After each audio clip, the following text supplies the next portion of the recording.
Schönen guten Abend zusammen. Hallihallöchen. Heute sehen wir uns die Citizencon an. Die startet um 17 Uhr. Wie wir sehen, hier läuft schon der Timer. Ich habe den Stream schon offen. Wenn es losgeht, sehen wir es also direkt. Wir sind alle ganz aufgeregt, oder? Ja, auf jeden Fall. Ich habe Mal gucken, was richtig kommt. Bock. Mal gucken, was kommt. Leute, ich sage, schmelzt eure Schiffe ein, so habt das Store-Credits. Für den einen oder anderen, für ein oder andere CCU, was mit Sicherheit reinschmeißt. Er nur wieder. Doch, ich habe irgendwie ganz stark das Gefühl, dass irgendwas heute, na, wie letztes Jahr, ne? Ja, Wie irgendwas. letztes Jahr die 400i, irgendwas kommt bestimmt heute rein. Das kann sein, ja. Ja, jetzt muss ich nur noch mal gucken. Sitco sagt ja irgendwas, dass man bei dem Restream-Bot das umstellen kann, dass der Chat auf beide Streams sich verteilt. Ja, aber es funktioniert bei mir. Ich habe das bei mir gar nicht, ja. was der da meinte. Doch, frag ihn mal. Bei seinem Fall Guy Stream hat ihm das, hat er das Problem auch gehabt und dann hat Gux ihm das gesagt, wo es hingeht. Ja, richtig, aber ich bin ja auf der Seite oben und ich sehe es aber nicht. Aha. Who knows? Muss ich ihn gleich sonst nochmal fragen. Lass uns mal in den Warteraum schon mal rüberspringen, würde ich sagen. No, dann machen wir das da. So. Unterhalten können wir uns hier ja trotzdem. Bin mal gespannt, ob er das sieht. Auch bestimmt. Ob er das sieht.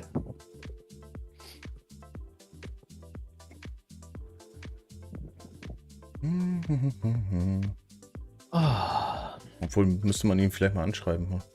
Meinst du nicht, dass er das... Warte mal, schaffen wir das nicht, da reinzugehen? Ach, er hat einen Warteraum, ne? Wir sind ja im Warteraum. Nee, hat er gesagt, wir sollen im Warteraum? Steht zumindest in dem Planungschannel drin. Ja, dann ist das so. Dann wird das jetzt. Genau, schreib ihn an. Du schreibst ihn an? Oder was? Wenn du willst, kann ich das machen. Ja, mach mal ruhig. So, wo ist er? Da ist er. Hat mir letztens übrigens eine Freundschaftsanfrage gestellt, ne? Offiziell quasi auf Discord.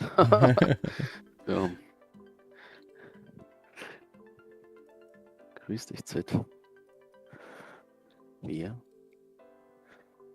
warten ganz gespannt im Warte. Ups, was mache ich denn jetzt hier? Ja, das wollte ich nicht. So.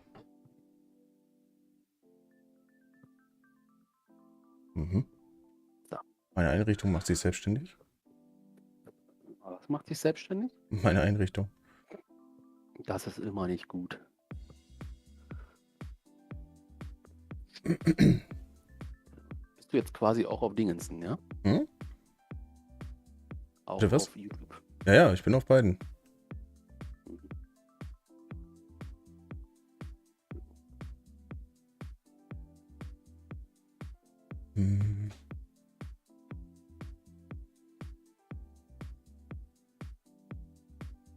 Terminator, ein wunderschön, schön, dass du da bist. Ich hoffe, dir geht's gut und du hast einen angenehmen Tag. Ja, grüß dich, Schnucki. Auch von mir. Einen wunderschönen Terminator. Na, hast du dir ein paar Store-Credits auf Halde gelegt, oder?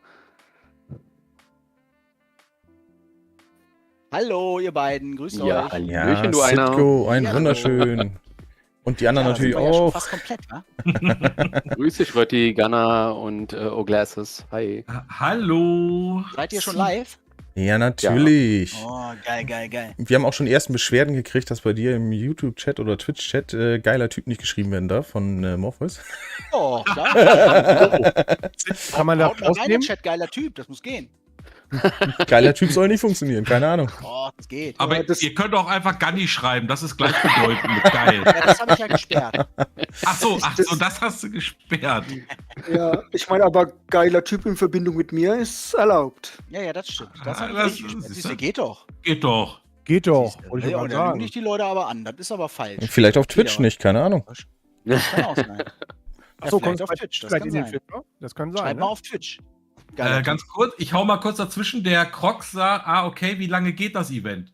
Ich habe gehört, es gibt auch ein Halloween-Event. Sitco, möchtest du? Es gibt auch ein Halloween-Event. Also erstmal das Event hier Geht. heute, Citizencon, geht so 22 bis 0 Uhr, so ungefähr, je nachdem wie lange die Panels sind. Und das Halloween-Event, keine Ahnung, das wird wahrscheinlich Day of the Vara sein. Oder du meinst eventuell das Event mit dem Atmo-Team im Nachgang. Das ist ein Racing auf Microtech. Das geht dann nochmal 5 Stunden, aber das ist bei uns dann wahrscheinlich nachts.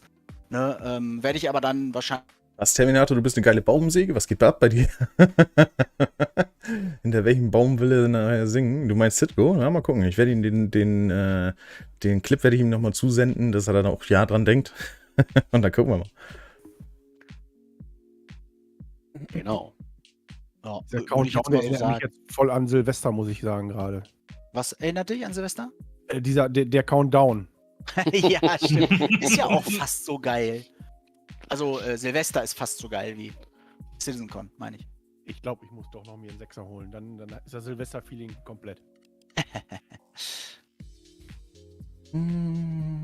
Also ich habe es gerade bei dir ausprobiert. Geiler Typ, geht tatsächlich im Twitch-Chat. Das funktioniert, das ist kein Problem.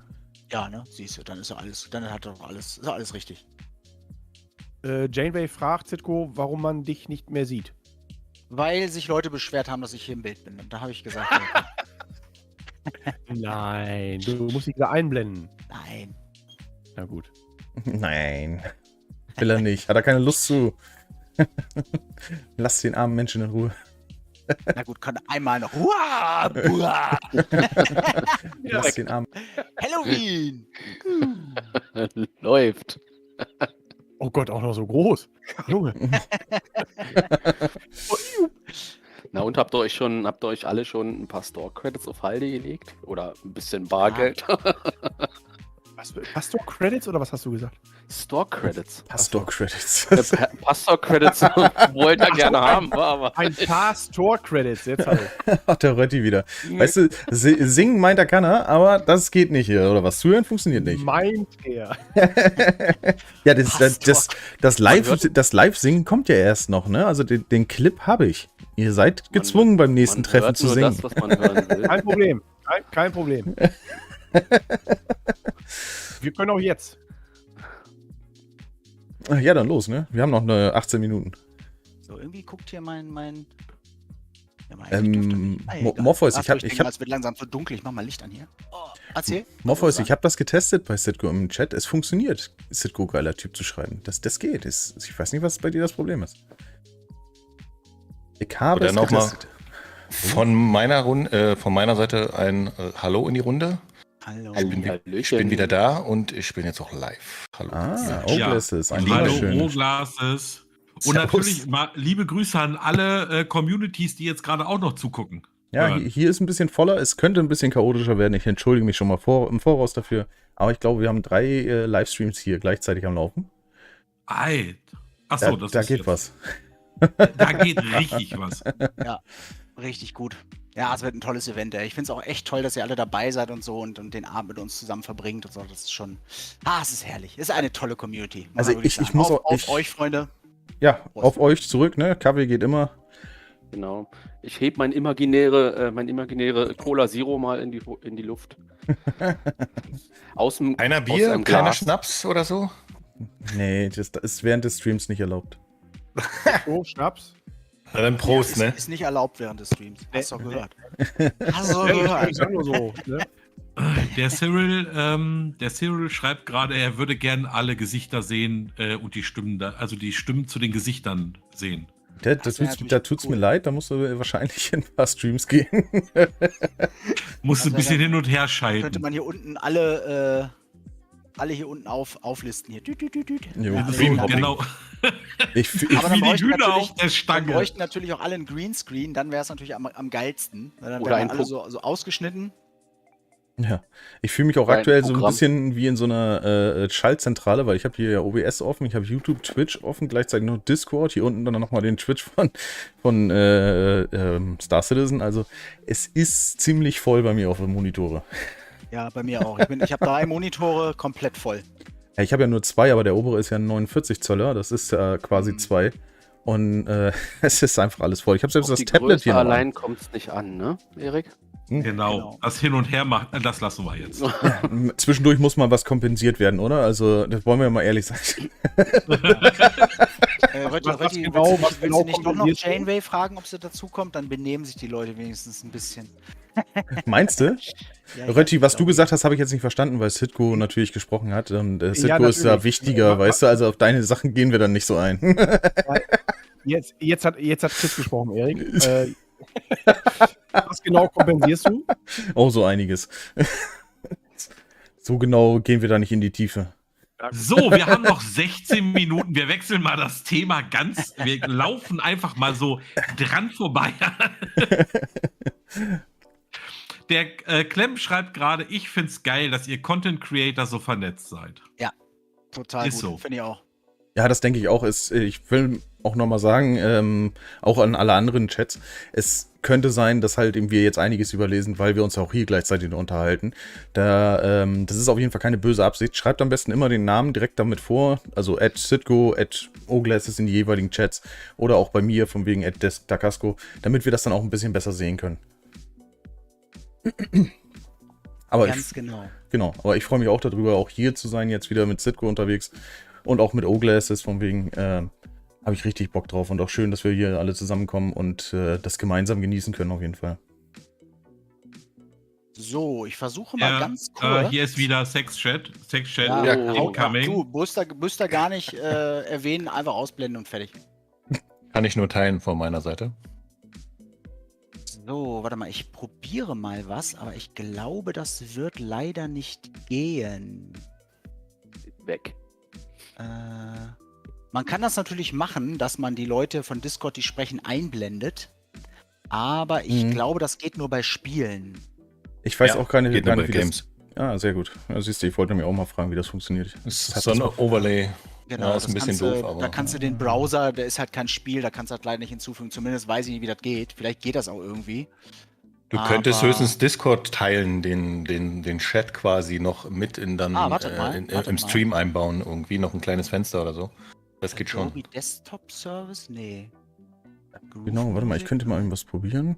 Also nicht wundern, Leute, ich probiere da mal ein bisschen was. Vielleicht kriegen wir das noch irgendwie hin, dass wir dann zumindest sehen, wer hier wo noch mit dabei ist. Auf jeden Oder jetzt Fall mal wollte ich im sagen, Raum. wenn wir, Janeway ist da, ja, wenn wir nachher, also wenn die Citizencon läuft, die einzelnen Panel, dann ist ja sowieso eher Ruhe. Und Ja. wenn wir interagieren mit dem Chat, dann würde ich mich auch muten oder so, dass es halt hier nicht dann Ja, Ja, das oder versuche ich natürlich auch die unterbrochen größte wird. Zeit. Ne? So. Ja, klar. Genau, das machen wir auch. So, Butte haut gerade hier eine Frage raus. Weiß einer, warum die 45.000 Alpha-UEC-Bunkermissionen in letzter Zeit so selten im Mobiglas auftauchen? Wahrscheinlich, weil die öfters von irgendwelchen Leuten gemacht wird. Die Server sind ziemlich groß momentan mit über 100 Leuten, ne? Ja, da gehe ich auch mal davon aus. Genau, Ja. kann halt auch am Server liegen zum Beispiel, dass die da halt nicht aufpoppen, das ist ja wie mit den Service-Beacons. Kann auch oftmals daran liegen, dass es halt gerade keinen Fokus zum Testen hat, ne? Dann werden die halt nicht so getriggert von Cloud Imperium Games. Ne? Das kann viele Gründe haben. Genau. El Deluxe, sorry. Aber ist halt geil, was soll ich machen? Kurz AFK. Jo. So, darüber geht das nicht. Wie könnte man das denn mal machen? Ja, Chris-Rom, das wird echt spannend mit solchen Kommandoschiffen. Also ich glaube, da werden so gerade Orgas richtig, richtig viel Spaß mit haben. Ne? Gerade auch wenn das Engineering-Gameplay reinkommt und so.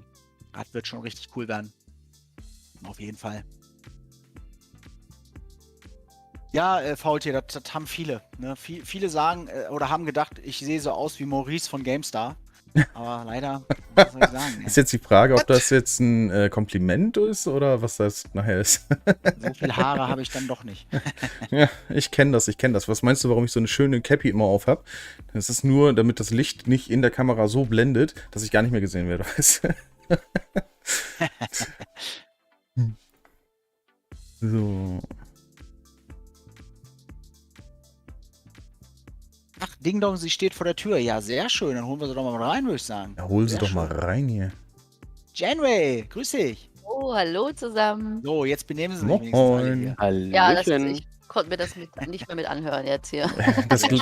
Ja, das Janeway, glaubst du, dass wir herzlich deswegen uns benehmen können? Ich hoffe, ihr benehmt euch Mahlzeit. nicht. Mahlzeit. Mahlzeit, wir geben uns Mühe. Nee, Lux, also das finde ich auch. Also Star Citizen mit keinem Spiel zu vergleichen. Es gibt jetzt aktuell auch einen Artikel in der Gamescom, weil wir ja gerade neulich drüber gesprochen haben, in dem Stammtisch von O-Glasses, bezüglich der Gamescom und den schlechten Berichten und so. Und jetzt haben sie vor ein paar Tagen einen rausgehauen, wo ich echt sagen muss, ey, Hut ab, wirklich, echt cool. Ich weiß nicht genau, irgendwie irgendein Peter von der Gamescom. Kennt einer den vollen Namen gerade? Peter... Nee, Sicher. weiß ich jetzt nicht. Der auf jeden Fall, der ist wohl seit mehreren Jahren Star Citizen-Fan und der ist auch Redakteur und der haut echt immer gute Kommentare raus oder halt auch Artikel raus, wo ich sagen muss, die sind sehr, sehr gut recherchiert und neutral geschrieben, ohne jetzt in eine Richtung zu wettern. Die sind nicht so, oh, Star Citizen, buh, buh, buh und auch nicht, buh, dauert so lange und so. Und auch die Kommentare unter diesen Artikeln sind wirklich echt gut. Klar gibt es die ein oder andere Rosine, die dann halt, ihr seid so doof, ihr kauft Schiffe und so. Aber ganz ehrlich, die gibt's immer, ne? Die haben es auch nicht verstanden und muss halt jeder selber wissen. Aber trotzdem muss ich sagen, echt, die können's. Also wenn sie wollen, können sie. Ne? Also super. Weiter so. Muss ja auch mal positiv. Dazu fällt mir noch was anderes ein. Habt ihr das mitbekommen? Das hat mir Enisch erzählt. Da ist irgendwie, haben sie so für irgendein Spiel Werbung gemacht, auch so Weltraum, irgendwas. Da kannst du wohl Sachen kaufen bis jetzt nur. Und die wollen besser sein als Star Citizen und so. Wie gesagt, ich habe den Artikel nicht gelesen, hat Enisch nur erzählt. Das ist und wo alle sehr skeptisch sind. Kennt niemand die Entwickler? Weiß ich nicht. Jetzt vor kurzem erst oder was? Bitte? Ja, lustig. Jetzt vor kurzem erst oder was? Das habe ich gesagt, ja. Nee, das hat er mir irgendwie vor ein paar Tagen hat er mir das erzählt. Muss letzte Woche oder so gedroppt worden sein. Das ist irgendein Game. Und da kannst du bis jetzt nur diese, nur teuer irgendwas erwerben, Schiffe oder sowas. Du meinst, aber es ist halt Star Atlas wahrscheinlich, ne? ich weiß nicht, irgendwas. Das könnte sein, ja. Und Wolki! ja. Das ist ja sehr konzeptisch, aber ich bin mal gespannt. So, also ich Ja, genau, das stand auch in den Kommentaren zum Beispiel drin, ne? Ihr Idioten, jetzt kommt Star Atlas, jetzt kaufen wieder alle Darschiffe und so. Also ey, lass die Leute doch. Also wenn sie das machen wollen, ne, andere kaufen sich Briefmarken, da hast du auch nichts von. Das aber stimmt, schon auf ja. der Zielgeraden. Es ist doch Aber bald war das nicht fertig. so bei Star Atlas, gab es da nicht auch schon so eine, ich sag mal, so eine, wie so eine kleine Demo, wo man so auf so wie so eine Art Steg oder so ein Hafen lang gehen kann, wo dann da so ein Schiff abgebildet ist? Also irgendwas war, ja, also ganz rudimentär eigentlich nur. Und, ja. Aber die verkaufen halt teuer die Schiffe irgendwie, aber das ist dann wirklich eher von der anderen Seite zu betrachten, weil da nicht eine Idee wirklich hintersteht. Aber egal, ist mir nur so mal jetzt eingefallen, wollte ich mal einwerfen. Vielleicht Ja, die Trittbrett. Ne? So, also für die Leute, die hier gerade einen Stream drin haben, ich habe es mal gerade so ein bisschen getestet, wie man das machen könnte. Und du kannst tatsächlich auch einfach über die über die Fensteraufnahme, kannst du einfach Discord nehmen und dann halt eben wenn du Alt gedrückt hast, das dann so hinziehen, dass du dann nur die Namen drin stehen hast von den Leuten hier. Also, wer das einblenden möchte. Von den Leuten, die hier im Discord sitzen. Sollte vielleicht auch die Zusammenhänge Wie mit gesagt, erklären. wir reden ja nachher nicht mehr viel, aber es gibt auch noch andere Möglichkeiten. Ne? Es gibt auch noch andere Möglichkeiten, die Namen einzublenden. Das kann man auch direkt über OBS machen. Da Ja, gibt's auch klar. so ein Discord-Ding und so. Aber heute, wie gesagt, reden wir eh nicht viel. Wenn wir mal wieder Talkrunden haben, haben wir ja auch zum Beispiel dieses Fenster, wo dann die Gäste auch direkt mit Namen angezeigt sind und so. Ne? Ja, Ansonsten ich mein muss nur, halt jeder kurz vorher sagen, wie er heißt. Oh, das wird aber durcheinander dann. Nee, ich meine nur, ich habe das jetzt mal gerade so ein bisschen ausprobiert und habe bei mir jetzt im Livestream das gerade eingeblendet dann. So, ich bin auch wieder da. Baby. So, der Wolk ist da. Jo, Wolki, dich habe ich ja ewig nicht mehr gesehen. 100 Jahre oder so. Star Atlas wird ein Kryptowährungsspiel, wird bei mir gerade im Chat geschrieben. ja, irgendwas war da, genau. Oha. Gut. Im Endeffekt muss es jeder für sich selber entscheiden, ob er das dann spielen möchte oder nicht. Da keine Zeit zu. Zu viel in der Planung gerade, ne? Wie Star Citizen. Ja, das auch. Also das ist, für alles hat man auch nicht Zeit, da jetzt irgendwie in alles reinzugehen dann, ne? Oh, ganz kurz mal, Zuschauerzahl, 206 auf YouTube, 49 auf Twitch. Alter Schwede. Ganna, willst du jetzt Voll flexen oder was? Aber richtig. Ja? Wie war das mit Größe kompensieren? Jetzt sind wir wieder bei dem Thema, oder was? Na gut, Aber wenn wir uns. letztendlich, um nochmal auf das Thema Star Citizen zu kommen, was wir halt nie vergessen dürfen, ist, wir begleiten das jetzt. Oh, ich habe voll den schönen Regenbogen draußen. Ach, du hast ein Fenster, ja? Was wir halt nie vergessen dürfen, ist halt, wir sind halt jeden Tag dabei. Ne? Und für uns kommt natürlich nicht jeden Tag die super Überraschung. Aber Nee, wenn man klar. mal bedenkt und das mal mit anderen Spielen vergleicht, die auch top sind, die man durchspielt und dann lässt man sie rechts liegen und holt sich das Neue, wie lange wir schon bei Star Citizen dabei sind und wie viel man dort schon machen kann. Oh ja. Also, es ist unfassbar gut. Ne? Also, Ja, auf jeden Fall. deswegen. Also ich erinnere mich auch an Zeiten, wo ich selber noch gar nicht am PC war und war total gehypt hier auf damals Need for Speed und sowas, ne? Und man hat die einmal durchgespielt und dann hat man die fast nie wieder angefasst. Ne? Und dafür hast du auch $60 dann ausgegeben oder 60 Euro ausgegeben. Und dann lagen sie in der Ecke für PlayStation oder sonstiges, wo es das alles damals gab, ne? Und das ist eigentlich auch einfach schade. Und hier kann man quasi immer weitermachen erstmal. Also gucken, wie es weiterläuft. Mit Ne? $40 Starterpaket, mittlerweile $50, bekommt man halt einfach schon ein vollwertiges Spiel und hat das dann auch schon. Ne? Ja, richtig. Und muss sich theoretisch nichts anderes mehr kaufen. Ne? Also alles super. Ja, so ist es. Also ich sag mal so, für $50 oder 50 Euro, wie auch immer, wie man sagen will, hat man enorm viel, So, warte mal, viel irgendwas Spaß. wird erzählt hier. Ich gehe mal kurz rein. Was? Achso, Ready for das ist citizen, der type John Hintergrund, der Current. Soundtests macht. Na, guck mal, wieder leise. Ja, das wäre auch ziemlich unpraktisch, wenn die 5 Minuten vorher jetzt anfangen schon zu erzählen und man kriegt gar nichts mit. Auch doof. Wahrscheinlich gesagt, hier Test, Sitco, kannst du mich hören? Und du drehst einfach weg. Genau. So. Hallo, Avatar. Hey, Wolfgang, grüß dich. Oh, Morpheus, da ging es tatsächlich jetzt nur um Starter-Packages, die $50 kosten. Nichts anderes. Kaffee steht da, Nascherei, Kreditkarte griffbereit. Ja, Morpheus ist so. Endlich hier. Ja, wir müssen uns zusammenreißen. Rötti, sag was. Sitco, kannst du die wegdrehen irgendwie? Ja, ich schmeiß gar nicht mehr raus, ne? Wieso jetzt mich? Nein, Hallo, vielleicht nicht. Gunnar, das liegt daran, dass es immer einen Schuldigen geben muss für alles. Es gibt immer nur einen einzigen Schuldigen, der einfach alles verbrochen hat, egal ob er was gesagt hat oder nicht. Richtig, halt- aber wir waren eigentlich uns alle einig, dass das immer Rötti ist. Ja, siehst du, und jetzt ist es auf dich gesprungen, also jetzt musst du dann auch zu mir kommen. Bei mir bist du es nicht, ne? Also. Der wird bezahlt. Ganz einfach. Oh, herrlich, ey. Ich Aber sag wir jetzt sind doch bei nur- Star Citizen. Da Minuten. sind doch eben andere Leute, die Buhmänner, oder? Oder der Buhmann. Ja, aber Chris, bei uns bist du es, oder? Ach so, ja. Wenn es weiter nicht ist. Ach Mann, ey. Ah, ich habe so gute Laune heute. Oh, jetzt haben Ich sie muss euch mal die jetzt eben was- Musik nochmal aufgedreht hier. Ich muss jetzt Okay. noch mal eben was fragen, so vom Verständnis. Bei der letzten Citizencon hatte ich nämlich irgendwie Probleme. Ja, Und zwar ist ja jetzt, wenn ich jetzt den Stream gucke, ich habe jetzt in den Stream den Ton weggedreht. Ne? Mhm. Und ich höre uns ja jetzt quasi direkt über Discord. Das habe ich jetzt zeitlichen Versatz. Wenn jetzt das Video läuft, dann muss ich ja eigentlich den Ton vom Stream anmachen. Also Nee, irgendwie- ich würd dir empfehlen, selber die Twitch-Seite aufzumachen und da zu gucken. Weil dann bist du immer auf derselben Zeit wie wir. genau. Und alles andere stumm machen. Also ich habe jetzt auch alles stumm, bis auf den Discord hier. Und gleich, wenn es dann losgeht, mache ich einfach den Twitch-Stream von Star Citizen selber laut. Genau, den habe ich ja eh an. Ne? Ja. Genau, also Aber ihr, die ist die dann ja live, auch zeitversetzt, ne? genau, ja gut, aber das ist ja für uns dann aktuell. Genau, das ist für uns alle gleich aktuell. Ne? Also die im Stream dabei sind, bei uns jetzt live, Stanton Citizen, ein wunderschön, schön, dass du da bist. Ich hoffe, dir geht's gut und du hast einen angenehmen Tag bisher. Streams müsst ihr stumm schalten. Sonst Ja. seid ihr im Delay.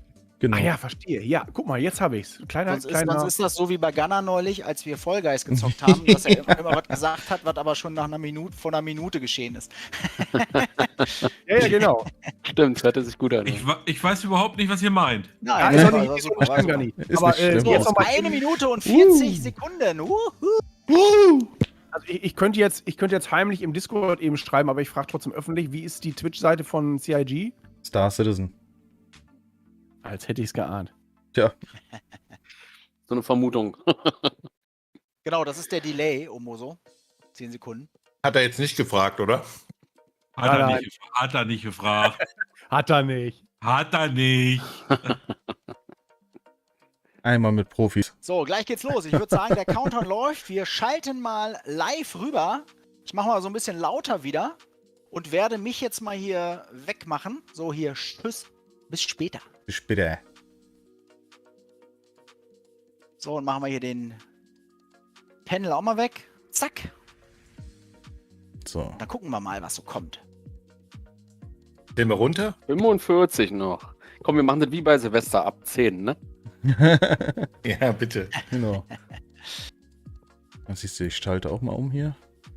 Schön asynchron. Das war fast synchron, ne? 5, 6, 6, 6. Yippie, schön, dass du da bist.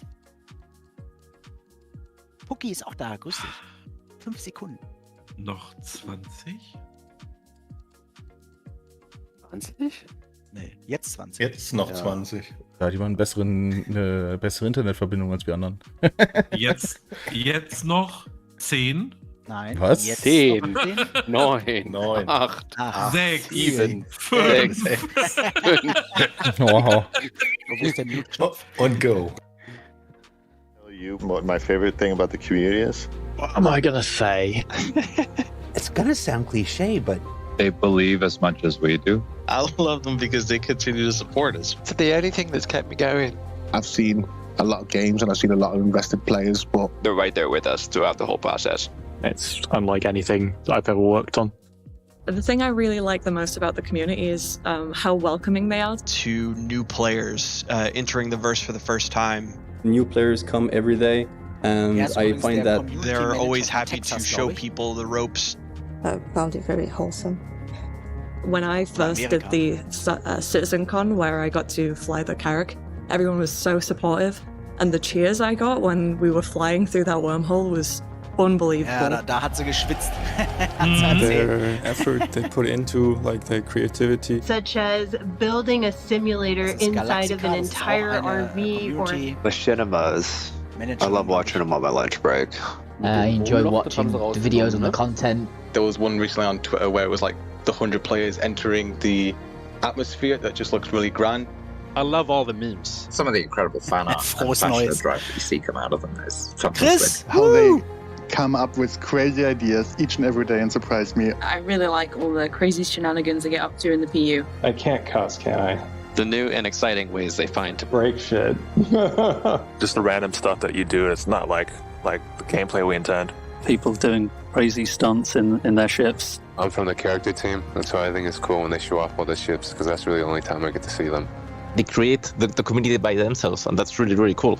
My favorite thing about the community around events. Going to Bar Citizen. It's always fun to meet some of the backers. They've all been lovely to meet in person. Even if they're like really frustrated, you can tell it's just they have so much love for it. I really like when the community is very detail-oriented about our work. To see how excited they are about our progress.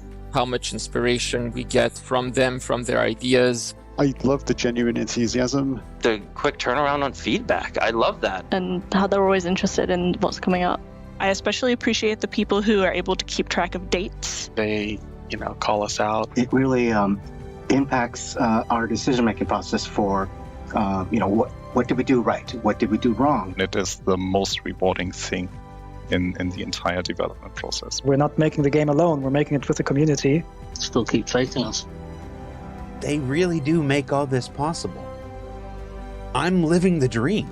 We all are. My favorite thing about the community, it'd be impossible for me to narrow it down to one. And if somebody said you had to, I'd probably just turn and walk away.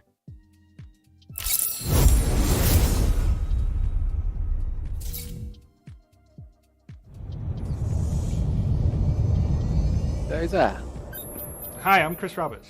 Ever since I saw Star Wars as a wide-eyed 8-year-old, Das war damals die Ankündigung übrigens von dem, von dem Spiel, ja.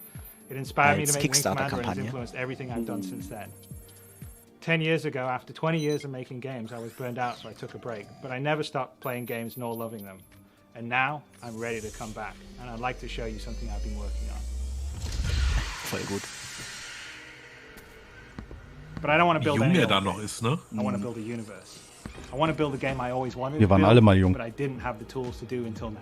One that you can fly off a carrier fighting heroic war on the front lines, but also one that you can muster out and find your own fortune in the stars wherever your spaceship takes you. I want to be able to share this experience with my friends and fight against real opponents in space, not just AI. And I want this to be as good or better than any other game out there. And I want to actively push. Du kannst sehen, wie sich die Grafik verändert hat, ne? None of this would have been even possible 2 years ago. But with Moore's Law driving PC performance and cost and the gaming community embracing talented developers via crowdfunding, I believe it is possible today. I've never been accused of having a small vision. And so I thought it was best if I share my ambition with you visually. I'm pretty excited by how it's joined out. So why don't you come join me for a sneak peek? Sehr geil. 10 years ago, I stepped out onto a stage at GDC Online in Austin, Texas, and revealed Star Citizen to the world. We broke all records in crowdfunding, helped kickstart a revival in space games, and embarked on a journey with all of you to build the most immersive virtual universe ever conceived. I did say that I'd never been accused of having a small vision all those years ago. Every year since then, we have celebrated our anniversary with what we dubbed Citizencon, a celebration of all of you, our community, without which we would not be here. When I made the original pitch for Star Citizen, there were no employees, no studios, and just a proof of concept demo cobbled together in CryEngine by myself, the help of a few people in their spare time. You couldn't play Star Citizen as it was an idea, not a game. The first few years was more talk and not as much show, but we managed to release the Hangar module in 2013, Arena Commander in 2014, and the first steps into the persistent universe with Star Citizen Alpha 2.0 at the end of 2015. The real game changer was Star Citizen Alpha 3.0, which we released at the end of 2017, which allowed players to first step foot on fully realized and detailed moons instead of just traversing space. 2018 brought the first planet in Hurston, and from there we filled out the rest of the Stanton system from ArcCorp to Microtech and finally Crusader with its floating cloud city of Horizon last year. Today, there are just over 4 million registered accounts, with 1.7 million of them having purchased the game. And while we still have lots of features and content to build before I'm ready to consider Star Citizen done, people are playing more than ever. This year, our average daily unique players is around 50,000, and we have peaked at 130,000 several times this year. This compares with just under 10,000 back in 2017 and 32,000 last year. But the most amazing stat is the average playtime of someone that logs in 2022 is 3 hours a day. Back in 2017, this was 48 minutes. 64 minutes in 2018, and then jumping to 2 hours in 2019. From there, we've been steadily increasing. In 2022 alone, people have spent 36 million hours in the verse so far. So this is a testimony to the hard work the development and our online teams have been doing to make Star Citizen, even in its alpha state, more performant and stable than it's ever been, and the increasing amount of features and content that are available making for viable daily gameplay, even in Star Citizen's alpha state. Cloud Imperium Games has grown just as much. Today we're at 835 staff worldwide, all dedicated to building the most immersive virtual science fiction universe ever.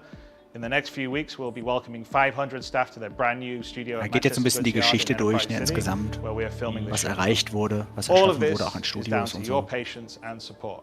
Building a game of the scale, detail, and scope of Star Citizen as it is conceived today that allows us to seamlessly go anywhere from inside to outside, from space to planet, with no loading screens, all with millimeter detail, with everything being explorable, persistent, interactable, with thousands of players online together.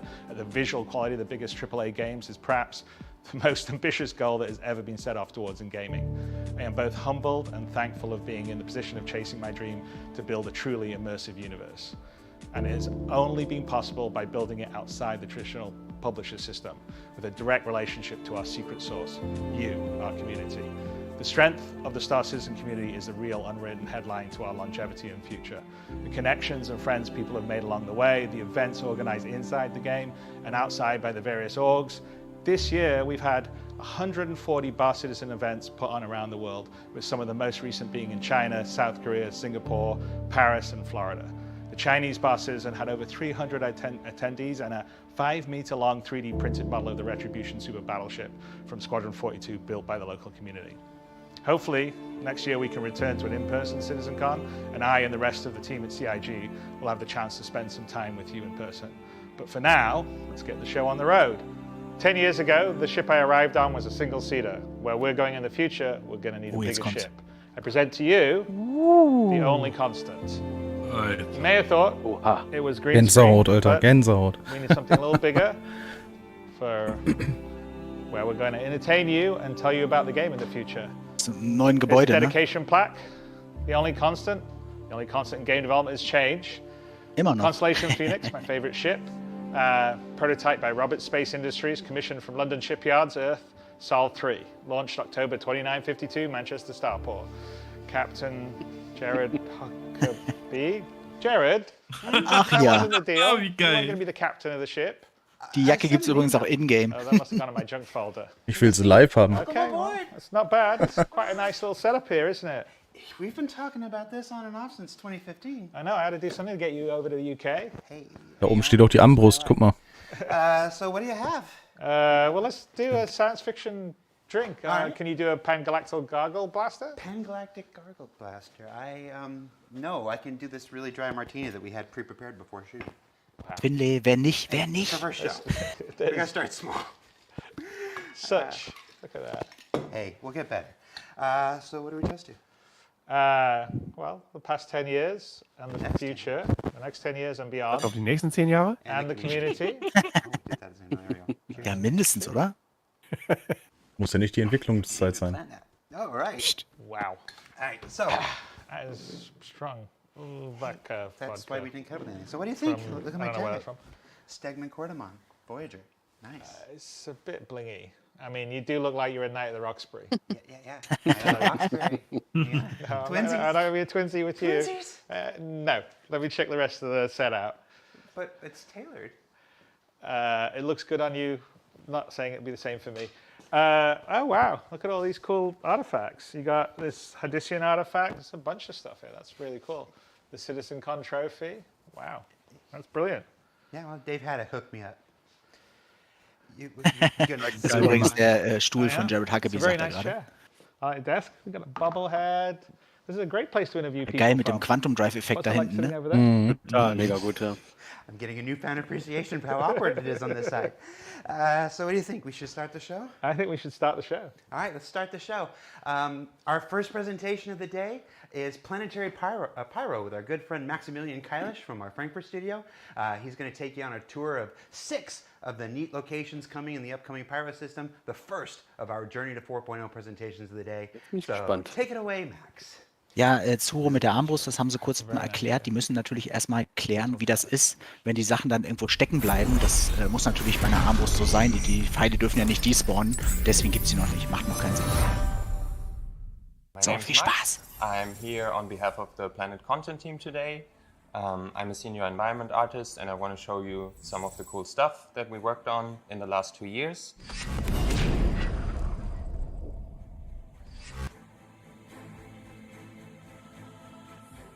So I have Pyro 1 open already. It's live in engine. This is like the current version of Pyro, so we're still gonna do like a polish pass on it, so not everything is done, but we still wanted to show you what we have so far. So the idea behind Pyro 1 is that it gets hit by solar flares like repeatedly. We got some concept art from the concept art team, and the way that they visualized these solar flare hits was like glowing marks and streaks all over the planet. Unfortunately, the tech for the glowing part of it is still being worked on, so we had to make do with what we could use. So it's not glowing, but you can still see a lot of the blue coming in. Yeah, as you can see, Pyro 1 already has some volumetric clouds. Not all of the Pyro planets have their volumetric clouds yet. So let's jump to one of the blue spots on the planet. I just tweaked like the sun position a little bit to make it look a bit nicer. And then you can see why it's blue.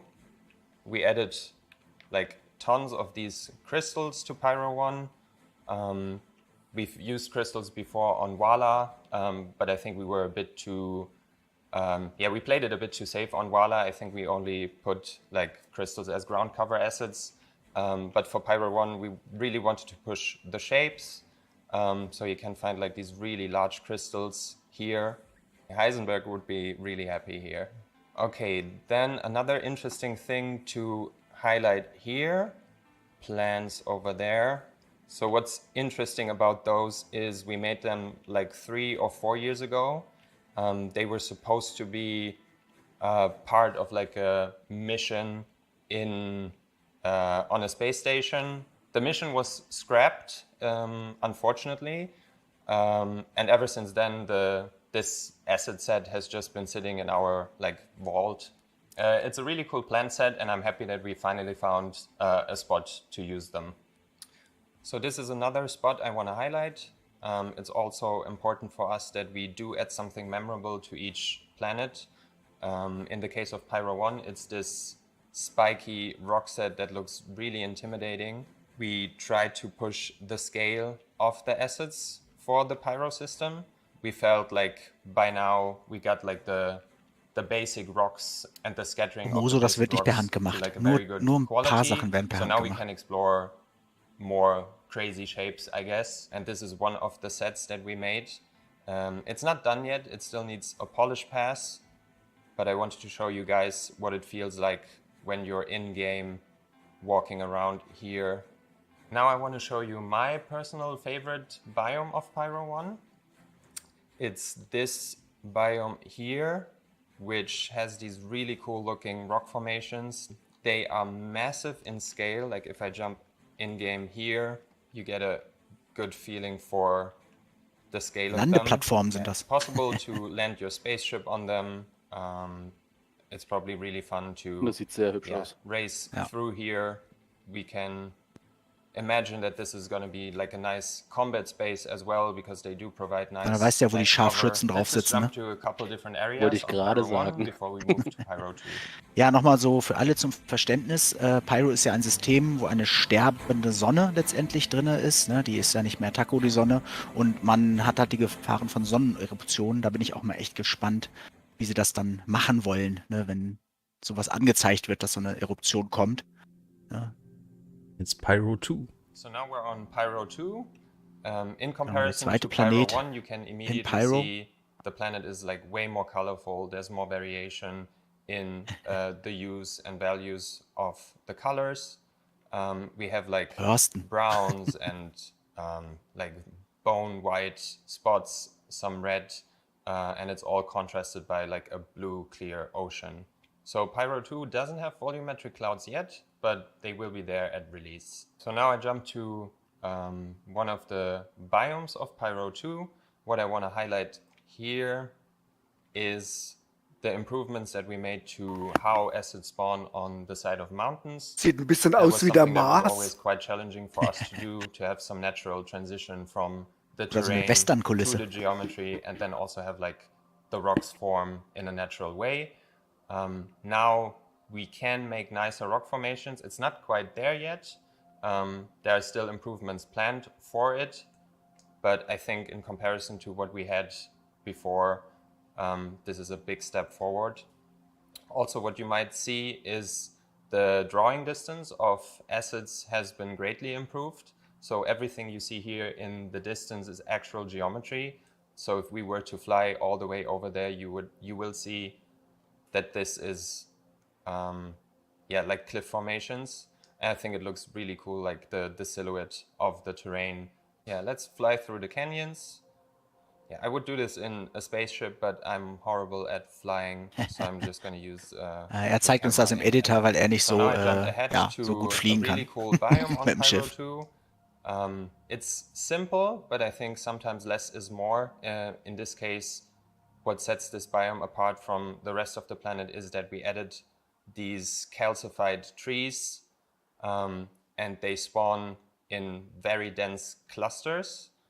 So you almost get like little forests of them. So it's supposed to look very dry and kind of dead, but still in a pretty way. Okay, if we look at it from this Sehen so ein angle, bisschen what I aus really wie, like about auf this die biome Bäume is auf Aberdeen, ne? the contrast Mhm. that you have here on the terrain. It's pale, it's dry, but then in the background you have like the nice clear blue ocean. So this is one of the red areas on Pyro 2.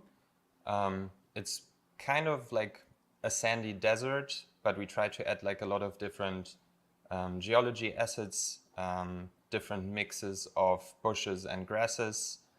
So it's not like a dead desert, but it feels kind of lively. And you find like lots of foliage here. We have like these cliffs in the background, which are pretty dark. And it's another nice contrast of this planet where you have like the saturated red terrain and the dark bedrock. So jumping to this point here, what I want to highlight is the improvements that we made to our ground textures. So previously, like Sieht 2, schon 3 geil years aus, ne? ago, we had to rely Vor a allen Dingen auch lot kein on Flickenteppich. ground cover assets to add geometry and detail that the ground textures alone couldn't give us. But ever since we got terrain displacement, we get like really nice shapes just from the textures alone. And then if you combine it with ground cover assets, yeah, the result is really successful, how things blend together and the amount of detail that you see on the ground. So now we're on Pyro 3. You saw some of it during last year's keynote demo, but I want to use the opportunity to give you like an in-depth Das look ist der at some of the dritte biomes. Planet So im last year you Pyro-System. saw that like yellow is kind of the accent color of Pyro 3. So from this distance you can see through the volumetric clouds like a lot of the yellow coming through. We talked about what's making it look yellow, which is the moss, and I want to like jump down to the planet surface and show you the amount of detail that you will see when going up close to the moss. So Ich we're glaube, down Turbulent at the ist nur surface Content, now. also I'm die just machen gonna nur jump Missions. in-game. A lot of time and Das ist, effort glaube ich, was das spent Planet on Tech making Team ist, glaube ich, in the Frankfurt. moss look Aber kann auch sein, dass just sie sich das right. teilen. So like the right level of fluffiness and density. So it looks really Ja, nice when das it Turbulent. covers these rocks. Die haben And ja then we also das have like lots Arena of Commander, also smaller die moss on the Planeten. ground. Unter Also anderem das, auch, ja. Combine ja, it haben die with gemacht, like yellow ne? grass. And it makes for like a really interesting Der Pyro 3 sieht schon biome. geil So it aus, was ne? really Auf jeden important for Fall. us to make this biome look Das ist der von really der letzten dense. Demo, ne? Ja, So we genau. pushed the amount of Ja. assets that we're using. So it's basically completely covered in foliage. Compared to Hurston, for example, Hurston and Microtech, which are probably our densest planets when it comes to foliage, this is way denser. The good thing is that we don't have any trees here, so all the budget we can use on ground cover, on grass. Now we jump to a Pyro coast biome. The improvements we got to the coast biomes is that we can now use a OPR override for every single biome. Previously, we could only use one global override per planet, which, as you can imagine, is not enough when you have something like Stanton 4, where you have snowy regions and the spruce tree regions, and one object preset just can't cover every coast. We added these coral, like coral geology set to have some of the yellow also along the coast. So you see here, we always have like a little bit of yellow coming through and eventually it transitions into the nice mossy areas. Previously, when we made coast object presets, we played it a bit safe and only used 1 or 2 asset sets. But due to the fact that we can now push the density along the coast as well, you can find different kinds of coral, seaweed. Genau, aber das ist, glaube ich, nichts Neues, oder? Das kennen wir, glaube ich, von Hurston auch schon. Now I jump to Sieht one so of aus, the ja. volcanic regions on Pyro 3.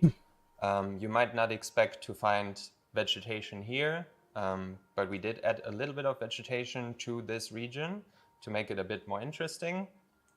What I want to highlight here is the quality bar that we set for ourselves when it comes to improving the look of our vegetation. So this is one of my favorite new vegetation sets that we created. You can see the amount of detail on display. Here we have like nice little flowers and these like knots or whatever, like pods. Ja, Pyro ist ein gesetzloses System, kann man sagen, weil es halt nicht von der UEE überwacht wird, weil es für die UEE einfach uninteressant, zu gefährlich ist, wegen dem Stern mit Stern halt. Ne? Deswegen haben sich dort Gesetzlose halt angesiedelt. Before we move on, let's jump around to a couple more places.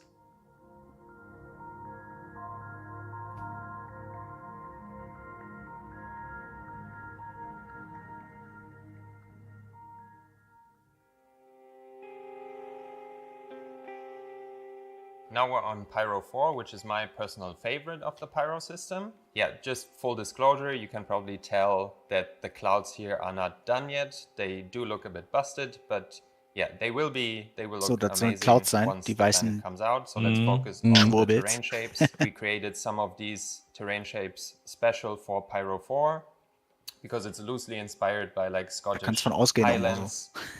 So there's not a lot of like verticality, not a lot of trees. So everything is kind of coming from the terrain and from the smaller assets that we scatter on the terrain geometry. So jumping in game, and then you can see the amount of ground cover assets on display, the variation in color, but it's all grounded by like the color of the soil, and it just looks like we have multiple new vegetation sets on display here. So first of all, we have this bush set here, which is called I think it's called a fire stalk, which it's kind of like a modified version of the real world thing. They add like a little bit of color to the area and make things pop. Then we have these ones here. I forgot the name of the asset set. Yeah, they also look quite saturated and interesting. We also try to improve the quality of our tree sets. If you compare like the trees that we have on Hurston to these ones, the geometry count is way higher. The texture resolution is a bit higher, and they just look more polished and nicer, which means that eventually we have to go back to Hurston, to Microtech, and give the trees there like a little makeover. So what was really important for us was to improve the blending between different biomes. So you see here, these are two fairly simple biomes. Und auch kein Fleckenteppich, ne? Also, sieht gut aus. Kriegen sie hin. But the transition still feels very natural. So if we go down here, you have like the red grass and it kind of feathers out. Ja, kommt alles sehr natürlich rüber, ne? Ja. Let's jump to the most experimental biome that we've made Oh so ja. far. So for this Da biome warten wir, here, glaube ich, alle the drauf. concept art team gave us Schön durch diese Felsformation some fliegen. really interesting concept art because this is easily some of the biggest rock formations that we have in the game so far. Actually, let me try to fly. Was ist a denn ship. Oh? So Er you will can ein see Schiff the fliegen. scale Oh Gott. of them. Oh ja. So they're massive in Er lässt scale. es fliegen, And what pass was auf. the hardest part about getting these to look right sie sieht is auch nice aus, that ne, wenn they're du supposed to look zwischen so einer really good Wolkenschicht from a fliegst, ne? distance, because you would expect something this big, to be visible almost from Ja, space. Clem. Ich glaube But eher, then dass the das Nebel tricky ist, thing weil is also das to ist so make them look tief, also good, dass er Oder das, Background, ja, ja. when you're standing up close to them. Let me jump in game so you see how big these rocks actually are. So they are Guckt euch das an. massive in scale. You can probably land your spaceship on them and walk Sehr on geil. them, and they make you feel like really small. But I think Jetzt it's schon a really good Visionen, visual wenn wir that you damit have these erstmal like landen, ne? dark gray rocks. Ich sehe in dem against Tal meine the Basis crimson stehen. of the soil and the grass. So here's a little happy accident where we have the volumetric clouds covering the terrain, and because the height Genau, map, Robokalle. the difference in height is so large, we actually get like shapes of Genau, the die terrain Basis poking muss in out dem of the Nebel volumetric gebaut werden. clouds. Yeah, you can probably spot some of the tiling issues that we have here, which is something that we still need to look at. But like I said before, this is still work in progress, so it's gonna change a bit. Because I mentioned biome diversity along the coasts before, I just wanted to highlight what one of the coast biomes on Pyro 4 looks like. So this one is kind of this wet sand. We scattered some of the seaweed, some of these lava plates. Der sieht natürlich and die some ganz of these unterschiedlichen pebbles. Sachen, die sie da And then we einbauen. Für also uns get, ist like, das dann nice einfach seaweed, nur moving ein with Untergrund. the waves of the genau. ocean. One interesting thing on Pyro 4 Wie toll er is das that we findet. have a massive crater region. On other Ja, planets ich find's we auch have geil. individual Ja. craters which are a whole height map or Oh, was ist das like denn 3-4 abgefahrenes da smaller hinten? craters on one height map. But this Ja, is actually Matsch. multiple Riesenberg. height maps forming one large Oh. crater. And you can see Sieht it aus wie so ein all the Kratereinschlag way oder so, ne? out Obwohl in der wäre rund space. wahrscheinlich. Like this whole region is one big Oder crater, Vulkan. so it's a mix of like the global displacement texture and then the height maps of the ecosystems spawning Hallo, on top, Bobbelix. plus the volumetric Ey, grüß clouds dich. make it look really epic here. Now we've flown down to the surface of the crater. We wanted this to feel very, yes, spooky and grim and Das sieht kind gut of aus. dark. So we have jeden Fall. these dark fantasy forest-looking trees, which Die look Berge im Hintergrund kind sieht of auch so ein bisschen creepy. wie so Then Obsidian, we ne? bring some of the red grass back Vor from allen the Dingen die previous Tiefe auch, ne, da hinten. biome. Ja. If we go down to the surface of the crater, you can see that we added this dark forest looking tree set, some creepy shapes, some moist looking ground cover assets, and this whole area is supposed to make you feel a bit uneasy. So geschmolzenes It's supposed to be Gestein irgendwie, ne? hostile, and it's not safe without your suit on. So far we looked at 4 of the Pyro planets, so let's switch it up and look at one of the moons. This one is Pyro 5C. Similar to Pyro 4, you can see that it has a landmark. Sieht that aus you wie der can see Mars, from oder? Hat der Mars space. nicht auch so In ein this Ding? case, it's not a crater, but it's like, yeah, like a long streak of slick obsidian. So let's fly down to the surface of gute the Frage, ey. streak and Mordor. have a look what it looks like from up close. Again, we start with like the global height map where there's like a little bit of a bump So geil, up, ne? and then it goes down to form the crack, and then we scatter the ecosystem height maps on top to get the look that we want. So if we go down here, you can see we start with like flatland shapes, some smaller craters, and then it transitions into like these quite spiky looking mountain formations.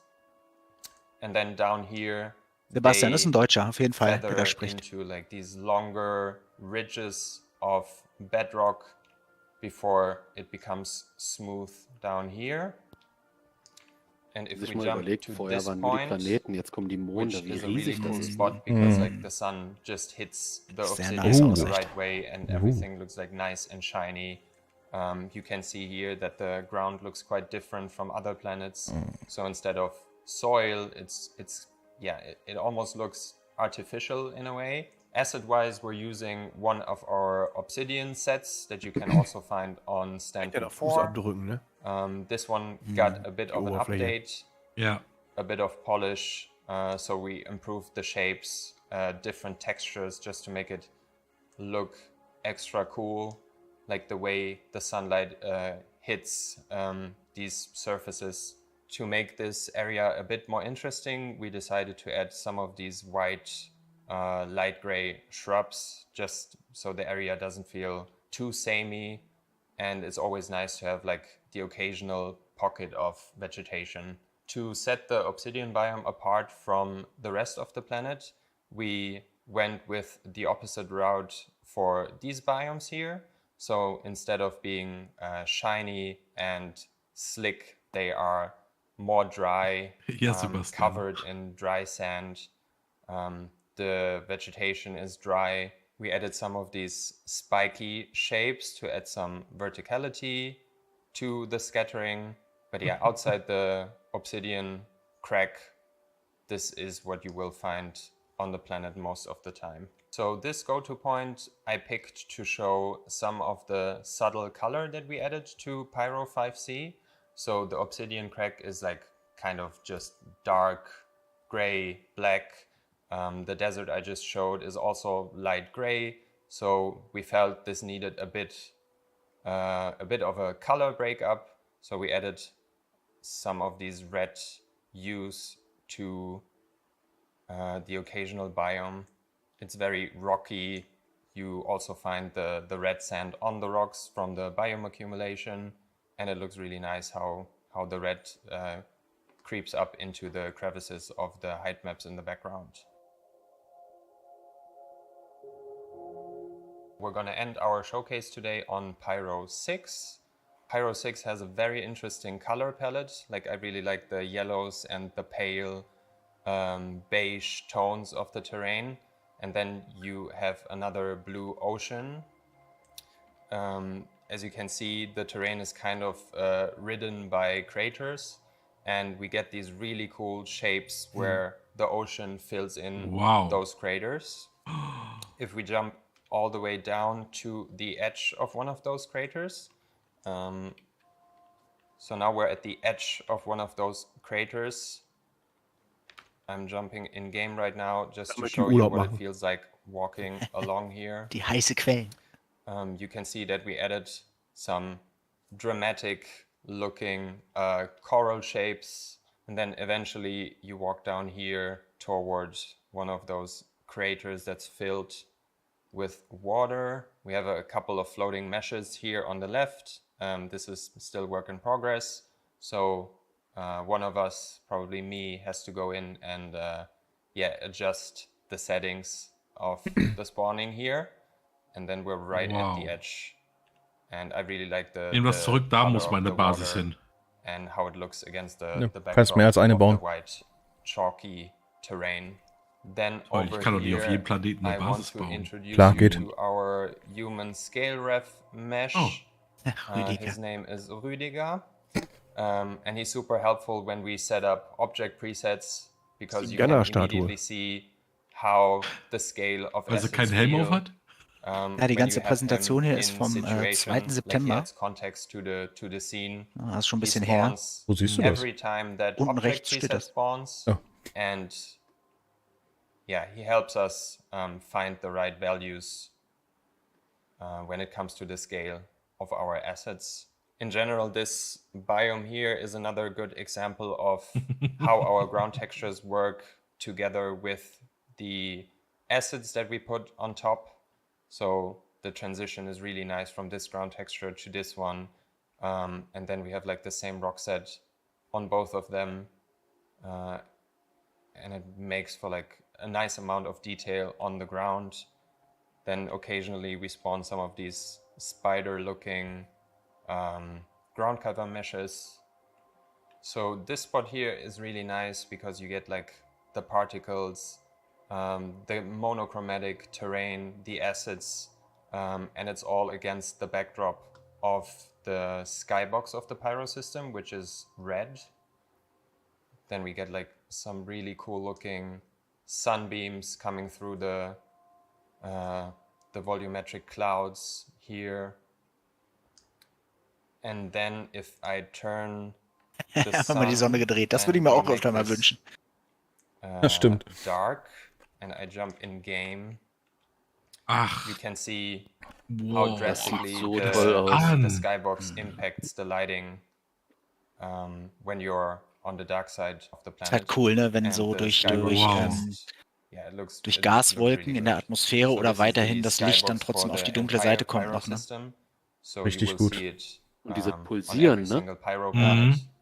It's just that Pyro 6 has like a very thin atmosphere, so you see it well here. Sehr geil.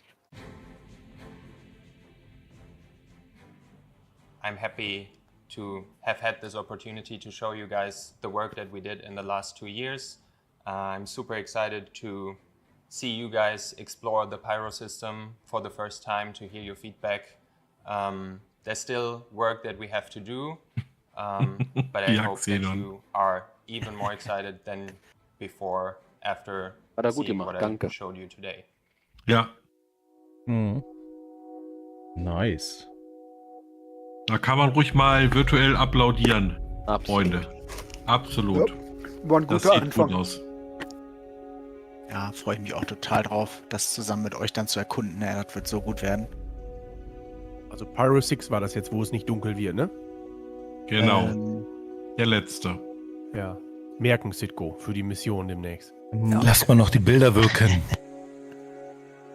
Da haben die Bösen das viel coolere System. So schön. Ja, Leute, auf jeden Fall. Nehme ich.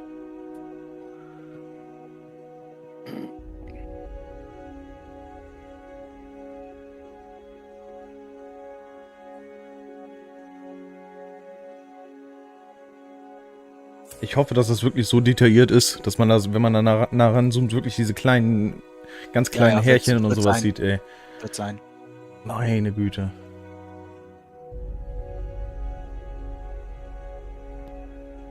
Ob Rich Spencer dann doch nochmal einen Teil macht. The Rich Spencer Goes Pyro ist das dann. Mhm.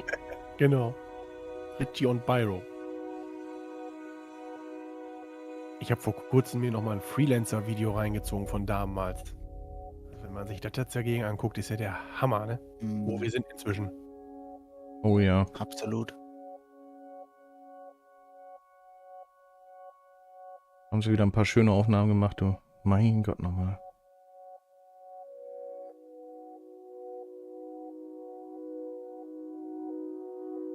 Vielleicht so Merp 30k. Ich finde also es das auch ist cool, schon unglaublich. dass muss wieder alles Chris Roberts kaputt machen. dabei ist. Da Oh muss ich ja, an der Stelle ja. auch mal erwähnen. Das ist nicht selbstverständlich, aber dass der mit begleitet, finde ich super.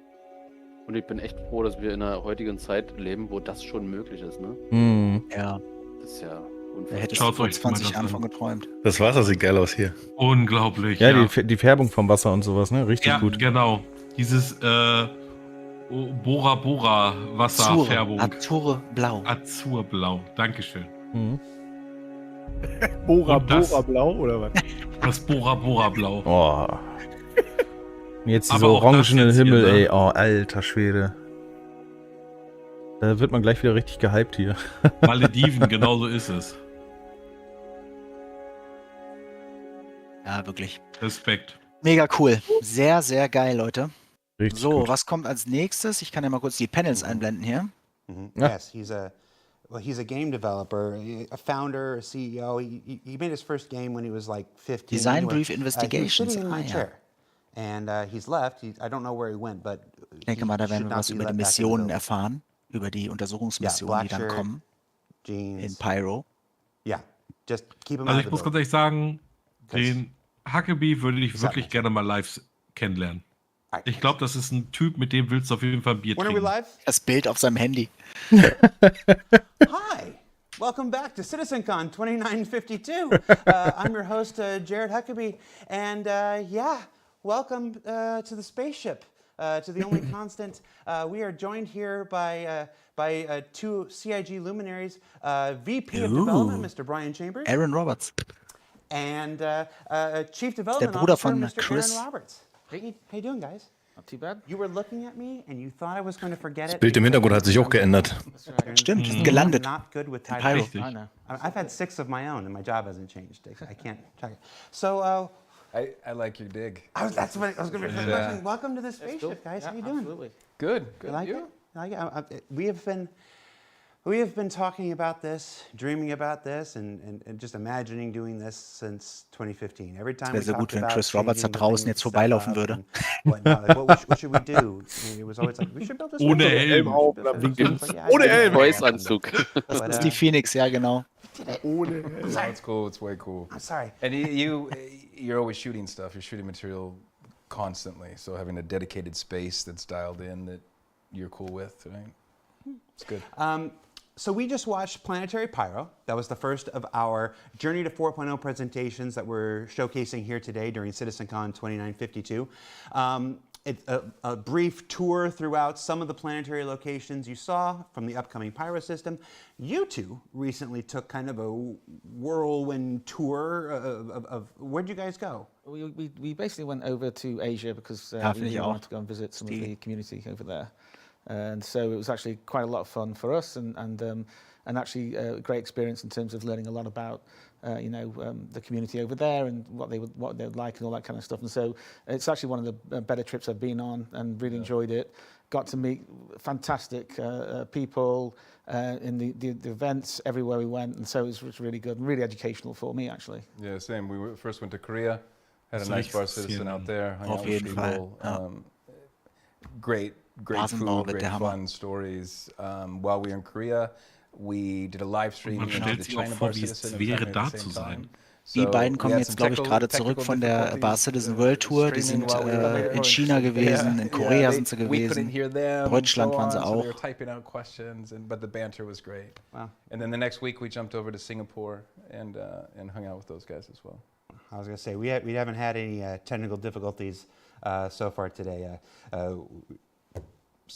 I don't know. I was going to say, nothing Morphos, in here ja, is das wäre actually richtig wood. gut. So we're talking about the community actually gave us some cool stuff. So first, this was given to us by the Korean community. This is Korea. Yeah, we'll have you open this. Yes. Oh, okay. This was Eine for you. geheimnisvolle Schriftrolle.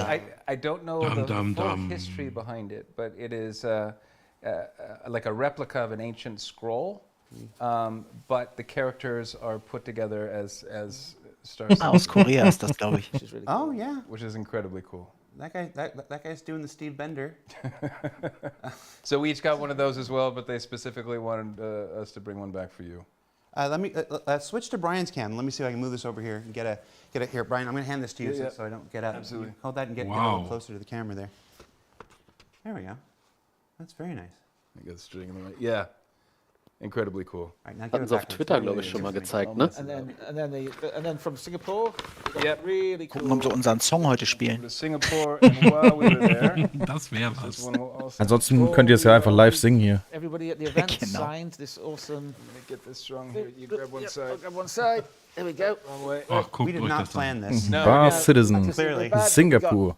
We got everybody's signature, so we're going to put this up in our new offices in Schön. Manchester. Sehr geil. Oh, very cool. Very cool. So yeah, so these things. But anyway, And then there's other stuff in there. You can pull some of out if you want. that's all for you. Really cool little coins they made and cards and so on. And of course, if you're not familiar with what a Bar Citizen is, Jetzt geht es halt hauptsächlich um die Bar Citizens. Mir geht das auch so, die Native Speaker sind immer ein bisschen schwer zu verstehen. That helps coordinate basically gatherings of Star Citizens all around the world, including most recently Singapore and China and South Korea. I think there was one in San Diego last night, if I was not mistaken. This says Bar Citizen Singapore, and it's made by the community, and it is what is that? Oh, it's a Bar Citizen card. Yep.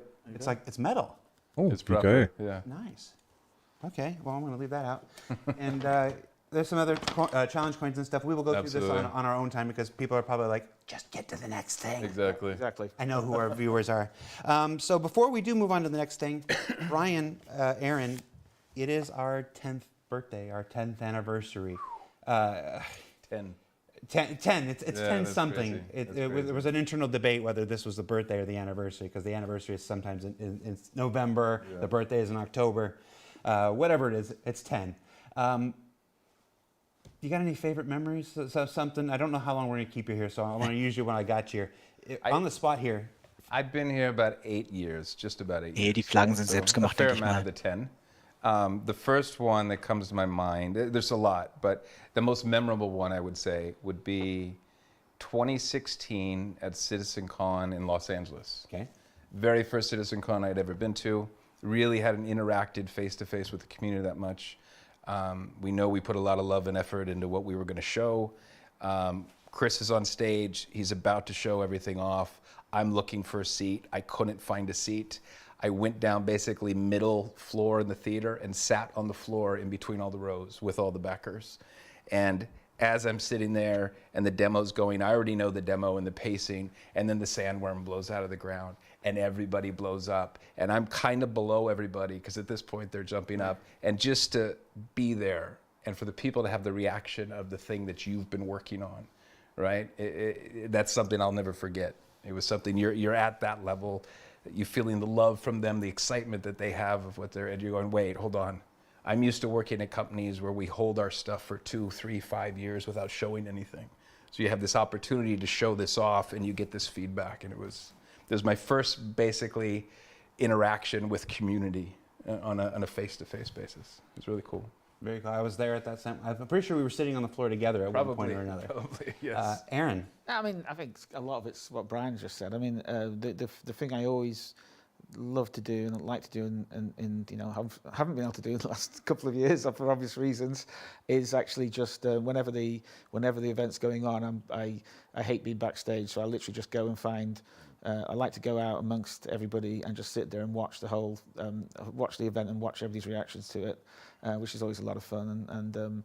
And the other thing about it is just that I've made so many actually good friends, with people in the community. Sunro, and ich so forth. glaube There's nicht. a lot of community members now who enjoy going to scene again, and all this sort of, all this time. So the last 2 years have been kind of painful because I haven't been able to do that. But the ability just to be there with everybody and to see the reaction and have those conversations is the massive thing for me. It'd be too hard for me to pull, one event. I mean, there's some things that have happened which I probably can't talk about, which could be, but really in terms of the general thing, it's really that ability to be amongst everybody and see that. I even think of overall just the journey we've been on in making this project, right?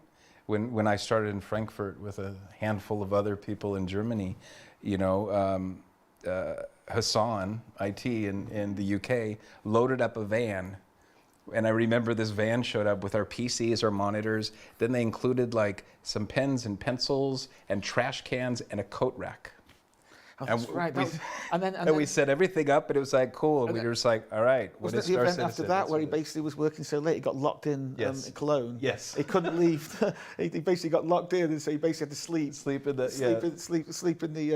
in the stage, stuff like that. But it's just like lots of it is all that kind of stuff. There's so many stories. There's so many times I've met people, and just all the events. It's been fantastic. It's a follow-up to that Hassan story. Hassan is one of my favorite people. He's good here at CIG. We were at Cologne in 2016. That was a really hard event to manage, and sitting with him on that last day, he and I, everybody's off partying. We've completed the thing, and Hassan and I are breaking stuff down, and it was along with a bunch of other crew. And he just sits there and he goes, dude, I don't know if I can do this next year. I'm like, there's nobody else to do it except us, dude. He goes, oh, no, I'm going to take PTO next year. I'm like, you are not going to take PTO next year. And the next year, he had 2 weeks, like before and after Gamescom blocked off. And I'm like, you took PTO? He goes, I told you. I'm like, you're my hero.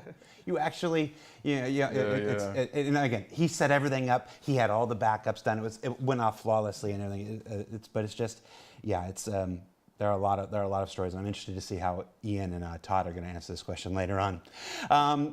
That's enough chit chat at this point. Let's get on to our next presentation, design brief. Investigations. One of the most common requests we get from the community is to talk about things Pause zwischen dem ersten und zweiten Panel. Da gibt es immer so ein bisschen Live-Talk. Not necessarily the next thing or the thing after. Like, share the earliest design stuff for how a thing might work. Everything you're about to see can and will change dramatically from the point of today to the point where it makes the game.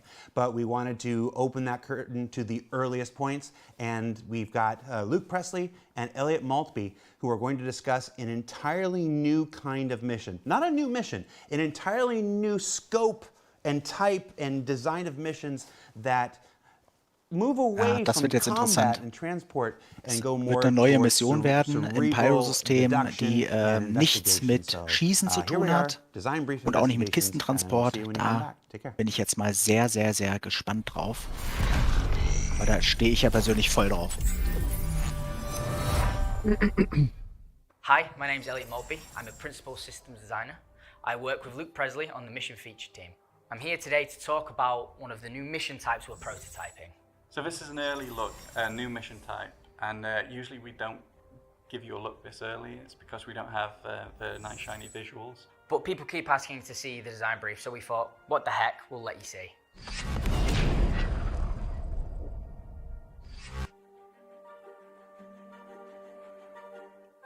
So a mission is built out of objective types, and the mission type really is just the most critical or challenging objective in that mission.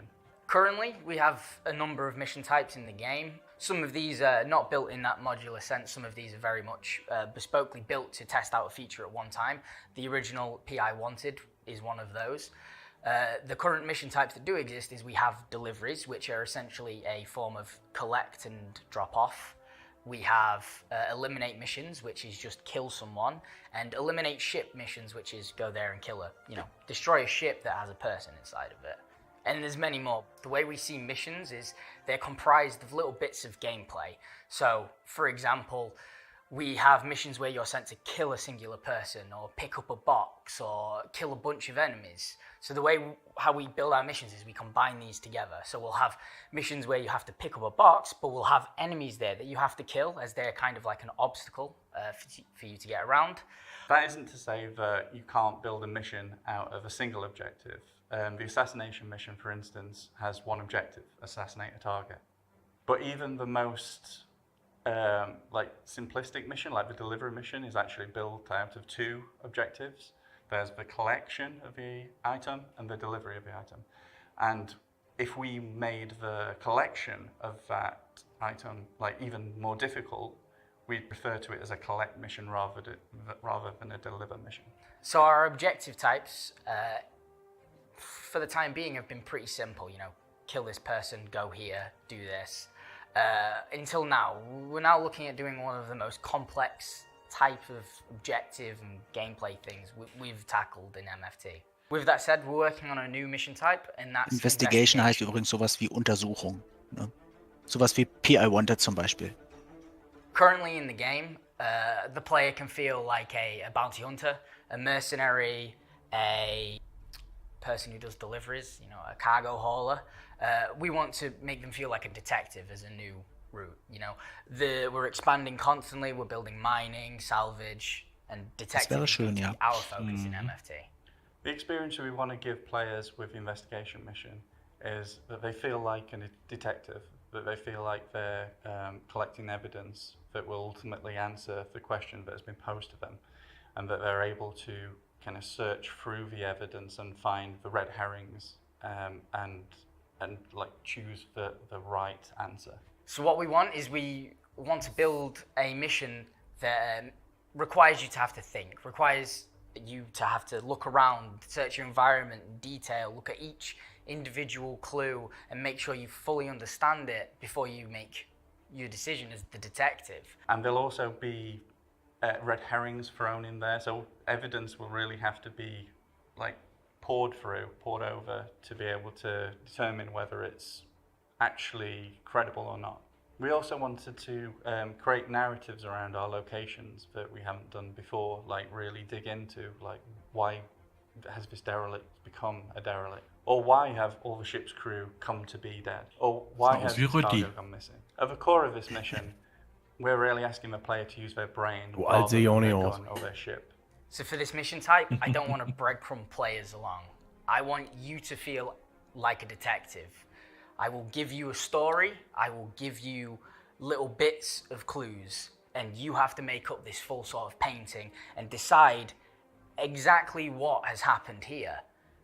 And then the rest of the decision is on yours. I might not tell you if it's wrong or right, you might find out. The idea is that you feel like a detective and you're so sure of your decision that you're going with that. Genau, es geht halt um Missionen, wo man sich wie ein Detektiv fühlt, wo man seine Umgebung genau im Auge behalten muss, um dann zu entscheiden, wie es dann weitergeht. We have to come up with our ideas, how we want it to work, and then we have to present it to CR, Tony and Todd, and make sure they're all happy with it and all of our visions are aligned. So when we're building the pitch, we start off by going over the ideal experience we want for the player. We start off with the most advanced things, all the gameplay mechanics we could dream of to bring this sort of role to life as a detective. And then we have to start looking at stripping it back to see when we can release it, what's the minimum viable product for this experience. And in the case of the investigation mission, we came up with two. So the first pitch is extremely simple, and it revolves around being able to find a definite answer, something that is undisputable. For instance, we came up with a mission where there is a repairman that's gone missing, and you can go to his office and you can find Aber bestimmt nicht von Twitch. correspondence that will lead you to another place, which will have his work itinerary on there, and they're all crossed off until one. And if you're smart, you'll go to that location, and should you go to that location and do a little searching, you'll find his body there, and he's been electrocuted, fixing the final thing on his list. Auf jeden Fall. And there's your definitive ending. Whereas the second pitch, it's more about allowing the player to choose when they're done, when they think they have solved the mystery. And the way we do this is we scatter evidence around the location and clues that lead you to that evidence. And obviously there can be red herrings in there. You can get your answer up to a credible state, which might still be the wrong answer but you can Geiles Gameplay. Complete the mission there. Das gefällt mir. Whereas if you'd have carried on digging a little more, maybe found a few more clues and followed them, you would perhaps find an indisputable piece of evidence, like, I did it kind of thing, that would get you the bonus for the mission. And both pitches had their strengths and weaknesses. The simple pitch, we could see how easy it was to scale, and it involved less complex. Das ist also richtig schön interaktiv, ne? Und anspruchsvoller vor allen Dingen, ne? We like the idea of giving the player the agency to decide when they were done. So we're in the prototype phase with the investigation mission, which is more important than ever because it's such a complex mission, and we need to ensure that it's scalable and that other designers can make their own mysteries with it. With the pitches, we can now prototype and sort of get that gameplay feel and see which one we want to explore more for the player's experience. Some of the hardest points of this are going to be the scalability of it. An investigation at its core is a story, so the story should always be at the forefront and the focus. So the first stage of prototyping was to prove that we could make it like a mystery happen in the most restrictive location we have, which was like a derelict. So this kind of interplay between the crew of it. From there, we're going to expand so that it takes into account more locations and uses all of the evidence retrieval interactions that we currently have. For instance, like you can kill a guy and get information off him. You can find a corpse, get information off it. You can loot a box, get information off it. And then we'll be prototyping the newer ways of getting information off of things. We're looking into using the med gun to find the name and cause of death of people. And we're looking into being able to find the mobilas in an inventory and download data from it. One of the hardest things that we have to figure out is the story. The investigation will live and die by its story. So we work very closely with the writers. Und das muss halt dann noch in Deutsch kommen, figure alles, out ne? what kind of story we want to tell, Wäre what gut. kind of clues we want to give, and then Da freue ich mich drauf, wenn das alles Deutsch ist. what obstacles we want to put in your way, keypad locked doors, enemies, traversal puzzles, things like that. The main challenge for creating this mission is ensuring that the player has enough guidance to complete it without putting mission markers on everything. It is supposed to be about them searching, figuring clues out for themselves, and finding the answer themselves. We want you to still feel like that detective, but ensure Kann that es sein, dass we're es eine giving you neue enough Rüstung ist, was der da information in anhat? the ways that we can. And we're working with the UI designer on the new mobilas, which should really help with this. Nicht? Habe ich jetzt nicht drauf geachtet. Ich auch nicht. So this has been our video design brief on our investigation missions. We're really excited to bring these to you. We wanted to give you an early look to let you know what we're thinking and see what you're thinking about these as well. And we're really excited about it because it will allow us to inject a lot more story into the persistent universe. So with everything we do, iteration is a key part of how we build things. So by the time you see this, and maybe by the time it comes out, it might have changed drastically. We don't know yet. We're still working on it and figuring out the fine details. But player experience and player agency is at the focus of what we're trying to achieve. We're really excited and hope you are too. And I'm sure we'll be talking about this again in the future. Sehr geil. Sehr Sehr nice. spannend. Ja. Nice. Ja, interessant. Aber ich finde, in diese Richtung And können die that noch was so Design viel Freak machen. Investigations. Joining us here, and the only Ja. constant to follow up on that is Star Citizen Live Game Director, Mr. Todd Pappy. wie die beiden da hinten stehen, erstmal Drinks mixen. Dafür hat man eine Bar, oder? Ja. These missions. We've got combat Ich werde mir missions, mal we've eben got, Kaffee holen, ne? Calling Cool. missions. This is a Bis gleich. whole new narratively driven kind of initiative for the persistent universe. What can you add to what's being said? Is this? How does this work, Dave? What kind of missions are we talking about? What kind of stories are we looking at here?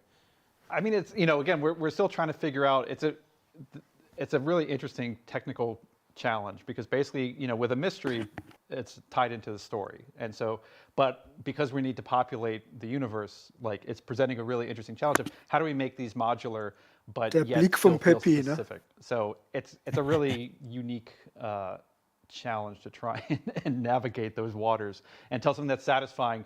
And again, kind of a new style of gameplay to engage people in a much more Mad Max, ja, absolut, sehe ich genauso. way that lets them kind of take advantage of all of our systems and just kind of explore and get to be these kind of, you know, detectives. Well, and ideally, it's something that you can't always notice or always be like, okay, it's, you know, Colonel Mustard with the lead pipe, with the lead pipe or the rope, you know. So we want to make sure that it feels unique, you know, to the area and interesting. So it's like Dave said, I think it is going to be a big challenge for us to figure it out. And the fun thing about it too is this is a type of mission where we don't just, it's not just knocking out checkpoints on a list. So part of the fun with it was creating a system where the onus is on the players to feel like they have enough information. Genau, erklärt jetzt hier nochmal, dass das halt keine Mission ist, wo man einfach immer von einem abgehakten Punkt zum nächsten geht, sondern es liegt so ein bisschen am Spieler, letztendlich die ganze Mission so weit wie möglich zu untersuchen und Informationen reinzuholen und dann halt letztendlich zu erfüllen. I know we often refer to the Precision Universe as the sandbox, and I think a lot of people will anxiously be looking forward to more storytelling possibilities, more narrative possibilities within the Precision Universe. Special guests. It is our 10th anniversary. Janeway so ist doch I'm schon asking da. everybody who's joining us today for your favorite 10th anniversary stories. Todd, you're looking at me very intently, like what are you thinking right now? Like I can't get lost in your eyes. Not today. Well, if there was going to be any day, it should be today. For wie man träumt, Jared Huckabee at least for me, it would ganz, have ganz to be at least verliebt. one of the sitcoms. I know Brian mentions like the Homestead demo, but I think even just getting 3.0 out the door, like that was such a arduous process, and Der hat vorhin climbing den up that Sitco hill im Livestream gesehen. a difficult one, but to finally get that out and Ja, klar. you see people's reactions and. Do you remember in the 3.0 launch, I made this unfortunate bet with the community based on Chris Roberts' feedback that we were going to be out by June or whatnot, that I wouldn't shave until 3.0 comes out. It is December. We are in the global go, no-go. To launch a big patch like this is very much like mission control. Everybody's checking in, you know, I'm good.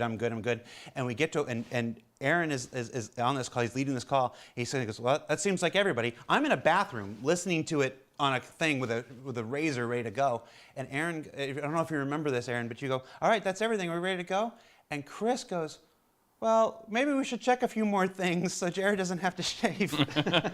and I usually sit in these meetings and I'm muted. I'm not supposed to be talking to these meetings. I'm muted. I'm like, you launched this thing. And then it was Aaron who took pity on me. He's like, all right, launch the patch. Do you recall that at all? Yeah, absolutely.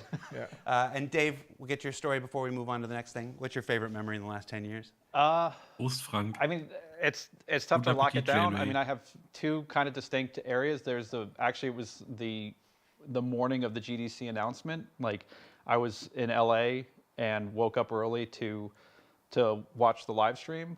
So hearing Chris, after, you know, at that point I'd been on it for a couple of months, of finally pitching it out and seeing the reactions of people freaking out and crashing the website and all that good stuff, was definitely, you know, Muss Chris eigentlich schon wieder hin? Der liegt wahrscheinlich schon wieder im Bagdad-Tank, what this could be, that this was really happening, was something that people really wanted to see. But for me, one of the big ones was really actually Oder hat sich verlaufen in der Phoenix. Like the PCAP shoot, just to be able to work with that cast.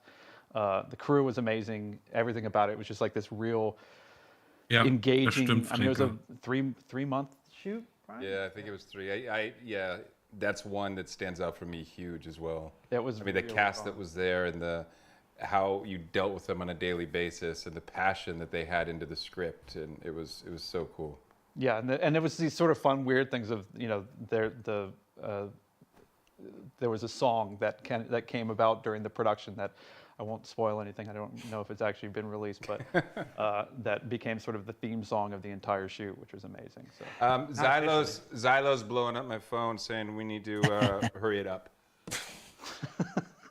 So I don't know what that means so much, but just letting you know.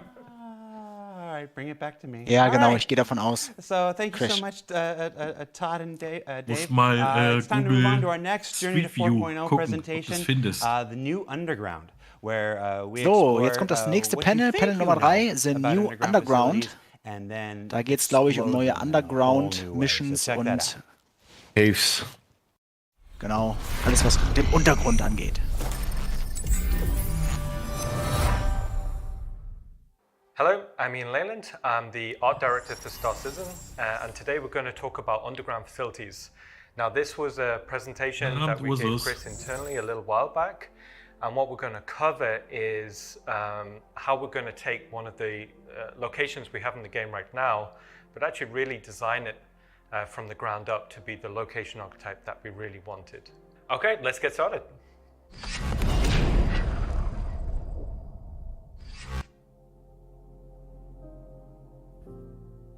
Let's talk about the original underground facilities. Now, the problem was we made these originally for the Citizencon presentation demo, and the time we had wasn't enough to kind of take the location where we wanted Ich finde, it er to sieht be. aus wie der junge Phil Now, Collins. It kind of fits the current purpose. It's fairly small in Gebe ich dir scale. absolut recht. Gives a multi-room layout opportunity for FPS combat, but we always knew we wanted it to be able to scale, you know, small, medium, large, to accommodate maybe 60 minutes of gameplay time per location. So how do we go about designing a location archetype from the ground up? So what we do is we split the location into the core areas we want to visually develop.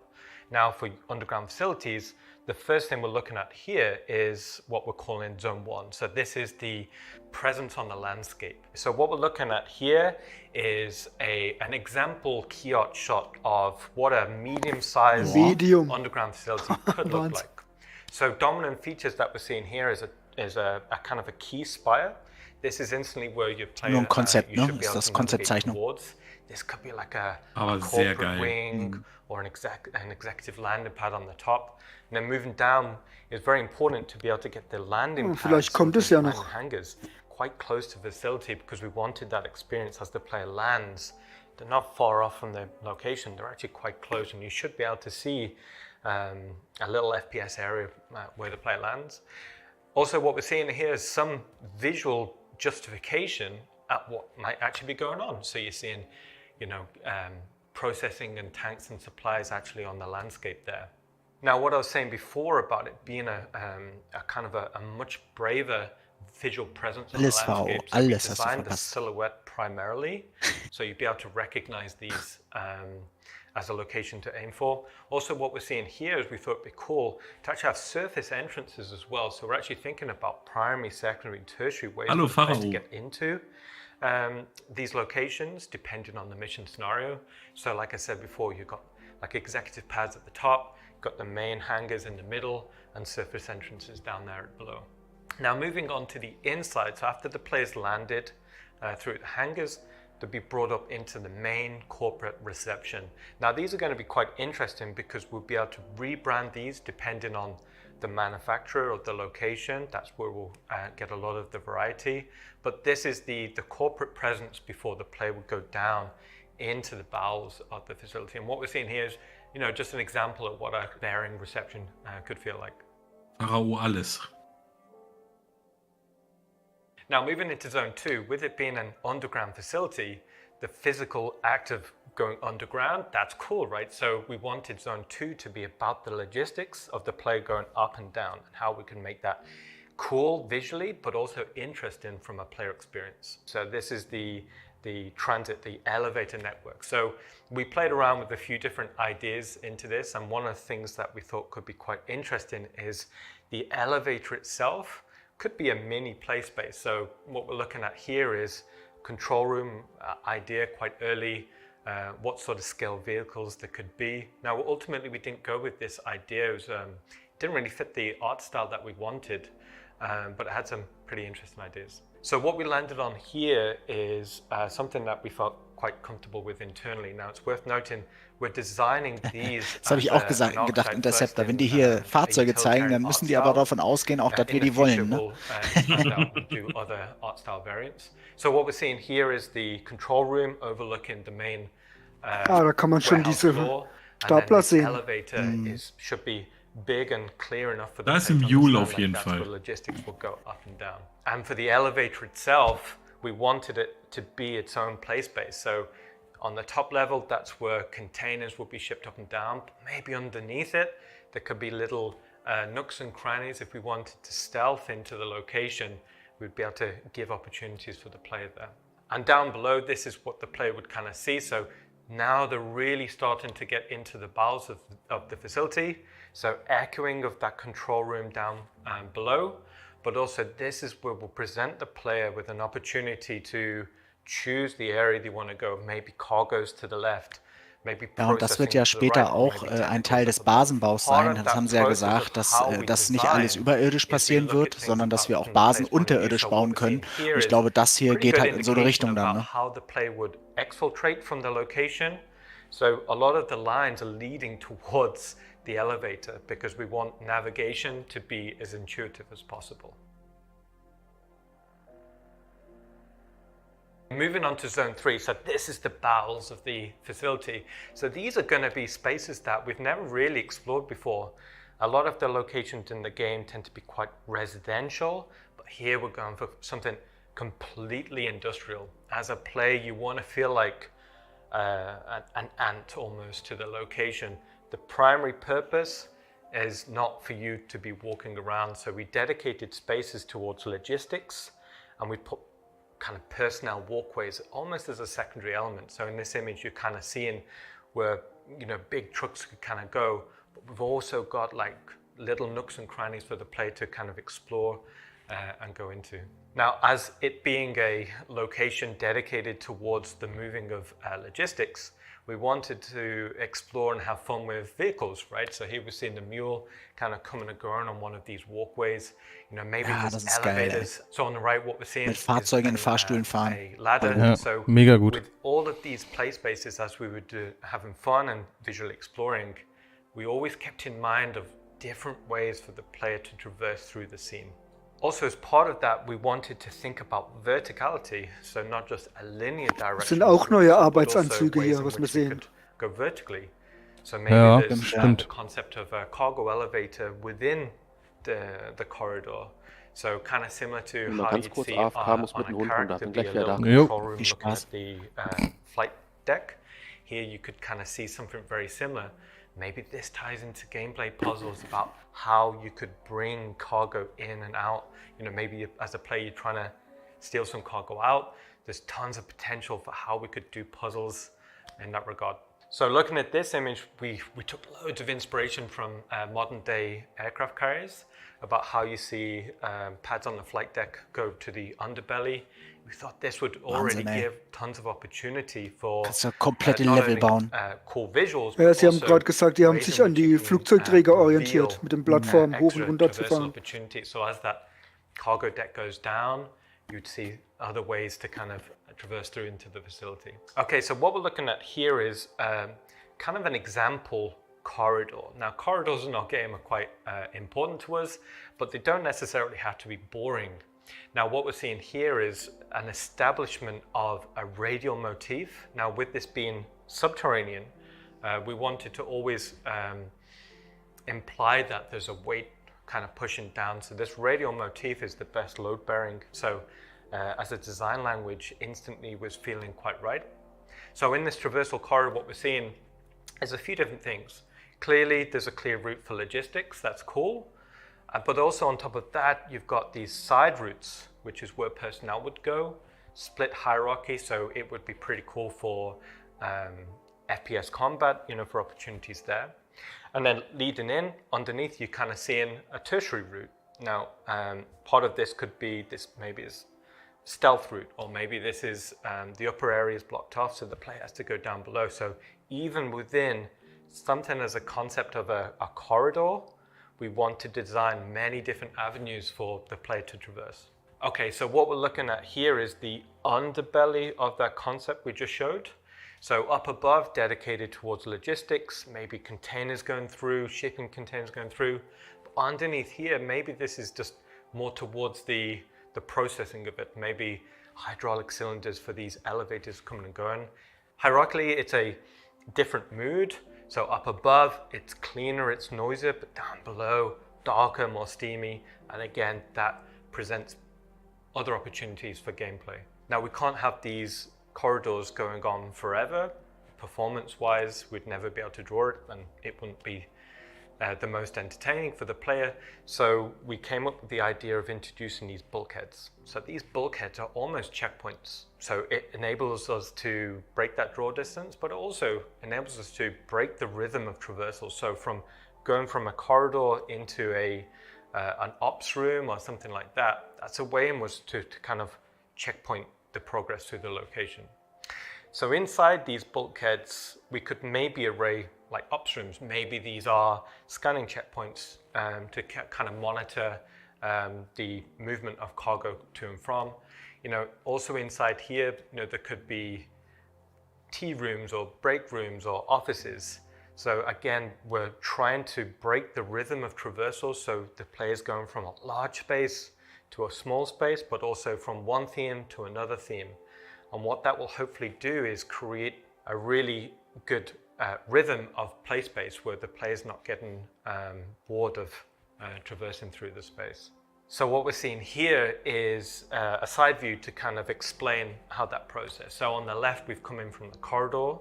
So on the top, we're seeing the primary route through, and we're seeing the bottom route coming in as well. So this is how, again, we're going to try and keep verticality as a traversal motif in mind. Now, going from a large corridor set to what we're considering here medium or small. So these are the tertiary networks that will link into the primary traversal route. So these again will be continuing the radial motif that we've been seeing, and these would take the player and connect into the main spaces. Now, from traversal networks to theme rooms. Now, as the players traversing through, we wanted to chapter Ja, that und hierfür ist experience unheimlich wichtig, dass die NPCs vernünftig funktionieren und dass da wirklich Leben in der Bude ist, weil sonst wirkt das alles super einsam und verlassen bei der Größe. Man darf ja sowieso nicht vergessen, dass das derzeit alles noch Bilder sind und da noch nichts, noch nichts Teilweise, läuft. genau. Ja, da hast du das gleiche Problem dann wie bei den Cargo-Decks und so, ne? Stehen die nur rum, geht alles verloren, die ganze Atmosphäre. Pipes, machinery, all of that sort of good stuff. And then as we get higher up, we're seeing that very dominant kind of technical control wing suspended over the play space. As an idea, this creates a plethora of interesting opportunities as a play space to fight the way through or solve puzzles. One of the things early on we wanted is cause and effect. We wanted the player to be interacting, solving puzzles, but seeing that reflect into the space. Another theme room idea we came up with was processing. So bringing in raw materials, processing them through, ready for manufacturing. So we had a bit of fun with ways in which we could kind of create these quite interesting set pieces. So it's not all just industry in the underbelly of these underground facilities. There's also going to be technical areas, areas dedicated towards the control of the location. So what we're seeing here is maybe it's the main map room. So this is where they control the networking of everything. And also on here, you've got the overseeing executive suite. So it's not just technicians here, but also executive wings. And also as a bit of fun, if the player does get access to these executive wings, then we're seeing another type of art style in here as well. So we've seen industrial, we've seen technical, and now we'll be seeing, more like the corporate foyer we saw up above. So meeting rooms, office spaces, that sort of thing. And what we're seeing here is maybe there's the data processing of the location. So as a quick idea, we thought these data racks are actually submerged for cooling in a base of water. We thought also it'd be cool if there's a cause and effect. So if the player solves a puzzle to go from it being below water to above water. So again, ways in which we can kind of spark ideas or conversations with design about interesting opportunities.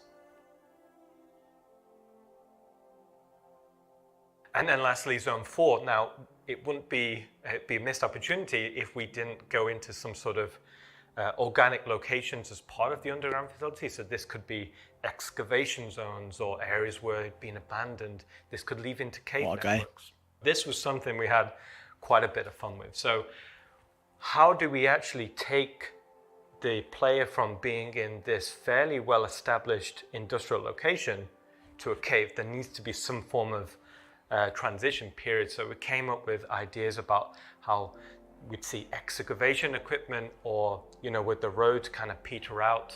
And as part of the roads, you know, maybe we can do some pretty cool layouts for the player to drive through. Something that's a little bit more invested than just a straight line. Now, as part of that transition period between heavy industrial to exposed cave, the equipment needed to create further UGF spaces, you know, maybe there's a large boring machine still there. Again, maybe that comes into some form of gameplay opportunity for the player to traverse over, interact. That's kind of cool. Also, as part of that, another opportunity to introduce a new element to the space could be, as we're transitioning towards more natural spaces, we can not only introduce different types of geology, but maybe we're introducing some form of liquid. So depending on the location, maybe it's on a certain planet, there could be like underground rivers, underground lakes, maybe it's lava, maybe it's acidic. And also, if we're describing these locations as maybe some are more abandoned, we could start to showcase how nature slowly started to take over.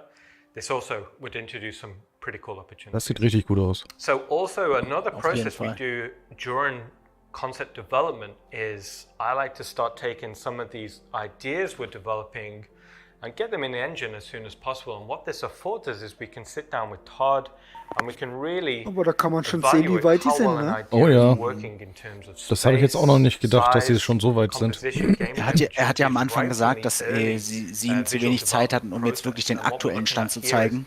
Ja, die sind halt schon noch weiter, glaube ich sogar. Ja, aber ich dachte, es wären nur die Bilder.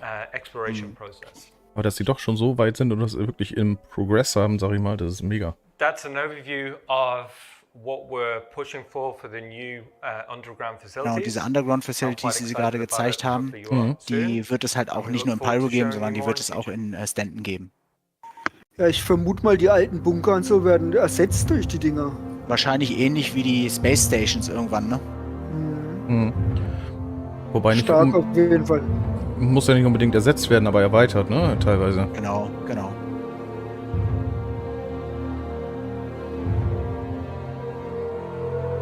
Ja, riesengroß, ne? Wahnsinn. Mega. Und wie gesagt, sowas wird später halt auch unsere Basenbaus boah, der Aufzug, Wahnsinn sein, ne? Ja. Ja, das haut mich echt um, du. Hammer.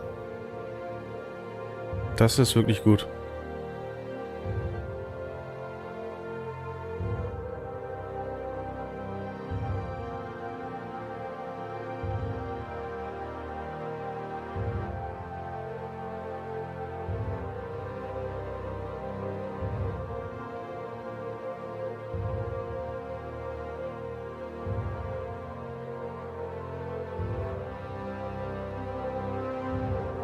Und diese Details.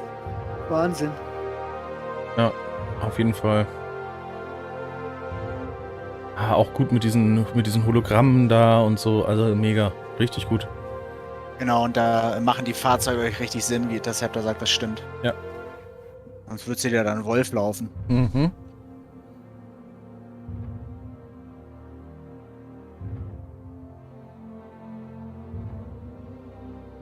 Ja, mega geil. Ja, oben so ein kleines Ding und unten so riesig. Ey. Wahnsinn. All right. That was the new Underground, starring our very own Star Citizen art director, Mr. Ian Leland. Ian, why Why are we redoing the underground facilities? Well, kind of as we said in the segment, we always wanted it to be a much bigger, more special location in the game, so it was always on our to-do list. And you've been here a while. The last 10 memories, drink up. Die Wahltasse, Last super. 10 years, what's your favorite memory? Ooh, favorite memory. It's kind of hard to pick one, but maybe a good one to start would be, I remember joining the company nearly 9 years ago and going on paternity and then realizing we're making Arena Commander, and we had about 6 or 8 weeks to make it, so that was a good fun challenge. Yeah. That was not originally on your team, and it was just kind of like, here it is. But it was good. It was a bit like baptism by fire, and we kind of pushed the engine to what it could do at the time, and we was super happy with it. Yeah. So these new underground facilities, it's not just going to be a big, giant, empty, awesome-looking, playground with nothing to do. Correct. What are we going to be doing in these things? I mean, all of our mission verbs count. It's basically we want them to be a sandbox element, that players can go and explore, but whether it's sabotage or infiltrate or investigate or deliver boxes to, all these elements go into all the design elements, when we're thinking about this, when we're testing out rooms, like all the interaction aspects for it, puzzle elements. So basically, when the team's doing it, we're building it, but also implementing the different design elements into the room at the same time. And all those different theme rooms that you were talking about, open up all kinds of storytelling possibilities with the different companies and who knows what misadventures are going on. Exactly. 3 levels underneath the surface of Yila versus 4 levels underneath the surface of Pyro 2 and stuff. Right. And these are coming to both the Stanton system and the Pyro system and wherever else afterwards. Correct. I'm not saying, because I like my job. All right, so in addition to that, am I this one? I'm this one. Nope, I'm this one. This one. Hi, everybody. We've got a number of promotions going on today. Everybody that's a member of the Star Citizen community, you've got a registered account on the website, is getting a free digital goodies pack. It's available for all backers. It's got Francis, the party animal plushie, which I believe is a Finley with a fun hat, isn't it? There's nobody here to answer me. A Falston jumpsuit, the Shubin edition, which is really cool. We don't have a lot of onesies in the clothing-wise for the Precision Universe. And a grenade launcher, because giving everybody in the universe a grenade launcher, that's going to be fun. We've also got a Toby Eye Tracker contest going on. JRDF, our partners at JRDF, are giving away Carrick, Freelancer, and Cyclone models. And the Halloween promotion is already live. And there's another Halloween contest where they're giving out some Caterpillars and Buccaneers. You can find out everything you need to know about that up on the robertspaceindustries.com website. And yes, I saw the chat going. I did comb my hair because while Brian was being messaged about one thing, I got messaged by my mom, who didn't like that I hadn't combed my hair. Hi, Mom. I comb my hair. Good. All right, what's next, everybody? Up next is, it's one of the segments that I'm looking forward to most. It's our sleeper segment of the day, as far as I'm concerned. The need for multiple speeds with Rich Towler and Yogi and Jed and Johnny and Dave from the Flight Experience, Flight Comp feature team. They keep changing their names as much as I do. They're going to talk about one of Star Citizen's oldest and most complex problems and the exciting new solution that they have for it. So check that out. And we'll meet you back here.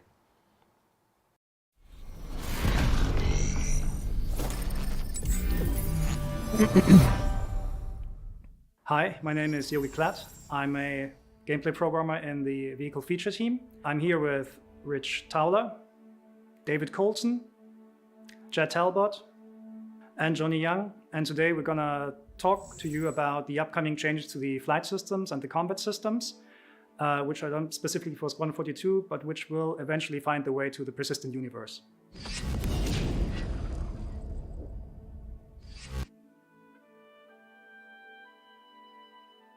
We want to define ship roles for the game because every role in itself and every ship can offer unique gameplay opportunities for individual players. We want to provide a lot more variety to the gameplay in Star Citizen, a lot more opportunity for different careers, different responsibilities, and different sort of perspectives and views on gameplay where people contribute different types of work and different types of jobs. Star Citizen is supposed to be a big expansive game with giving the players lots of chances to have a variety of different experiences. It's not just about combat, Nicht der von it's Star not just Trek? about an economy, it's not just about piracy, So it's sieht's about aus, all ne? of those Oh, things jetzt stellst du happening at the Fragen, same ey, time. als ob ich So Star we Trek need kennen ships würde. that can act and function in different ways to support all of those different goals. In trying to figure out these roles and define what they are and make the gameplay for them, we've started very heavily leaning towards Star Wars combat, bei mir. mostly because combat is a mechanic that is very widely applicable throughout the game, and the principles behind it apply to various other roles in the game. We've been working away in the S42 branch, and this has really allowed us to isolate these ships. So we're kind of broken it down into archetypes. It's really allowed us to kind of break down what these ships do, you know, and also it's to make sure that when we are defining these roles and balancing these roles, that we're putting the ships in the right place, because we don't want the ships to be like, you play this ship, it means you dominate this part of the game. That there's always got to be plus and minuses so the balance is right. So there's still some crossover between the ships. So just picking one type of ship just isn't, you know, isn't just a win. We have already defined several ship roles, and they're usually known as light, medium, and heavy fighters. Light fighters for us are fighters which are very dominant in the area of 1 versus 1 PvP combat. But they come with a downside, because obviously the light, which means the materials chosen on the ship, are probably not the strongest. So it's more about the attack. It's more about trying to outposition, Genau, get in Lafort, there der and Blinde, attack and genau, get das out meine of ich the mit situation. dem Heavy Visier da fighters vorne. are Ne? kind of the opposite. They're Aber not hat supposed to be Ähnlichkeit. really good at 1 versus 1, but they excel at N versus N engagements, so when we have group battles. Medium fighters for us, internally we call multi-role fighters, because they have a lot of hard points, so they have a lot of loadout flexibility. So a player can tune them to the role whatever they want, but they will never reach the performance of dedicated ships. A lot of the medium fighters sometimes come with a turret as well, so they've got that additional gameplay of the turret, which is aimed to kind of counter the lack of maneuverability that their ships have. And then additionally to that, we have racing ships, which are basically just really fast at changing the velocity vectors. And interceptors, which we basically just want to go very fast in the forward area, but never reaching really the performance envelope of dedicated dogfighters. Interceptors are designed to kind of catch up to ships and disable them. So they come with kind of advanced kind of hardware on these ships. Bombers, on the other hand, are, well, they're just slobbing heavy ordnance at larger targets, so you use them to take out bigger ships. But they're not really good at da blutet einem das killing Herz. small fighters. And then from smaller ships coming to larger ships like Constellation and up, we want to change the gameplay to be less about positional combat, but more going into the naval style of combat, where it's important to show the correct shield and fire arcs and timing your shots over long distances. So the purpose of ship roles is to really help players understand what ships should be used and when they should be used. And it's really about delivering on those kind of gameplay promises that we've been talking about, you know, over the past, kind of several years. If every ship is the same, it's not fun. But if we have dedicated ships with dedicated pros and cons, then we can create very exciting combat environments. And the biggest challenge we see in order to get that gameplay we want is the current speed that we have in combat. It's a subject we've talked about many, many times in the past. And it's something we've tried many things with. You know, we've tried limiting things at speed, we've tried adjusting handling at speed. We've tried so many things to kind of manage the negative impact of speed on combat. When ships are going fast in combat, they usually just end up very far apart, which is not very interesting, and it just devolves into jousting very quickly, which is also not very interesting. The second you create a longer distance between you and the target, your angular requirements to maneuver to that target are just extremely small. And this is a very obvious math reason why high-speed combat is kind of the opposite of what we want to achieve. Meaning meaningful and effective positional maneuvering. Ja, sie sagen jetzt halt praktisch, dass sie wollen, dass die Kämpfe in den Schiffen näher kommen und nicht mehr diesen Ritterkampfmodus haben, dass man aneinander vorbeifliegt, ballert, dann wieder dreht, wieder vorbeifliegt. Da wollen sie halt von weg. Da stehen sie halt nicht so drauf. Das hatten sie doch letztens auch sogar schon gesagt gehabt, glaube ich, ne? Opportunity for smaller ships to flex different types of gameplay. Another big issue with the speeds in combat is it's very hard to keep players engaged in the combat because players can move so far so quickly in such a short space of time. It's quite hard to keep a track on your opponent. So you might think, oh, why don't we just make the ship slower and call it a day? Well, we can't do that. The main reason we can't just make everything slower is the size of the Star Citizen world. We've got huge planets where we need to go from the planet's surface up into space. We need to traverse between different systems. So essentially we can't have just low speeds all of the time.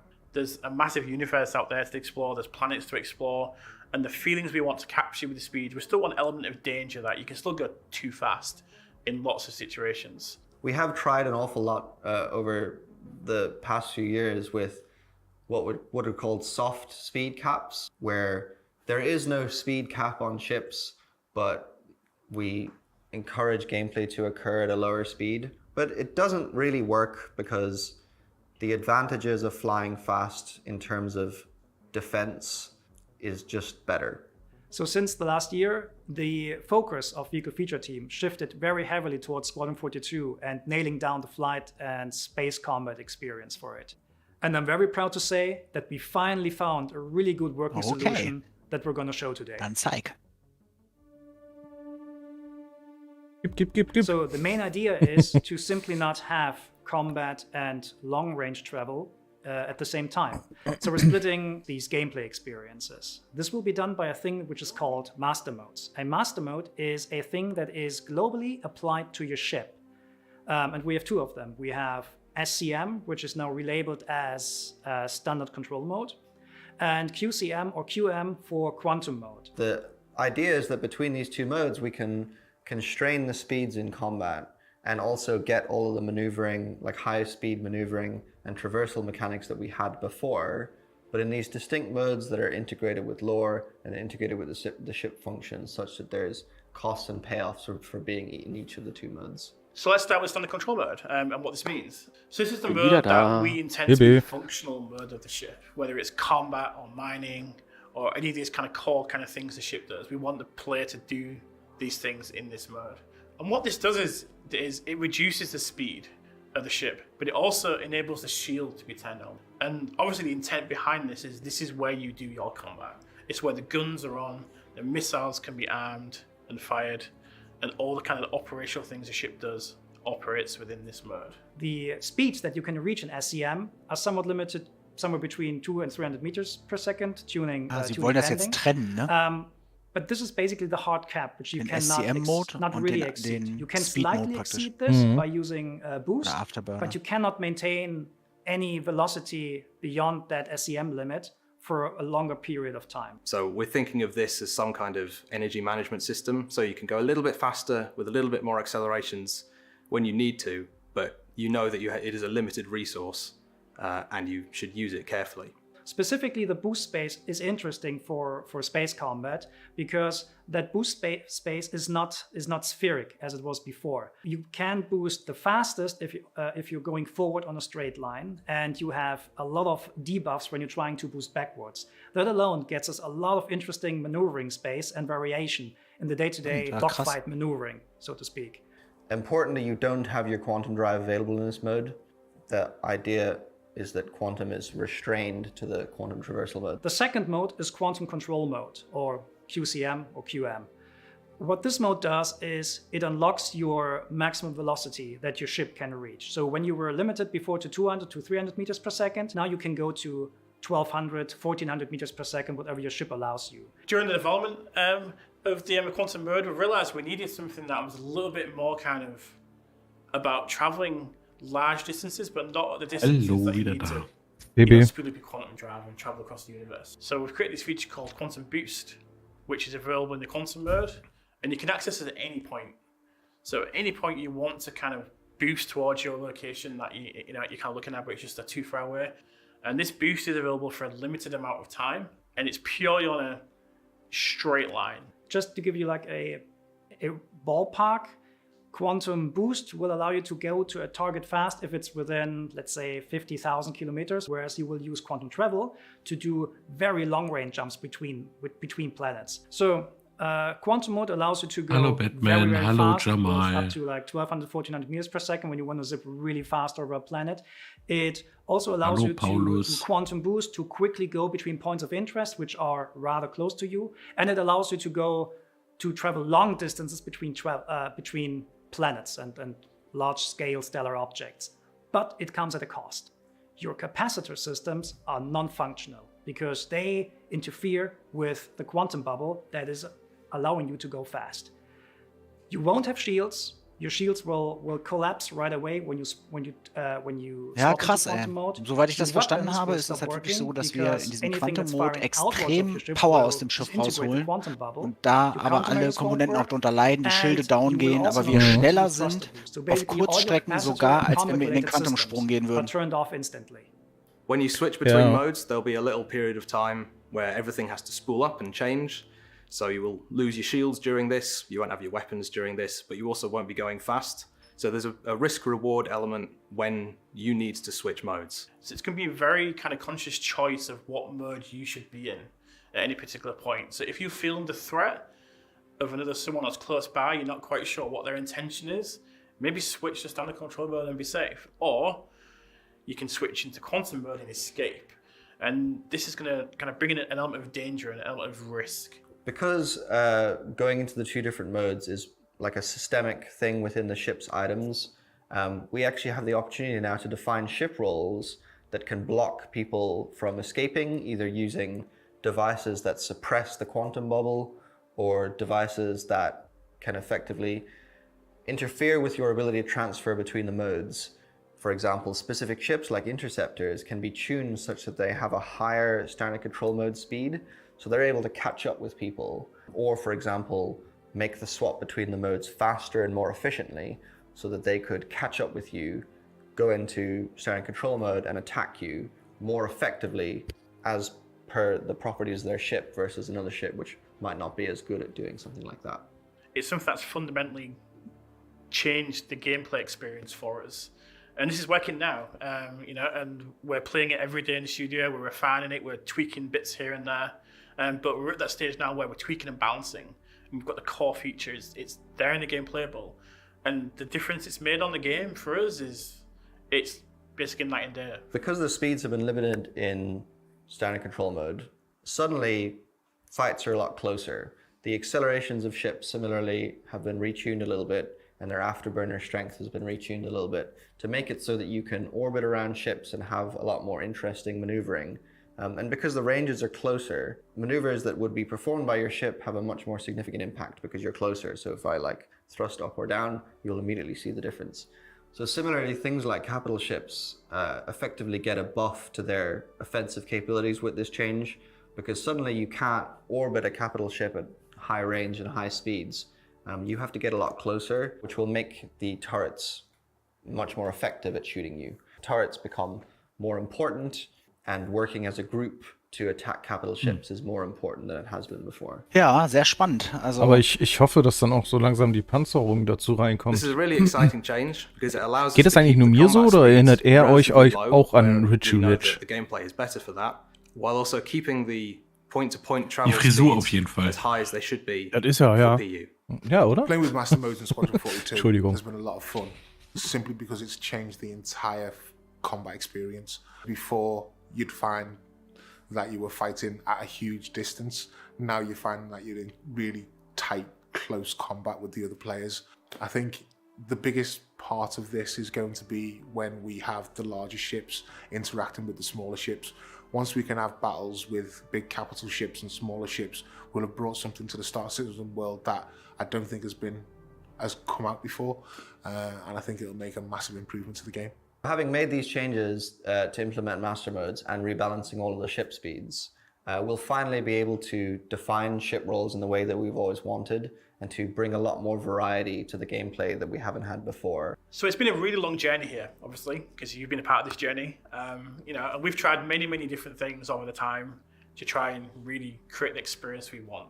But the reality is, from us, it came down to what it always is in Star Citizen, which is creating choice for the players. It's about giving players the option, and their choices have consequences.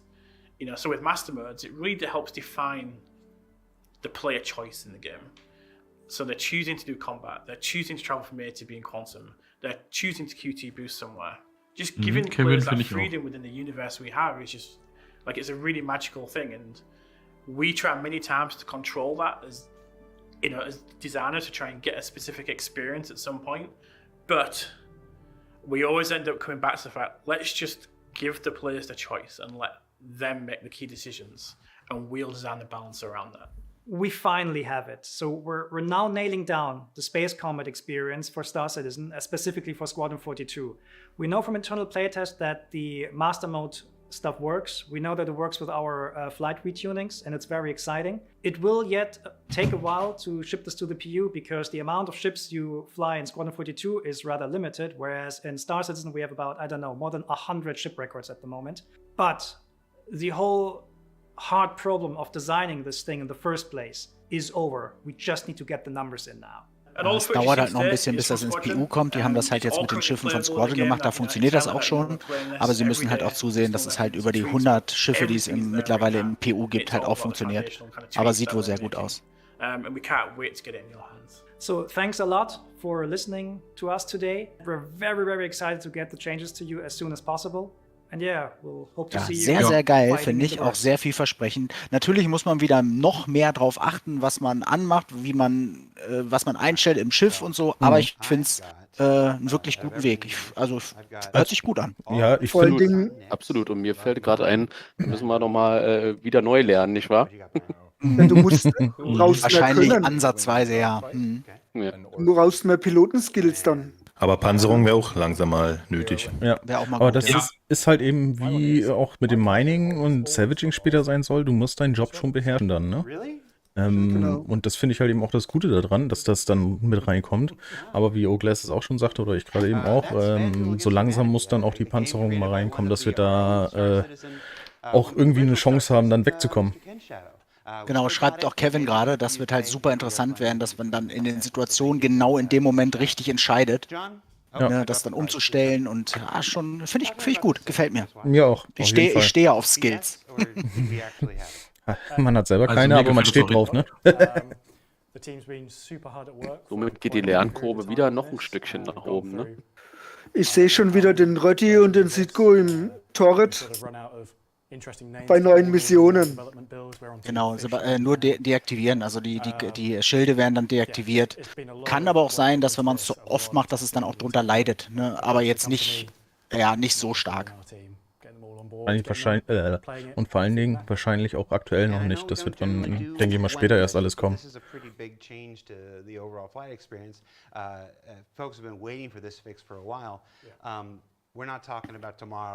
Seit wann steht der Radegast auf der Bar? Total gut, ne? Mir auch gerade aufgefallen. Two factors. We started doing this for Squadron, because naturally, to have a great flight experience in Squadron, so, da sind wir schon bei der Halbzeit fast. Es geht heute bis 1, Zitko. Meinst du? Ja, vielleicht, ja. Ich bin ja gespannt, ob die noch irgendwie so ein Ding raushauen, wo wieder keiner mit rechnet, ne? So wie letztes Jahr war das ja die 400i. Ich denke mal im letzten Panel, ne? Im Ship Talk kann ich mir vorstellen. Ja. Oder, keine Ahnung, 318 im PTU für alle oder so. Du wieder. Fehlt immer noch ein Bomber, ne? Den schönsten haben wir doch schon, die A2. Nicht mal die trinken Schmolz, hast du recht? Moppi.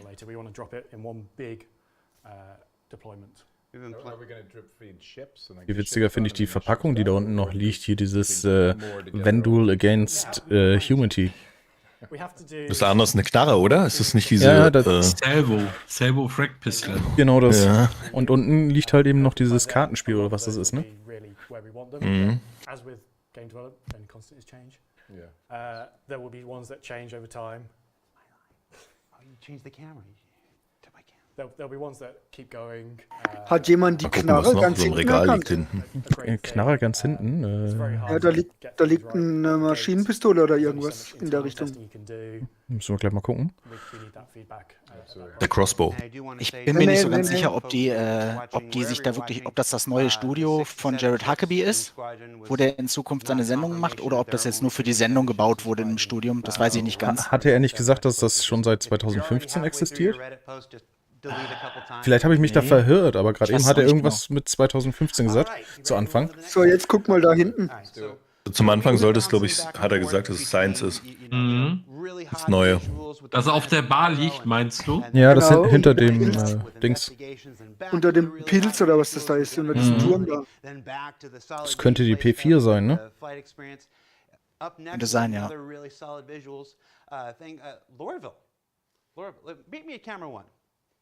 Oh, jetzt sehen wir die Überarbeitung von Lorville. Oh, da freue ich mich auch drauf. Geil. Ich muss bitte Straßen.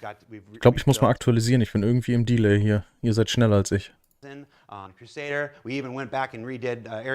Corso, genau, die neue Kantine. Dann will ich da auch arbeiten. Nur wegen der Kantine. Donti, du hi. Kick butt, and I was going to say kick names and take butt. Oh ja, genau, so war das. I messed it up trying to explain that I didn't mess it up. They're getting ready. They're already underway building a brand new Lorville Redux. So we'll send it on over to Eric Gagnon. And Lorville war doch, glaube ich, die erste Stadt, ne? I had it. I was so close. Ja. And they can tell you all about it. Ooh, and Ian Leland. Jetzt Check it kommt's. out.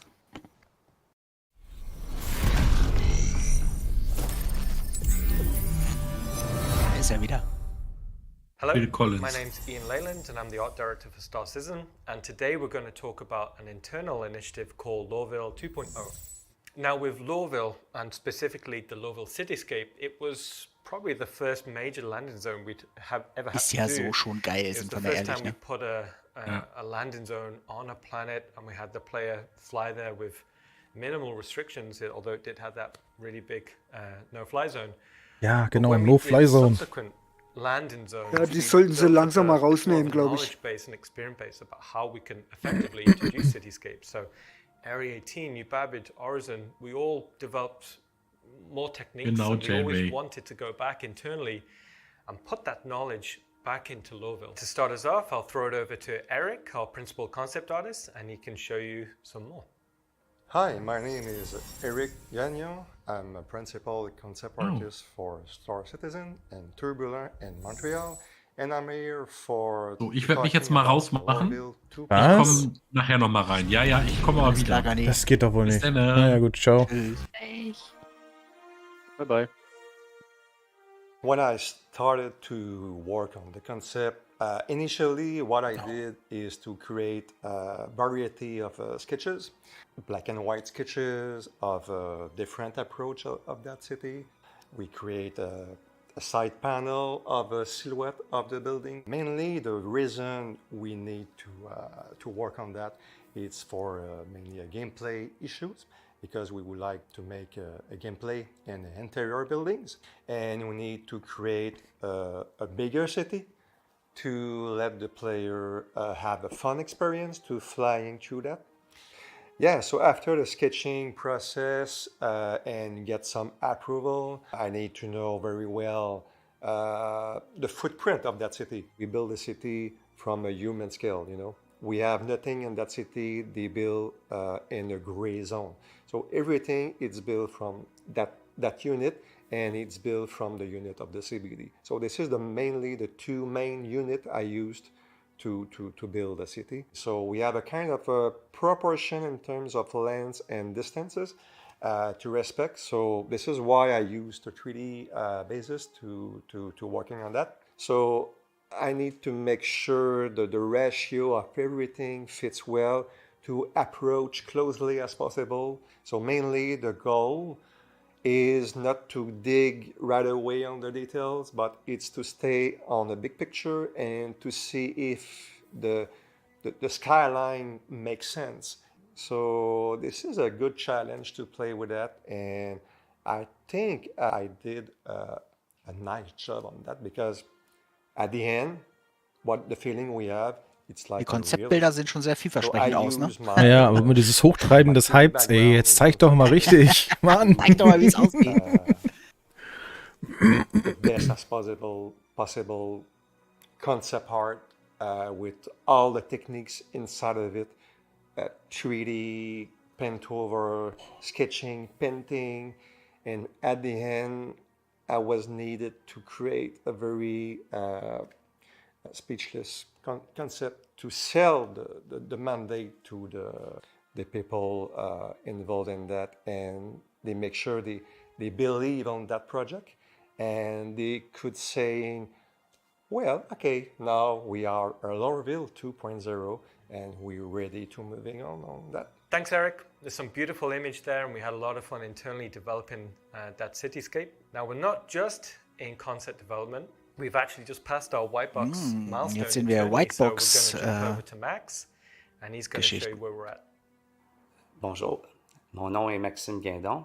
Bonjour. Chef environnement artiste sur le projet Star Citizen. Mon mandat en ce moment est Lorville 2.0. Oh, mein Französisch ist eingerostet, ey. Bonjour à la communauté francophone de Star Citizen, à toute la communauté en fait. Ce que vous faites, ce que vous partagez m'inspire énormément dans mon travail. From the concepts done, it was time to start it in engine, and we've had to evaluate what was possible to do and to extend or to make it much bigger than the initial Lorville city, up to something that matches the ambition. For instance, we are keeping the L19 area, we are keeping the CBD, we are keeping the spaceport, and we're building upon this and just extending the city. We've done several tests with the transit system, the rails, and we try to extend it out a bit. We're keeping the same number of gates, but we're moving them out.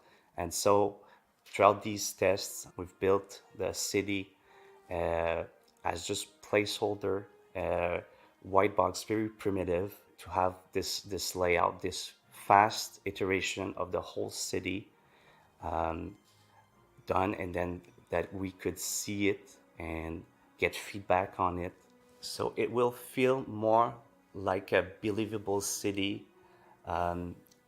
We hope it to be fun to fly around. And keine No-Fly-Zone mehr.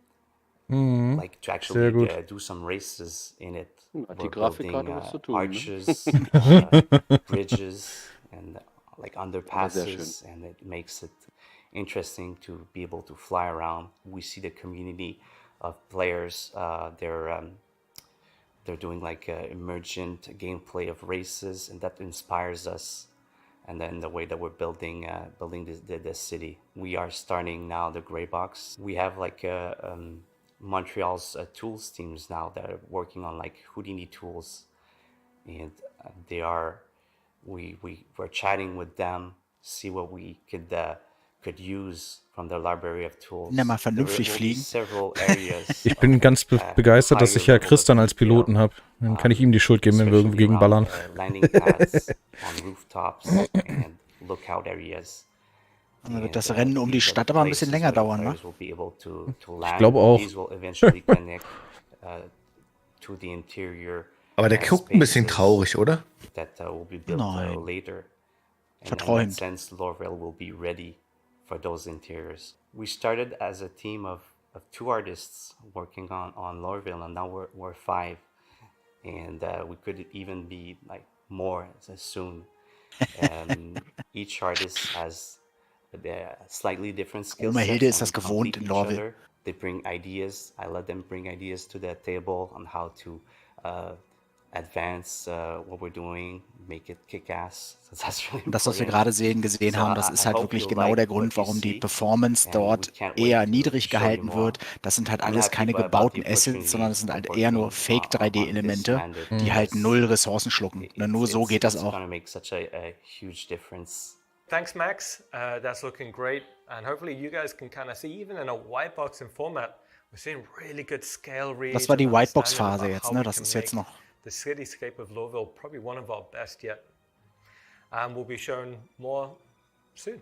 Thanks for letting us showcase that. Oh, das war's schon. Enjoy the rest Schade. of the show. Aber Vielleicht sehen kurz. wir jetzt noch was. Oh ja, hier. Oh, geil. Darauf habe ich gewartet.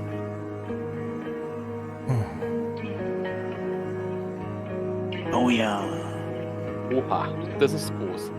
Ach, oh. Oh, Junge. Oh, Landing-Pads auf Towern, sehr gut. Also auf Gebäuden.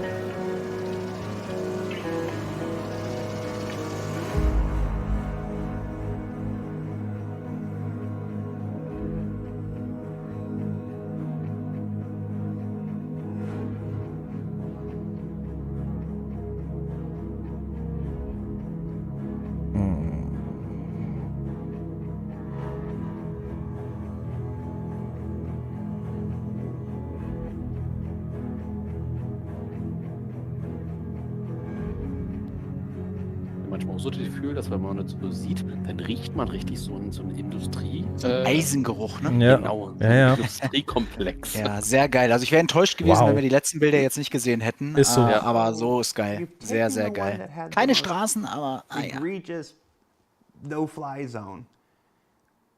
And you're making it so we can Hat just ein neues Hemd an. race through the canyons Hat er die ganze Zeit and schon under the bridges and ständig neue everything. Hemden an. I'm going to ask you the same question I asked John Crew. Is this BS or is this really what we're doing? No, that's what we're doing. Jetzt sind sie wieder im hopefully you can Weltall. see in the B-roll that you can actually see it. And, no-fly zones, they were there for a reason at the time. But as we grow, as we learn, we find ways to have a better player experience with that regard. And if you see it, how we got things working with New Babbage, then we started thinking, okay, there is a slightly different way. Because ultimately, that no-fly zone there is for a reason. It's not because, oh, what would be really cool, right? It's like, we want to keep the player experience in, the maximum level. So it's there. But for Lowville, as you've seen, we want that experience to be as low as possible to get that feeling where you can weave in between the structures, weave in between the buildings. And it was always something like, as we progressed through the landing zones, it was always like, one day we'll get back to Lowville. So I'm super happy that we're seeing this now. And, we discussed the art pipeline for years. We've been doing, like I said, we're here for celebrating our 10th anniversary this year. We've been talking about how games are developed, and we've gone through the pipeline a number of times, from white box to gray box to stuff like that. Where would you say Lorville is? Obviously, what we were just seeing there is not finished. Final art, we're in the final art phase. So basically, blockout white box is obviously self-explanatory. Interestingly, grey box phase, I'm thinking more like first pass art. So we're always trying to keep the team on the toes. But grey boxing is terminology that we've used on all art disciplines, and it's kind of. But when you're using kits, and you're in grey boxing, you're not actually traditionally grey boxing, so we'll probably just call it like first pass art. But where Lowville is right now, we just passed the grey box review gate a few weeks back, so it's final art now. So jetzt sind sie gerade in der Phase, wo es ums Detailing geht und so. Gespannt, wann's kommt. I mean, you're seeing hints. Ja, Fake 3D, das ist kein wirkliches, wenn du ein Objekt siehst, das haben sie anhand des Würfels gezeigt, das ist kein Würfel, wo dann praktisch die Geometrien drin gebaut wurden, sondern das ist nur ein Mapping sozusagen, was aussieht, als wenn es 3D ist, ist es aber nicht.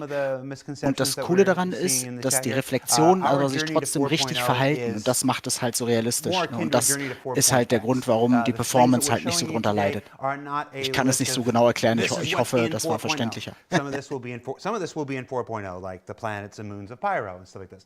Other things will be in 4.1, 4.2, 4.3, and we'll know which as we get closer to development. Anybody that's followed the project long enough knows that that's how this works. But everything you're seeing on today's show here is everything that's in the process, in the pipeline, being developed now for 4, 4.1, 4.2, 4.3, and so forth.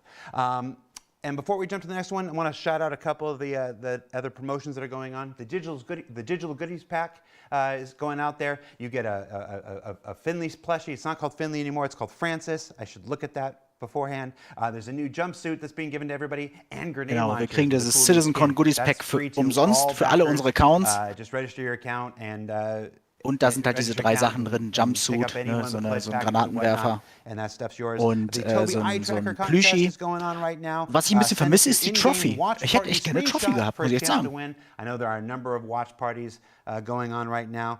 Shout out to the folks down in San Diego who I saw on Ja, stimmt, so Twitter eine earlier. Trophäe oder zumindest irgendwie so eine Münze oder sowas in-game, das wäre auch irgendwie ganz geil gewesen, ne? Ja. Mobby, ganz genau das. Aber mit Bump Map und Normal Map, da können die meistens eh nichts mit anfangen. Das ist, wie gesagt, das ist ganz schwer zu erklären. These models that you see here, the wonderful star kitten, a dragonfly. Wie er guckt. Switch to Ian's camera. I'm gonna put this in there. Look at that. Oh, it's not in focus. Hold on. Let me get closer to his face. We're gonna do this. We're gonna do this. Sehr gut. No. Take it down. In focus, because I'm holding it near Ian's face. Isn't that great? Smell it. What did it smell like? JRD Fabrications are the Genau, makers in of these Blender wonderful, zum Beispiel, ich weiß nicht, ob ihr das models. kennt, They have da an nennt man das entire array. You Decals can check it out the website, or zum you can get into Beispiel. the contest for your chance to win a Carrack, a Freelancer, Ich or zeige a euch das Cyclone irgendwann mal. Ich habe and Blender, ich kann all das, the ich zeige euch das going irgendwann on mal. right now. Ich wollte ja sowieso mal was zusammen für euch, mit euch bauen in 3D. Pumpkin carving contest. That's always my favorite. I think every single winner we've ever had has been from Texas. I don't know why that is, but they take their pumpkin carving very seriously down there. All right, so we've rambled on. Let's throw it to the next presentation. Now, Genau, die Goodies Packs, die sollten jetzt verteilt werden. Wenn ihr das heute noch nicht bekommt, wartet ein bisschen. Die nächsten Tage rauschen die dann auf jeden Fall rein. Sollte es auch für jeden Account geben.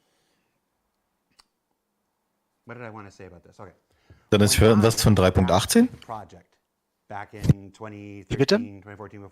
Das ist nicht, das ist erst die 3.18, wenn die draußen ist. Da kann man darauf zugreifen dann erst? Glaube nicht, nee. Alle bekommen das, ja. Vielleicht ist es in der 3.18 auch erst in-game, das kann sein. Aber in dem Hangar, im Webhangar bekommt er das jetzt die Tage. Ich wollte gerade sagen, in-game hatten sie, glaube ich, geschrieben, es ist erst mit der 3.18, ne? Genau. First as a backer until I came in to do this. On a spaceship. Did I mention I have a spaceship? Genau, und wenn ihr mehrere Accounts habt, dann bekommen auch alle diese Account dieses Goodie Pack. Also auch mein Evil Sid. When's going to be the day? Where are we at with this stuff? Well, Dan Truffen and Thorsten Lyman are here to talk about the actual working prototypes of the resource. Oh, jetzt wird es auch interessant. Jetzt geht es um das Engineering Gameplay, das Power Management in Schiffen. Sehr, sehr spannend. Geile Panels heute, wirklich. Alle interessant. Richtig geil. Los geht's. Ich habe auch noch nicht so das Gefühl, dass irgendwas langweilig ist. Ne? Ich glaube, es ist.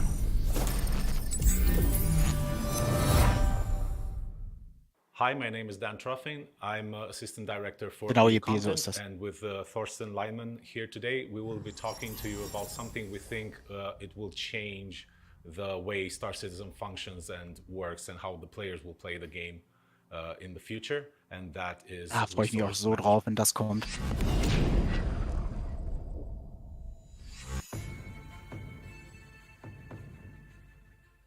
Resource management is the underlying system that allows items to produce, consume, and store resources in the game. It is the digital representation of real-life cables, pipes, tanks, batteries, or anything like this that you can imagine. It's the foundation of the ships, where you have certain resources like fuel and energy powering certain items on the ship, but it's also the system that will lie below any station or any vehicle, anything that you can imagine in our universe that actually requires a certain type of resource. Resource management is not just a system that helps ships function. It is a thing that's integral to the functionality of the entire universe. It will be the way surface outposts function, underground facilities, space stations, landing zones, everything in Star Citizen will function using resource management. So we will start with the smaller vehicles, and the gameplay for those smaller vehicles way more interesting than what we have right now. And from that, we can move on to like bigger ships, and finally the capital ships will have a real purpose in the world, and where it will have a real meaning, that you have the multiple roles inside those ships. It will drastically increase the time to kill for all vehicles in Star Citizen, and it will encourage people to disable ships rather than destroy them. Missions like Siege of Horizon will increase in scope and scale up a lot more with the use of resource management, as players will be able to cripple resources, change the way resources are distributed, cut power, cut certain fuel and critical parts in order to progress further in those missions. We can suddenly scale a lot bigger than what we have right now. And the reasons are that we have more control over the powers of certain platforms there, and we can introduce some interesting gameplay that facilitates these functionalities. Resource management is going to open up the possibility of player structures, player-owned outposts on planet or stations in space, where the player will have to manage resources, bring in fuel, do repairs. And this will not be something that only caters towards the engineer. This will be something that is valuable for everyone in the world of Star Citizen. Resource management will finally allow players to build their own bases and their own homesteads and actually keep that loop engaging and fun. And really, this is the main thing that makes multi-crew gameplay possible. We envision the players taking on roles like engineer, mechanic, tactical officer. And while you have your engineer trying to maintain all the resources functioning and flowing perfectly and all the items in good operation, you will have mechanics running throughout the ship, trying to change fuses, repair various things that have broken down. You will have tactical officers moving shields from one side of the ship to another in order to counter whatever incoming damage you have. Obviously, the pilot is going to be doing his job, trying to move the ship out of harm's way. Da ist richtig Bewegung an Bord dann. Taking out enemy incoming fighters or other ships. This is how we envision this entire ecosystem just coming together and providing what we hope is true multi-crew gameplay. And for all of you out there that are waiting for the Ibises and Javelins and want to use Dein those Stream, ships, ja. Hat geleckt. Jetzt läuft's wieder. Ich glaube auch die Hammerhead ist das erste Schiff, was umgesetzt wird mit diesem Gameplay. Hatten sie ja schon gezeigt gehabt, ne? Ja. Stimmt. Resource management can be broken down into several key elements. Power, energy, resources, life support, item maintenance, relay handling, access control, and gravity. So let's start with power, energy, and resources. The players can choose to overload items in order to get more efficiency out of them at the risk of burning them out. They can also underload items to save some resources if they don't need the full efficiency of an item. The players will have to pay attention to the balance of resources, power, fuel, coolant, heat generated, in order to maintain a well-oiled and balanced ship. And overall, prioritizing certain items and their resource consumption. Life support is the most important thing you have to pay attention to in your ships now, since atmosphere is finite in all the spaces that you might discover. And jemand wieder sein Helm the life vergessen. support system is a key factor. Here, the Aus wie life support Sitco. you have to Habe ich mir auch maintain, gedacht. meaning you have to make sure that the consumables inside the life support generator are always there to make sure that it can generate breathable atmosphere for you, or the temperature is actually increased to a human livable factor, so you don't freeze to death or you are not cooked. As part of item maintenance, the player will be able to control items throughout the ship, turn them on, turn them off. They will be able to remove broken items and replace them with new items, or sometimes dodgy items, depending on their income. It will be able to control which sub-items are installed in those items, either as fuses or subcomponents that give them various bonuses to that specific item. They will be able to run repair gameplay and replace broken fuses when the item stops working or takes enough damage. Relay handling is the actual management part that you, as the engineer on the ship, have to do there. It's basically defining these circuits in the most effective way, especially for bigger ships. So a relay is something that defines which items are connected to each other. And what we want to achieve here is allowing you to create the best possible outcome for your ship. With access control, we're introducing ship roles. The captain will be able to assign certain roles to each of his crewmates, and for example, say one of the player becomes the engineer, which gives them specific access to certain controls, while the person that is the pilot will not have access to those controls. At the same time, a gunner will only have access to a specific gun or all the guns on the ship. And finally, gravity. So gravity is a concept that you experienced already in every ship. So there's always a ground, there's always a down, there's always an up. And we would like to give you some more control over that. So because it requires some energy, and if you want to run your ship more energy efficient, we want you to allow to switch off gravity. Or there might be other use cases where a zero gravity environment is more useful than another one. So if it wasn't clear by now, the scope of resource management touches pretty much every aspect of life in Star Citizen. So we're doing a lot of talking, but I bet what everyone would like to know is where are we with all of this right now? Currently, we have working in-engine prototypes of the following systems: power, gravity, life support, and the relay network. With a power system, we can overpower and underpower items. We can set the priorities of item producers and consumers inside the ship, and we can set the path of resources inside the ship through the resource relay network. And with the power system, we already can distribute the base energy and base fuel throughout the ship. So we can make sure that each item actually gets the resources they need.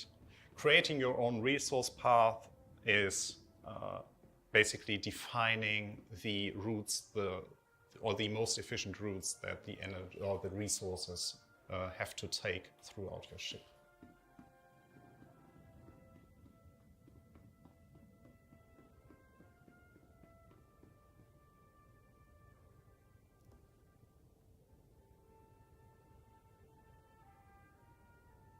We can also demonstrate many aspects of the life support system, including making new players suffocate,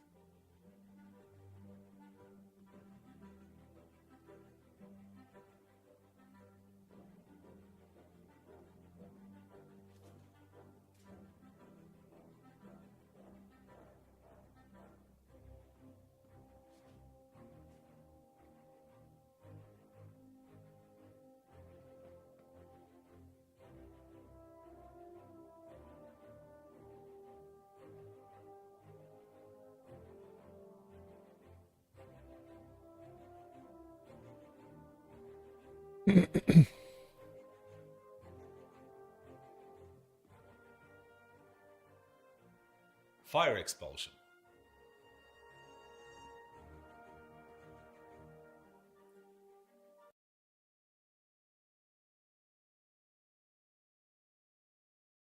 Ist bei euch der Stream auch gerade am Buffern? Ja, er ist richtig am Laden gerade. Ja, okay, alles klar. Das ist ja schlecht. Genau in der geilsten Situation mit dem brennenden Feuer. Er hat sich gerade übelst gefreut und jetzt freeze. Oh Mann. Technical difficult. Ja, jetzt geht's weiter. Oh. Was? Abgestürzt irgendwie, ja? Ja, bei mir geht's immer noch nicht. Pause. Nee, es ist gerade Connection lost vom Host. Oh. 30K. Da ist der 30K, genau. Na toll, ich sehe gerade Werbung. Schreiben sie auch alle, ist in Alpha und so. Jetzt geht's weiter. Geht weiter. Na, bei mir haben sie jetzt erstmal eine Werbung reingedrückt. Ja.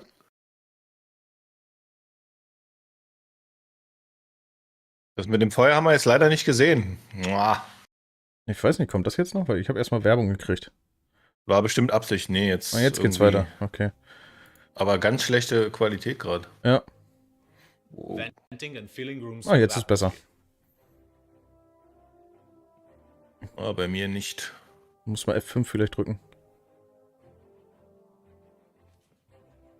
Okay, leckt aber teilweise noch ziemlich. Wer weiß, was die wieder angestellt haben.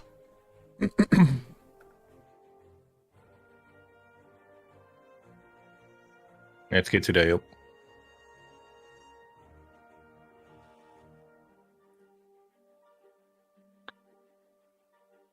Silko, bei dir? Ich glaube, der sitzt gerade nicht vor dem Rechner. And making players suffocate again. Jetzt Armbrot essen.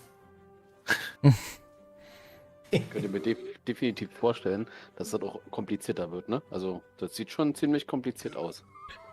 Ja. Wenn du da durch die Hammerhead rennen musst und erstmal was holen musst, bist du wahrscheinlich vorher schon tot. Ja.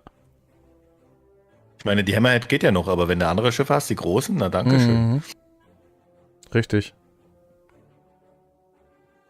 Aber es wird auch Also interessant. die noch größeren. Aber ich finde, das wird auch richtig interessant dann. Ja. Auf jeden Fall.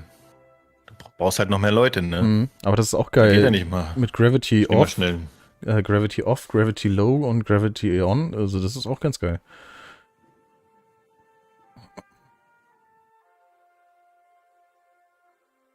So, ja, ich hatte gerade meinen Boomarm oben, deswegen haben die mich nicht gehört hier. Aber ihr hört mich. Super, danke.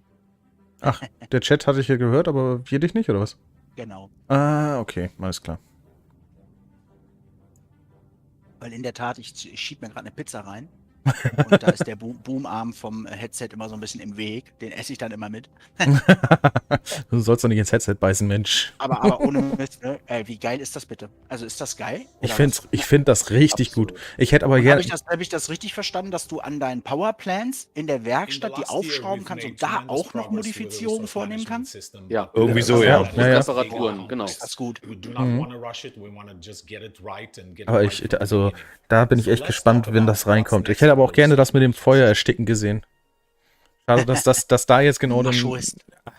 As you can tell, resource management is a huge endeavor. War vielleicht Absicht. So like everything else, Ich glaube auch. We'll probably not get everything in the initial release, but this is what we're aiming for.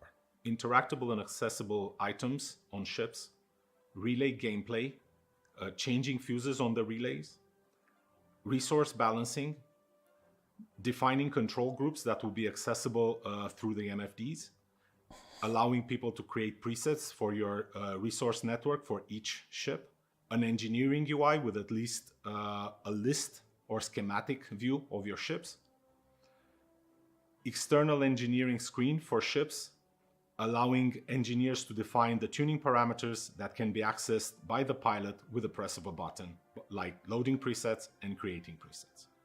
And after the initial release, everything else will fall into place with subsequent patches. We started talking about resource management about 2 years ago. It is pretty much the evolution of what used to be the old pipe system. And this has been an interesting journey. And finally, we're starting to see the fruits of our labor. And we're starting to see all the possibilities of gameplay that we can open up to the players in the future. It's exciting to work on something that's so central to the world of Star Citizen and that can impact the gameplay of so many people, irrelevant of what they choose to do in the world of Star Citizen. Resource management is the most exciting feature that I've ever worked with. It's such a groundbreaking feature that will change the entire game from its core. I think we never had this opportunity to change the game into this direction where we are heading right now, where we will finally have all the tools in place to actually allow meaningful multi-crew gameplay and meaningful decisions for all the players, where every decision counts. This is the stuff that makes me really proud of what we are working on right now. thank you for letting us share our progress with you. And Ja, Sebastian, auf jeden Fall. Ne, also das ist nicht jedermanns Ding, aber ich glaube, das ist gerade auch so für Multicrew-Gameplay auf Großkampfschiffen und so, die Leute stehen da voll drauf. Und ich glaube, so ein bisschen geht das auch für unsere einzelnen Schiffe. Da ist auch so ein bisschen, da sind wir dann halt der Ingenieur. Ne? That was Dan Truffin and Torsten Lyman talking about the resource management system. And joining us to follow up on it is Todd Pappy, John Crew. Guys, this has been a long time coming. I know we still got a ways to go. I don't make it sound like it's it's done, but I mean, how exciting is this? This is very this to me brings the interaction that we want in environments, but also in ships. Jetzt hat die Jacke Todd Pappy. Like you said with the multi-crew stuff, but like again, it's not only going to be in ships. We're also putting it in environments. Yeah, this is what's necessary to have player homesteading. One of the components. It's not the only thing. But but it's about just bringing the interaction into the environment. So the AI will react, the player reacts. Like it's having that interaction level that you don't normally get in games. So that's what we're looking for. Being able to make, imagine Siege of Orison, but being able to actually assault the platforms and depower the platforms. Missions that can take place inside the landing zones where you can cut power to buildings and stuff like this. I mean, this is what really opens the game. Yeah. And John, as they said in the segment, the first place this is going to come is ships. Yeah. So, what's the first version of this look like? So first version is going to be a lot of what you saw in that video. So we're working through some of the ships now. Hammerhead, Hulle, Star Runner, just to prove out a few things, because naturally some ships were built a long time ago. Ones in recent times were built with this sort of level of detail in mind. But yeah, you'll have all these components accessible. You'll be able to get to the relays, do all this management. Something really cool in that video was all the fire and gravity and atmosphere stuff. And like you say, it goes from just being a ship you're on board to like an interactive piece of the puzzle that gives you that multi-crew gameplay. You're not just limited to I'm a pilot, I'm a turret gunner, that's about it. Now engineers and support roles are going to have a huge part to play on ships, because things will go wrong. And if you don't get on top of it quickly, it's going to be a very bad time for all involved. Yeah, like I said before we set it up, this is the aspect of Star Citizen that first drew me, in. So it has been I feel like I've been very patient and waiting, really wanting to see this go. And as I see everybody on EUPU and everybody that's contributing to this thing, it's just super exciting to see it really beginning to evolve and really beginning to be used tangibly in our prototypes and stuff like that. And it's just, I think people know I don't generally hype very often. I'm usually the guy that's sitting here, it's like, don't hype, manage your expectations and stuff. And you should still do that. I'm not changing my tune. This is the part of the thing that I've been waiting for personally. Yeah. So I'm excited. All right, so we've ping pong from the visuals to the gameplay, the visuals to the gameplay, the visuals to the gameplay. Ja, genau. Das ist halt das Ding auf den Großkampfschiffen. Ne? Sobald da einer seinen Job nicht gut macht, funktioniert gar nichts mehr. Wenn der Engineering nicht gut ist, können alle nichts benutzen. Man kann nicht fliegen, man kann nicht ballern. Wenn die Leute nicht gut ballern, dann gibt es für den Engineering nichts zu machen, weil das Schiff wahrscheinlich schnell explodiert. Ne? Wenn der andere Pilot nicht gut fliegt, dann fällt der Stream wieder aus. Ne? Ja, ich wollte auch gerade sagen, ne? All solche Sachen. Ich will ja nichts sagen, aber die hatten halt nicht jemanden, der das einstellt, so wie ich, ne? Jetzt kommt der wichtigste Teil. Ach, Entschuldigung. Jetzt wird's spannend.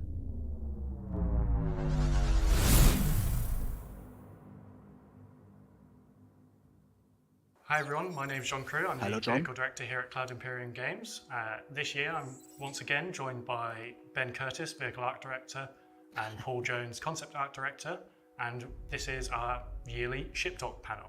Like previous years, we'll be talking about something coming soon, something being announced today, something coming a bit later, Oh, wird was angekündigt. Pick a ship or vehicle concept. Wie unerwartet. Hat er gerade eben gesagt, was heute noch rauskommt, ja? Er hat gesagt, es wird was. Sie sprechen über was angekündigt wird. Concept Ship? Oh. Crusader? Series of ships from Crusader Industries that is designed to take on a variety of other manufacturers' ships at the Whoa. two-person crew level, and does a wide variety of tasks depending on which variant you Kontenance, The two Jungs. standout competitors Ach for ja, the ship Janeway, are Entschuldigung. naturally the Cutlass and obviously the Cutlass Und jetzt ist Blue, Gunny Gib mir nicht da, mal. ne? Der kriegt wieder and nichts the mit hier. Freelancer series. Nee.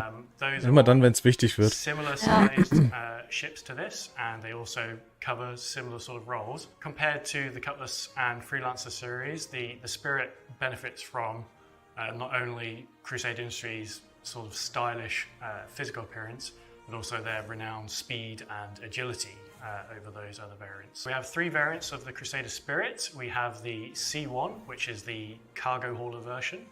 We have the A1, which is the light to sort of medium bomber version.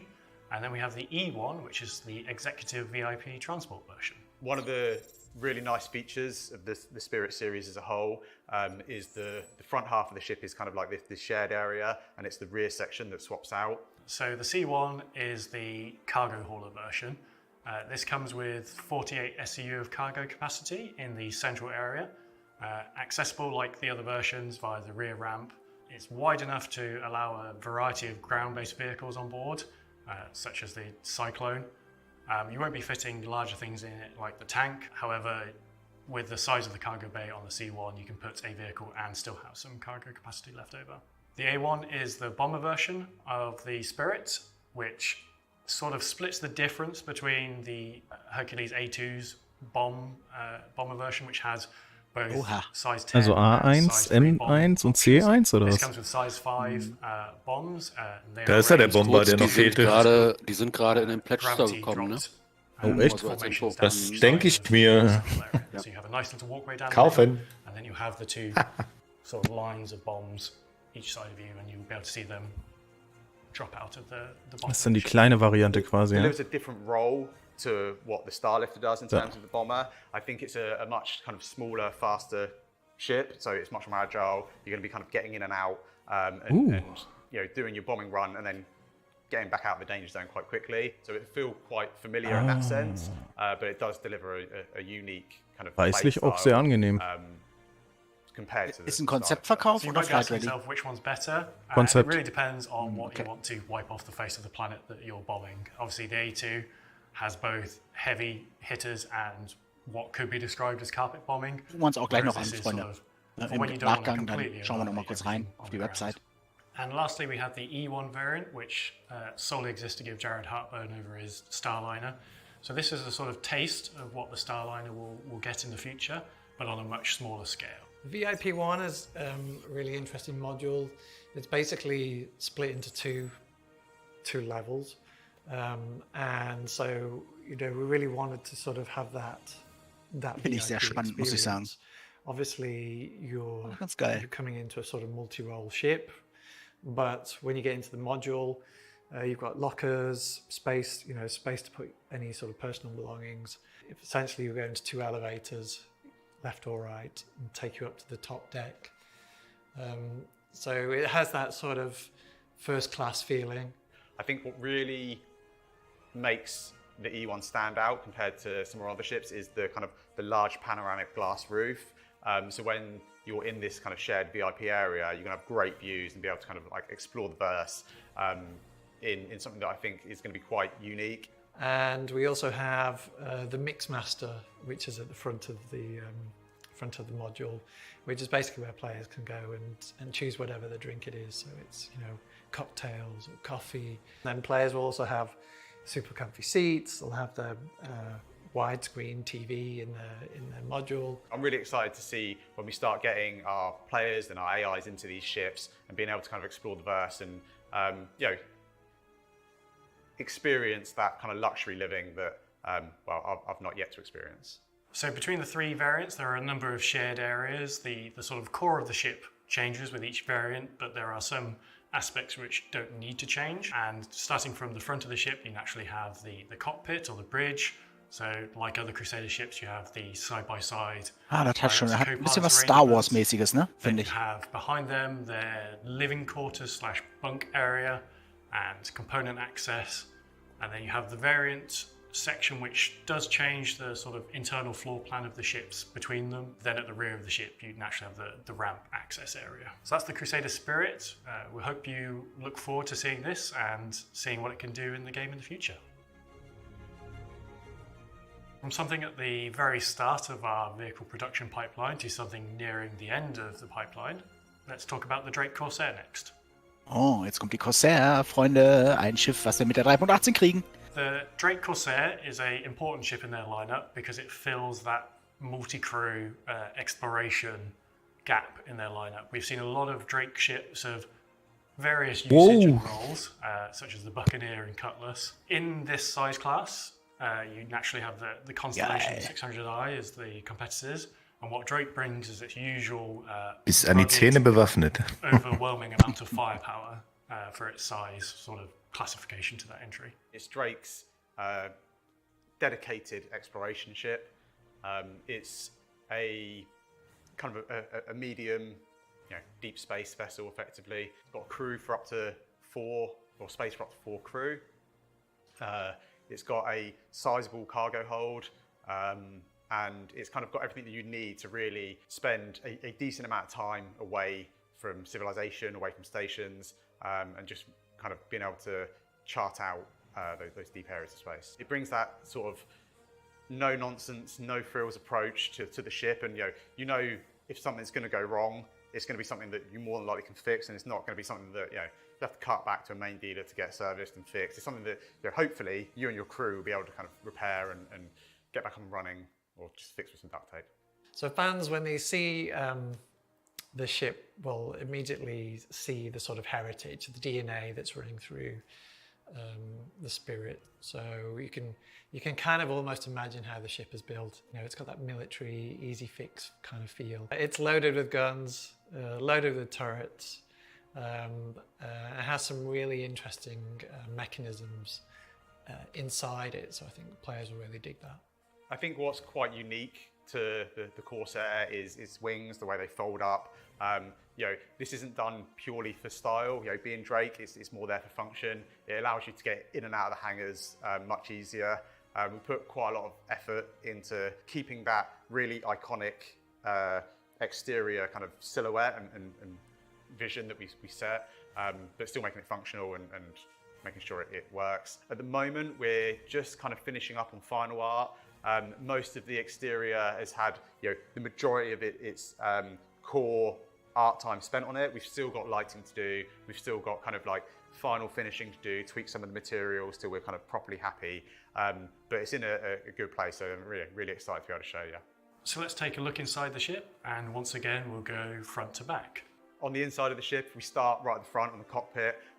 The Corsair has quite a unique feel to its cockpit in that the pilot is kind of sat right up front, and then kind of classic kind of Drake stylings, the co-pilot gets in the seat behind them and actually sinks down into the floor. That transition from the main cockpit area into that kind of co-pilot kind of section, you move right forward and you're sat pretty much underneath where the pilot is. It gives great visibility for both the pilot and the co-pilot. The other nice thing about this cockpit is, again, you've got these massive guns that are stuck out either side of you, so it should be a nice place to be. In the rear of the cockpit, we've got the captain's quarters. So the captain's quarters is actually pretty much identical to the rest of the quarters in the ship in terms of its kind of size and its amenities. As you move back through the ship, there's I guess a small kind of crossroads directly behind the bridge. From here, you can either progress backwards straight into habitation, or to either side, you've got the turret access. So it's right really at the kind of like the neck of the ship, effectively. The side turrets have changed a little since the concept phase. They now have a greater range of motion in sort of the yaw axis. We're quite limited at concept stage to about 45 degrees.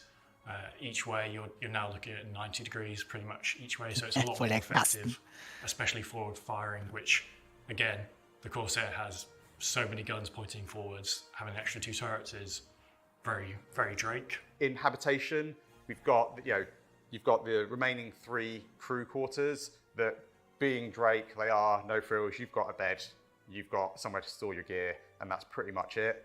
The main habitation area, though, is if anything, quite luxurious for a Drake ship, in that there's a decent sized space. You've got your bathroom, which is no frills. It's got a shower, it's got a toilet, whatever. You've got the kind of chow line for all your food and everything you need to survive. And then right in the heart of the habitation area, there's a large kind of sizable seating area, and that's not just for the crew to have their meals. It's for somewhere that you can plan operations, plan your next move, and really decide where you're taking your adventure. As we move back from habitation, we start to get into like the rear half of the ship. I think if the habitation area is like the heart of the crew in the ship, then the engineering area is the real heart of the ship itself.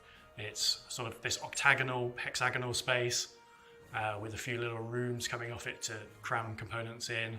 And off one of those you have the side airlock, which again has suit lockers and weapon lockers in there for before you go into EVA or docking or coming back out of, before you enter the rest of the ship. And then you've also got the lift, and the lift not only goes down to ground level, but it also takes you up to the roof of the ship. So if you do want to go on a quick spacewalk, or you need to go and repair something on the exterior, then you've got kind of easy access straight up the lift and out you go. Then finally at the rear you have the main cargo hold, which has space for an Ursa rover or similar sized vehicles and down, along with a significant cargo capacity. And being a Drake ship, there's a huge ramp on the back of it. All the mechanics are exposed. You can really see the workings of how the ship actually operates. If you're a fan of Drake, it certainly ticks all those boxes. So I think the Corsair is a particularly cool ship. I love the styling of it, love the asymmetric wing arrangement of it. I think it's just going to be a great, fun addition to the game, giving those sort of players who enjoy that Drake experience their slice of the pie. And you'll be able to experience that yourselves at IAE this year. And a vehicle coming later today, a vehicle that's at the end of the pipeline, we have the Greycat STV. Geiles Schiff. So, da kommt noch was Neues, Freunde. Racing is a cool and fun aspect of Star Citizen, and it's something that we've seen Sieht that das backers geil really aus. enjoy Das ist doing. eine richtig geile Karre, nämlich. Something that we really want to help support from within CIG. So we wanted to bring a new vehicle to the verse, which is where the STV came from. So the STV Der ist bestimmt Flight Ready mit der 3.18. terrain vehicle. It builds Oder on Drive what they Ready, learned besser from gesagt. the PTV, but it brings it out Ich of könnte mir the das Ding hangars, auch off als the tarmac, Fahrzeug and für onto, spezielle Operationen vorstellen, also nicht nur als Rennfahrzeug. Four-wheeler, two-person open-topped. Oder einfach für die sports eigene styling, Basis. Everything you need to razz around on the planets. So the STV is actually part of a wider family of vehicles. You may recognize a resemblance in the name to the Greycat PTV, which is also part of that family. And we also have a third vehicle lined up that we want to do Da ist er doch. called the Whee! UTV, which is the utility terrain vehicle. And we've actually reconcepted the PTV, and we have the concept for the UTV. And when you see all three side by side, you'll see that family resemblance. The interior again is similar, design language, simple layout, easy to clean. That was a big thing for us, even though we don't have like a cleaning mechanic. All this sort of builds into the sort of visuals of the vehicle. So, the floors have got drill holes in them, so it can easily let water through. The seats are easily removable, so you can actually see the bolts where you can just quickly whip them out. And so all of this thinking goes into those kind of vehicles. The wheels are a big feature, large sort of rubber mud guards. Just there's lots of subtleties in terms of the roll cage, the sort of cross section of all these things. Maybe people wouldn't notice, but for us, these are all part of making a manufacturer consistent.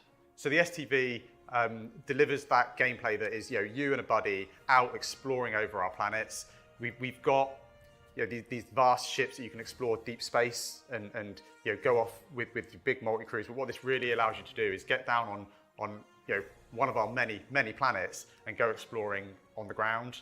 It's not just a vehicle for you and a friend. It's also got kind of some cargo space in the back. So if you are out there doing missions, rather than having to fly your ships directly to where the mission is, it allows you to land In-game bestimmt noch nicht teuer. in a safer area. You still got space to load up with weapons, Und ein load guter up LTE-Token with your, wahrscheinlich. whatever mission items you need, and get in and out nice and quick. Compared to the Cyclone RC, which is a sort of racing variant of a non-racing vehicle, the STV was built from the ground up to be a good racing vehicle. It has a good chassis, it has better handling, it has better top speed, and that's what makes it a compelling racing choice. The best things about Star Citizen as a whole is it kind of brings a lot of gameplay, and it's not all about combat. It's not all about flying these massive ships. And I think one of the things that a lot of us are excited internally about is racing within our game. A lot of us come Wenn da noch ein paar gescheite Skins kommen. racing background. Sieht auch sehr geil aus, wie der sich bewegt, finde ich, muss ich sagen. Mit der Federung und so, sieht sehr cool aus. Vielleicht ist es schon ein bisschen neues Fahrmodell. In Star Citizen is super exciting for us. And if you stick around to the end of the broadcast, you'll get your first chance at seeing Sieht auf jeden Fall sehr gut aus, finde ich. in action in a race organised by aMO creators of the Daymar Rally, where you'll see it taking on the terrain for the first time. You'll be able to pick one of these vehicles up today at the end of the broadcast. Komm auch in den Shop rein. And finally, the most important aspect of these inaugural shows, the pick a ship concept challenge thing. For those of you that have seen previous years, you will have seen that we've thrown up some silhouettes of potential ship and vehicle options and asked for your feedback on which one we should actually make. And the wise among you have probably realized that we end up making pretty much all of them anyway. So instead of just doing that again and pretending that we're not going to do that, we thought we'd do something slightly different this year and just have a single ship option.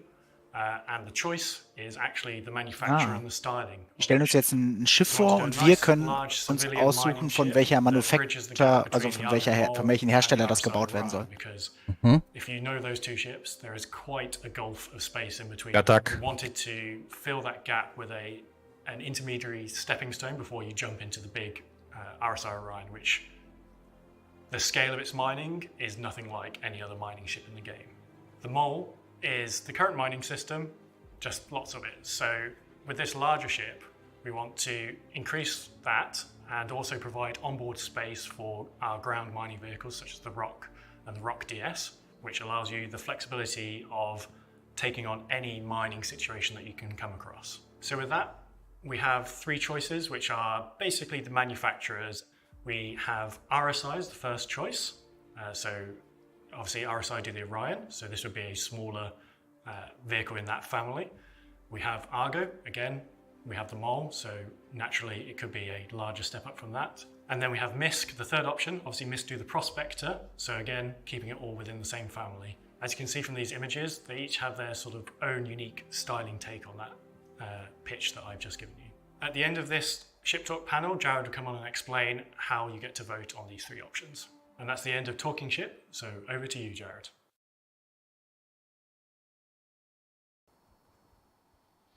All right, and so the Crusader Spirit is available now as a concept promotion on the robertsspaceindustries.com website. The STV is coming to the universe at the end of the broadcast, just in time for the aTMO Esports racing event that's happening after this.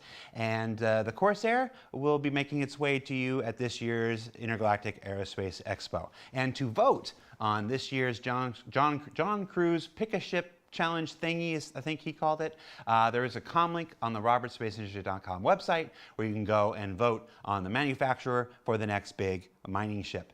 So, John, recently you went through and just nuked all the speeds of all the ground vehicles, and obviously you did that so that the STV could be the fastest. That's certainly one take. Wenn ihr wollt, können wir im Anschluss dann gerne zusammen mal auf die Pick-a-Chip-Challenge gehen und dann können wir uns ja zusammen mal auf eine Sache entscheiden und das mal so pushen. Wäre mal interessant, was ihr so machen würdet. All over the place. So machen wir im Anschluss der Con. Und im Anschluss der Special Guest natürlich. Oh, die Robert Space Industry Seite ist gerade ein bisschen abgestürzt, glaube ich. Das bekommt. Keine Ahnung. 55 meters a second is like over 120 miles an hour off road. Also die Buggies sind auf jeden Fall nicht drauf. Also sind nicht im Shop. Bisher noch nicht, ne? Kommt noch.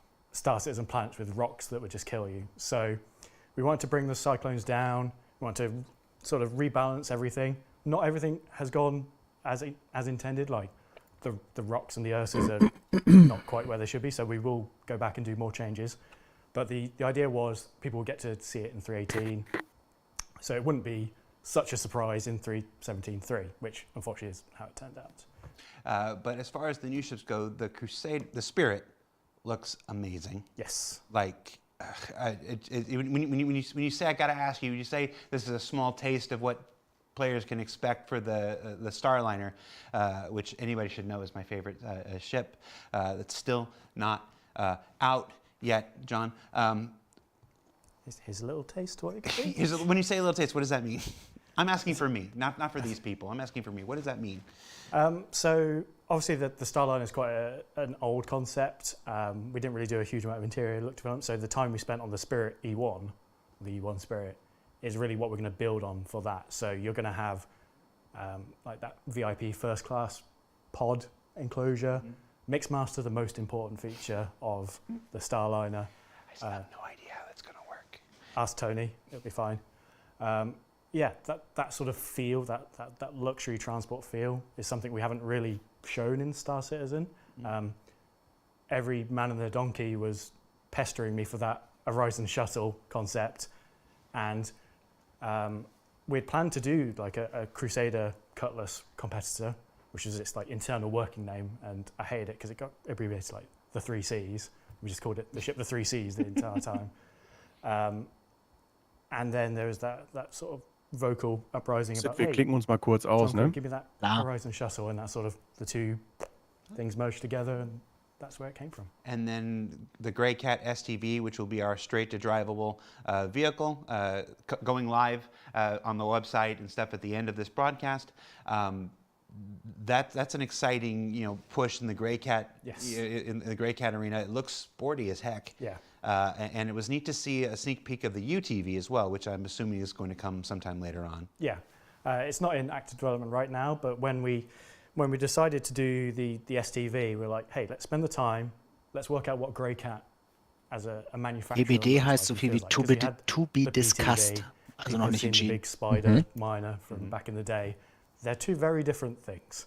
Right. There wasn't really like a family lineage, so we built that family lineage around that, and we're like, here's the PTV, still looks how everyone recognizes it, but it sort of works with the modern mechanics. Let's do a sporty version, let's do a utility version, and so we've got those three together now that you can really see like the family lineup, and they each do slightly different things, which is cool. But yeah, the STV is that beach buggy, dune buggy thing to just razz around. No, it's really cool. I really like the styling of it.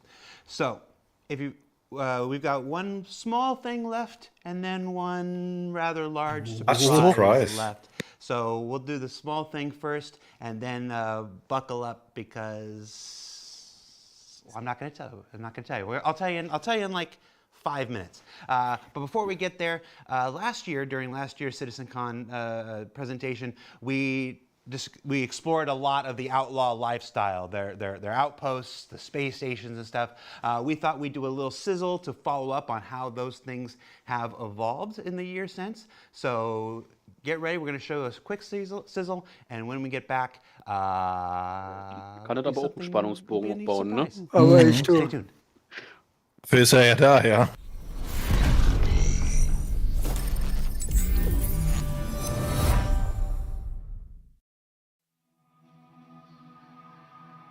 Da gibt es doch noch eine kleine Gameplay-Demo, wa?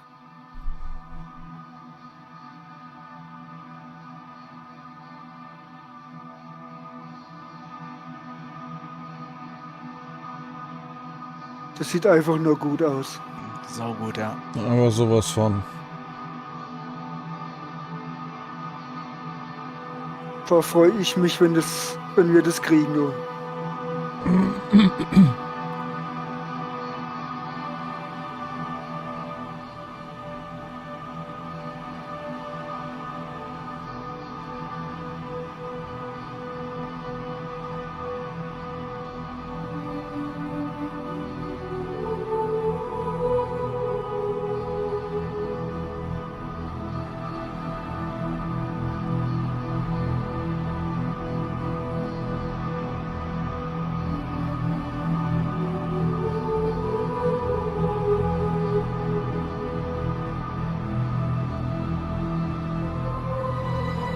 Wow, krass. Oh, die Javelin da, ey. Oh. Herrlich. Das neue Grimhex. Ja. Wir haben da mal eben was überarbeitet, ne? Ja, komm mit 2.18. Mit 2.18 ist schon vorbei. 3.18, sorry.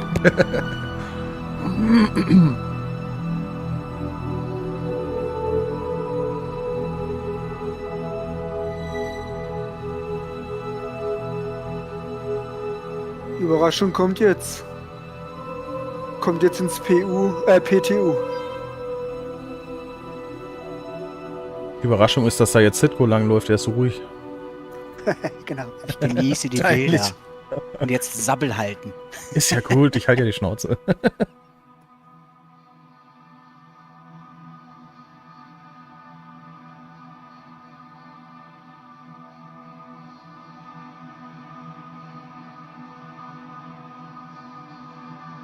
Rune Station, ja genau.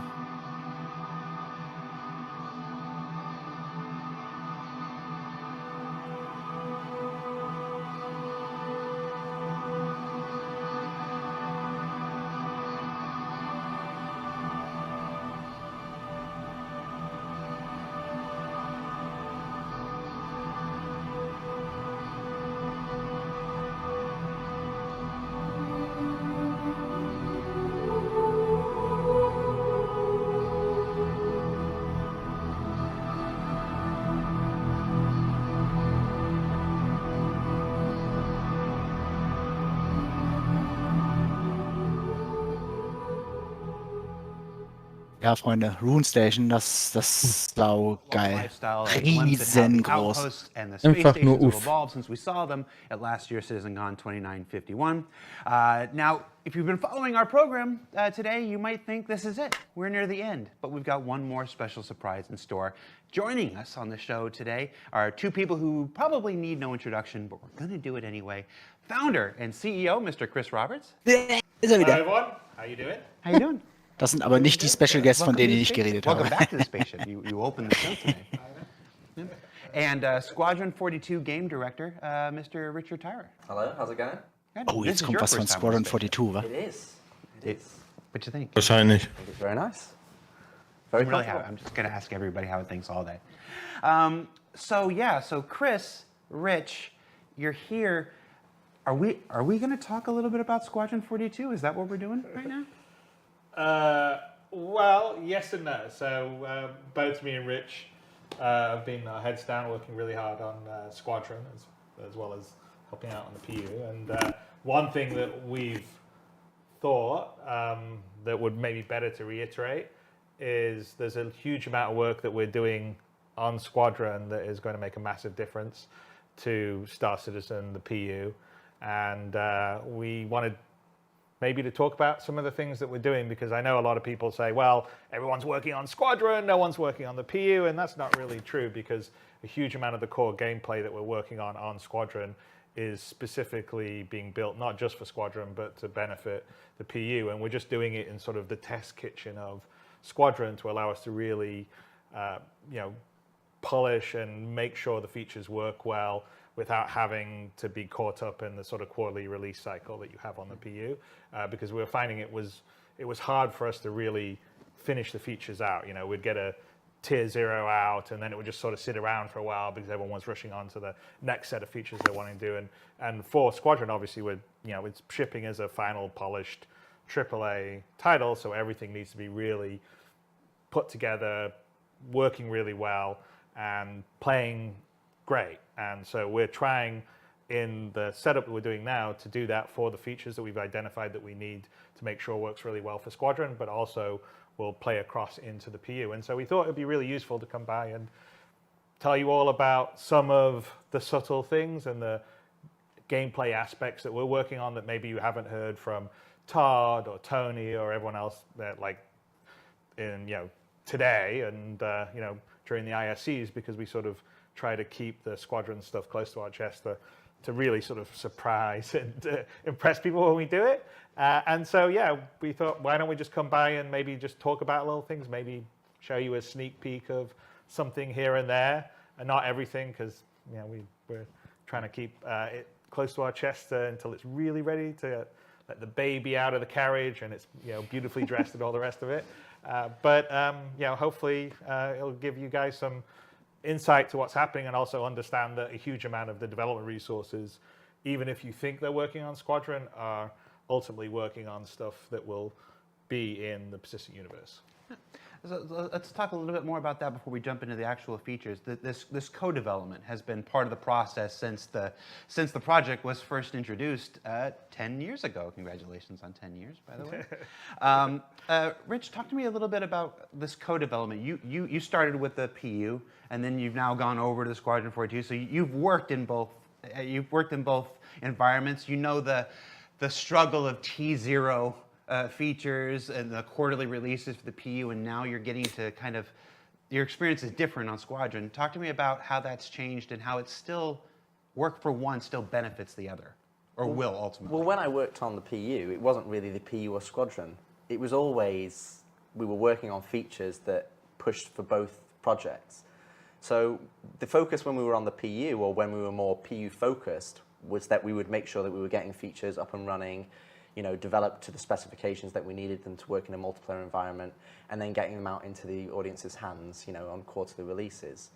But the biggest issue, I think, if you've been, if you've seen me doing talks on SC Live over the years, or even in some of our retrospectives, is that we'd get features, and the way that our, CIG is set up is we have feature teams and we have content teams. So what would happen is we'd develop a feature and then we'd push it to the live audience to get feedback around that feature. But there would almost be a lag with the importance of that feature and turning that from a singular thing into an experience, a gameplay experience that you'd go and enjoy and play as a part of a fun game. So we always had this lag where content teams were then trying to get on top and then use the feature, and we were trying to change the feature. So I think this kind of pulled it back a bit, allowed us to really focus on both the content and the feature at the same time, because it allowed us to bring it as under one umbrella, which is Squadron 42. So we were able to get that feature in the game, not as a T0, but as a fully whole, capable gameplay experience that, myself, Chris, we can play and enjoy it and go, is this right? Do we need to make it better? How does it feel? And also prove that out with the content that we want. So once we've then developed that and honed it and, almost cast it in that iron, in the crucible kind of thing, we can then move it into the PU, and ultimately, it's not that they're going to get features later, because they would have had them probably earlier, but just not ready. Or I can pick a few features right now where you think, well, there's not really a huge purpose for them. Mounted guns is a good example. It's not really a huge purpose for them in the PU right now, but we're making sure that any feature that we work on has that purpose. So when it does go into the PU, into the game, people can use it and experience it how we wanted it to be designed and how we wanted it to be, because we struggle a few times. Say, for example, actor status is a good example. We have this vision of how it sits across this broad spectrum of the game, but we're having to piecemeal it in. And that never really gives you the true intentions of where we want to go. And I think this allows us to do that in Squadron, really hone it down and then give it to the PU audience. And I think, fundamentally it's better for the development of the features, and it's better for the gameplay experience that both players will experience in both products. Yeah, and I think that's a really good point. Is that it's before we were developing the sort of features in isolation, and then they sort of went in to try to get used in Squadron and try to get used in the PU, but they weren't really developed iteratively with content, and so that's the reason why we sort of pulled back some of the stuff and are working on Squadron, is because then we can iterate it with actual gameplay content, which is what Rich is talking about, to make sure it feels well and right, with the time to bake it in without having to feel like, oh, okay, we've got a quarterly release out. And because, there's a lot that goes on with the quarterly release in terms of it's not just that one feature. There's all these other things that go into it, and there's a whole process of publishing it and splitting off the streams. And so there's a huge amount of effort and work every time you do one of these releases that sort of eats into your development time in terms of doing the feature. And so pulling it out of that sort of loop and saying, okay, we're going to work with it in Squadron to really make it polished, so it's like not a T0 version. We've really got it down. It feels good. We like playing it. This is fun. This is challenging. It feels good. Is the benefit I think that's happening with us on Squadron. Well, we're seeing it on our side. I know it can be a bit frustrating for everyone on the other side because we're sort of telling you, oh, yes, it's going to be much better than you've got right now. But we are very aware of a lot of, say, usability issues, user experience issues that we are addressing right now in Squadron, specifically for both Squadron and the PU. That's gonna, and we'll show you a couple of little things that will help with that today. But essentially, if you think of core gameplay in terms of, we have some core areas what we call the sort of the actor system, which would be the FPS, the players moving around on foot, interacting with things, the vehicle stuff, which like John Crew heads up, but the whole vehicle systems, and you've already seen some presentations today on things that are very specific to vehicles, like the sort of need for multiple speeds, and also the resource network, which is going to first roll out in vehicles, but it's going to be universal. All those are sort of core gameplay systems that we have. And so what's happening now is that we're taking some of these systems and really just making them work well. Zeigt jetzt den For Trailer. Squadron, and then bam, they're going to come across into the PU. Another good example, which hasn't been talked today very much by on the vehicle side of the Need for Speed, but you probably saw, in the different modes, there needs to be more stuff on the HUD, and we've got a whole redesign that's happening on the HUD and the MFDs.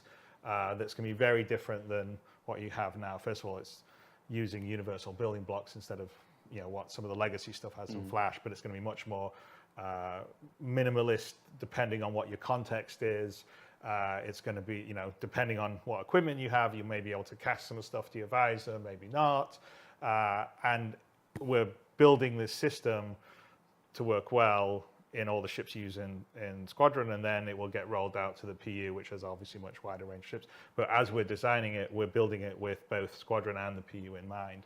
And so there's a lot of things, people have talked about the star map forever, or, that has definitely been a major, there's right now, I think, 3 engineers, a couple of visualists on it that we're really sort of working to make, the new star map, which people haven't had. It's been in development yet. We're not quite ready to show you today, but that is going to be a much improved experience. But all of it, so navigation, traversal, combat, the whole feel of it, all things that we're really focusing on here to bring across into the PU after we've got it working really well in Squadron. And so I think ultimately it's going to be good for the PU, and a lot of things are going to sort of come together over the next couple of years, we're pretty excited. So we wanted to visit you and talk a little bit about it. I think there is 2 common themes that I think you'll see throughout the entirety of this talk as well.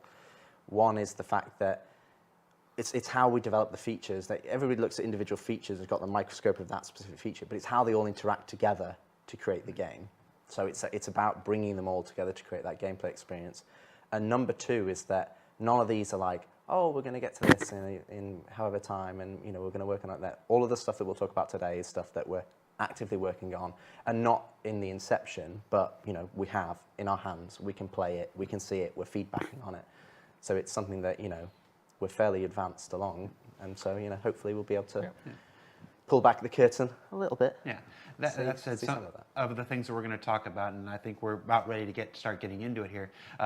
Some of the things will have aspects to show. Some of the things won't have aspects to show, like the star map, like Chris just said and whatnot. Some of the things will be presented in test maps because we don't want to give away any Squadron 42 specific locations and stuff like that. That said, I think we can maybe show some stuff in Asiato because people have we already that. showed one location. So you guys ready to this enough preamble? Let's go. Let's start with Rich, you were the AFT guy. Now you're the whole Squadron game guy. But let's start with something that affects everybody. This is a first-person universe, after all. Let's talk about the FPS radar and the player interaction system stuff. What can you tell us about how this has evolved? It's interesting because we obviously, I think I've given a talk on FPS radar and scanning in the past, and I think the biggest thing that when we look at what Star Citizen is now, what's the first thing that you do? You're in your bed. How do you interact with the game? How do you interact with the environment that's around you? Doors, getting into your ship, how do you interact with kiosks, and a lot of the thing that we realized is that, you know, and it's not something new, it's just something we've always wanted to get to, is how does the player interface with the game? How do they translate their controls and what they want them to do, you know, ultimately in the universe that they're playing, and how does that then translate in the computer game so that it does what you expect it to do? And I think one of the biggest things was the player interaction experience, where we kind of use this terminology to understand, like, that's like interact mode, personal inner thought, you know, the player interaction system, all of these umbrella systems that kind of sit underneath this main kind of like saga, shall we say. And I think that's one of the things that we really want to improve and make better, because I think it's lacking right now.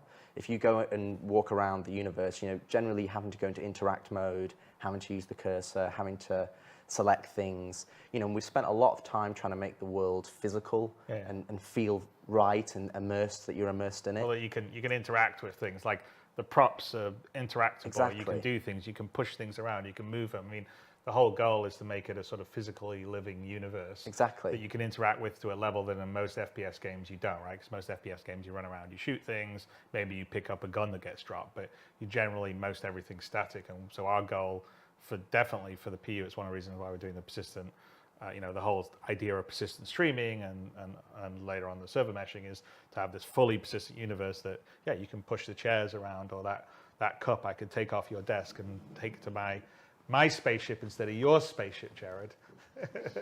and it will be there and it'll persist. So obviously interacting with things is a huge deal. In Squadron, we have a huge amount of physical puzzles, interactions, in a level that I haven't seen in a lot of FPS games. So it's almost like a sort of story game and a puzzle game and a traversal game and a combat game and a stealth game and a flight game all rolled into one. And so we need systems that are easy to use. And, you know, currently what we have, ideas were good, but it's pretty clunky. So we've been really focusing on it, because also we want you to be able, keyboard, mouse. What if you joystick? What if you have a gamepad? We need to make sure all that stuff works well. So we don't want to have 400 key presses you have to remember to do. Komischerweise kann man die Spirit C1 als Upgrade kaufen. Du kannst sowieso nur die C1 einzeln kaufen, die anderen gerade nicht. Ja. Aber die anderen kannst du als Upgrade kaufen. 175 und $150. I think, you know, there's a lot of people, it's almost like, you know, I don't know whether it's a From Software thing where it's like, oh, I managed to beat the challenge of Star Citizen and I actually got to my ship. But you know, we need to make that better, and so that is actually one of the big things we've been focusing on, and the player interaction system. And by the way, these have been plans that have been around for quite a while. Absolutely. And you know, Rich, back when he was in charge of sort of the core gameplay group, which was the AFT and the weapon teams and the actor tech team and stuff, that was on the list of things to do. It just, you know, because of what we talked about, the release cadence in Star Citizen on the alpha, it just, you know, didn't get to it yet. Well, we're getting to it now, and you know, we're working on it. So I mean, part of it is basically removing the barrier. Yeah. So removing the clunkiness, as Chris said, to how to interact with with the environment. So what we've kind of gone to, we've gone to kind of this weighted system. So if you're walking over to a trolley, you know, you shouldn't have to like look exactly at the handle to be able to go, oh, I want to use the trolley. You just want to be able to go over there, and the game, you go, I want to interact with the trolley. You just press F, and the game should know, yeah, they want to interact with the trolley. So if I'm looking at your desk, for example, you've got quite a lot of things that I could pick up and take and do whatever I want. But you want to be able to just walk over there and not have to go into a mouse cursor mode. Ja, die Seite ist gerade so ein bisschen überfordert. Gib denen mal so ein paar Minuten, dann geht alles wieder. I want to look at, you know, the little mini ship over there, or the book, or your coffee cup, or whatever, and you just want to be able to go and look at those things, press F, and you need confidence that when you're looking at something, and you know, we have the user interface to tell you that yes, this is the thing that you're going to pick up, and you don't want to have to go into this separate mode to be able to. Wir gehen, wie gesagt, im Anschluss gleich nochmal auf die Seite und gucken uns alles nochmal in Ruhe an. Dann zeige ich euch noch ein paar Dinge, auch wo ihr erkennen könnt, welche Schiffe es derzeit immer gibt und so. Könnte ja für den einen oder anderen interessant sein. EVA, or you're crouched, or you're prone, or all the different environments that you're in. You need to be able to just effortlessly interact with the game world, And you want it to just feel natural and immersed because you want to get involved in what you're doing in the gameplay, not have to fight the controls. And then on the other side of things, which is FPS radar and scanning, it's actually kind of being split into kind of a twofold. The first area is kind of what we're calling kind of like a quick scan. This is something that, again, if you think of the Star Citizen universe, it's very detailed. You know, that's one of our strengths, that we're detail at scale.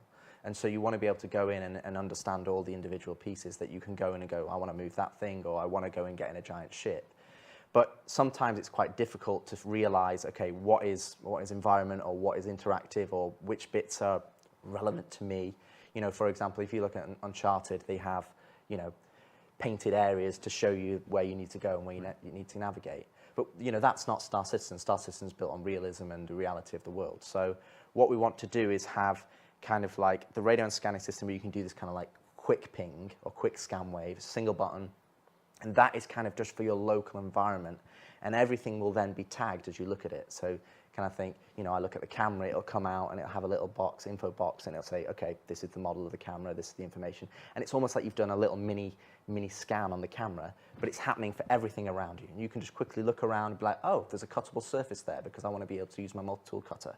Oh, there's a vent there that I can get access to. Oh, there's a terminal there that I can hack. And I'm getting that information. It's almost like that Blade Runner-esque of like, I go into a space and I can go, okay, what are the ingredients that I have to play with as a player for me to be able to progress to the next area? And then we've got the other side of things, which is radar and scanning, which is what we're calling like a charged scan wave, where it's the same system, you're holding down the scan button, and that's pinging out across wider areas. And that's where you're looking at, you know, individuals, you're getting, okay, there's two guys over there, what's their details? Oh, there's an NPC over there, okay, I can see an objective that I need to complete. And that's a bit more, because that's more gameplay pervasive, that's something that's going to be more of a risk reward. So that's like, okay, I'm giving my location away, but they're also, so they may or may not, you know that they've been scanned. If it's a player, they absolutely will be. And that's all underpinned off the signature system that we do for radar and scanning of the ships as an FPS. So it's all systemic. It's not, we have to go in and they go, oh, it's this custom setup. So we have this kind of usability aspect for radar and scanning for people to be able to go in and understand. You know, I think there's been plenty of Reddit posts over the years of people go, oh, I wish scanning, you know, radar and scanning would do this and show me little info boxes. And yeah, we have that up and running. So there's that aspect of it which kind of ties in with the player interaction experience of how you play the game and how do you understand what you need to do. And then there's the other side of things, which is then it's a more of a proactive tool of you looking through the environment and finding what you want. We have a couple of videos. Should we show some videos of those? So I understand we have two videos. What's my videos? We're going to look at? So the first one is more kind of showing what I described with radar and scanning, that first aspect. So you're going into a space, you're doing a quick scan wave, and then it's quickly showing you up the little bits. Kurz zu der Lona-Frage. Die Spirit A1 bekommt die Lona, die Miss, Freelancer Miss, und die C1 Steel und die E1, die C1 Black und die E1 Steel. Also Cutlass. Obviously going in and utilizing some of our new building blocks UI for the doors. And then here's a scan wave, and you can see that I'm looking at that data pad, and then I can move around, and it's giving me that information. So right now, it's just giving you the basic high-level information in terms of the names and things, but you will also have more detailed information depending on, you know, contextually what the item is. And what you're seeing here is part of the player interaction system. So you can just, even though that's kind of a complex area, there's lots of little things that you can interact with, but you're getting confidence of, oh, cool, I can grab that, or I can use the data pad. And you're not having to go into interact mode, you're not having to be driven by the cursor. You can go in and just press F or interact with it. And you know, you've probably seen this in plenty of AAA games, but they don't have the detail and at scale that we do. So Da müssen wir uns umstellen. System is really robust, but hopefully it gives you kind of an idea of. And I'd also say that like part of the idea is that you know. Bin ich geil, ne? Man sieht, was der alles nehmen kann, ne? Selbst die Stifte kannst du nehmen.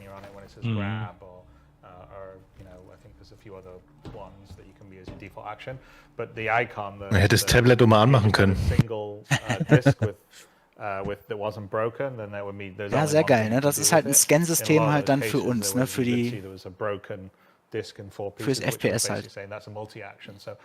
Oder für zu Fuß unterwegs sein. Captain Rex hat dich gerade was gefragt. Gibt es die Tage von dir eine deutsche Zusammenfassung vom Wesentlichen? Ich denke nicht, nein. Das schaffe ich leider zeitlich nicht. Aber ich werde Astro nachher mal fragen, ob er vielleicht Panels übersetzt. Also er sagte, wenn es für ihn interessant ist, dann macht er das. Also wenn das für ihn nicht interessant ist, dann weiß ich auch nicht. Eben. Ja, vielleicht mache ich so einen Zusammenriss von allem, ne, mal ganz kurz grob überrissen. Aber nicht wirklich ins Detail. But the idea is I just play around if I'm used to playing games a certain way. So there is a certain language of, I think, FPS or even third-person games that exist right now.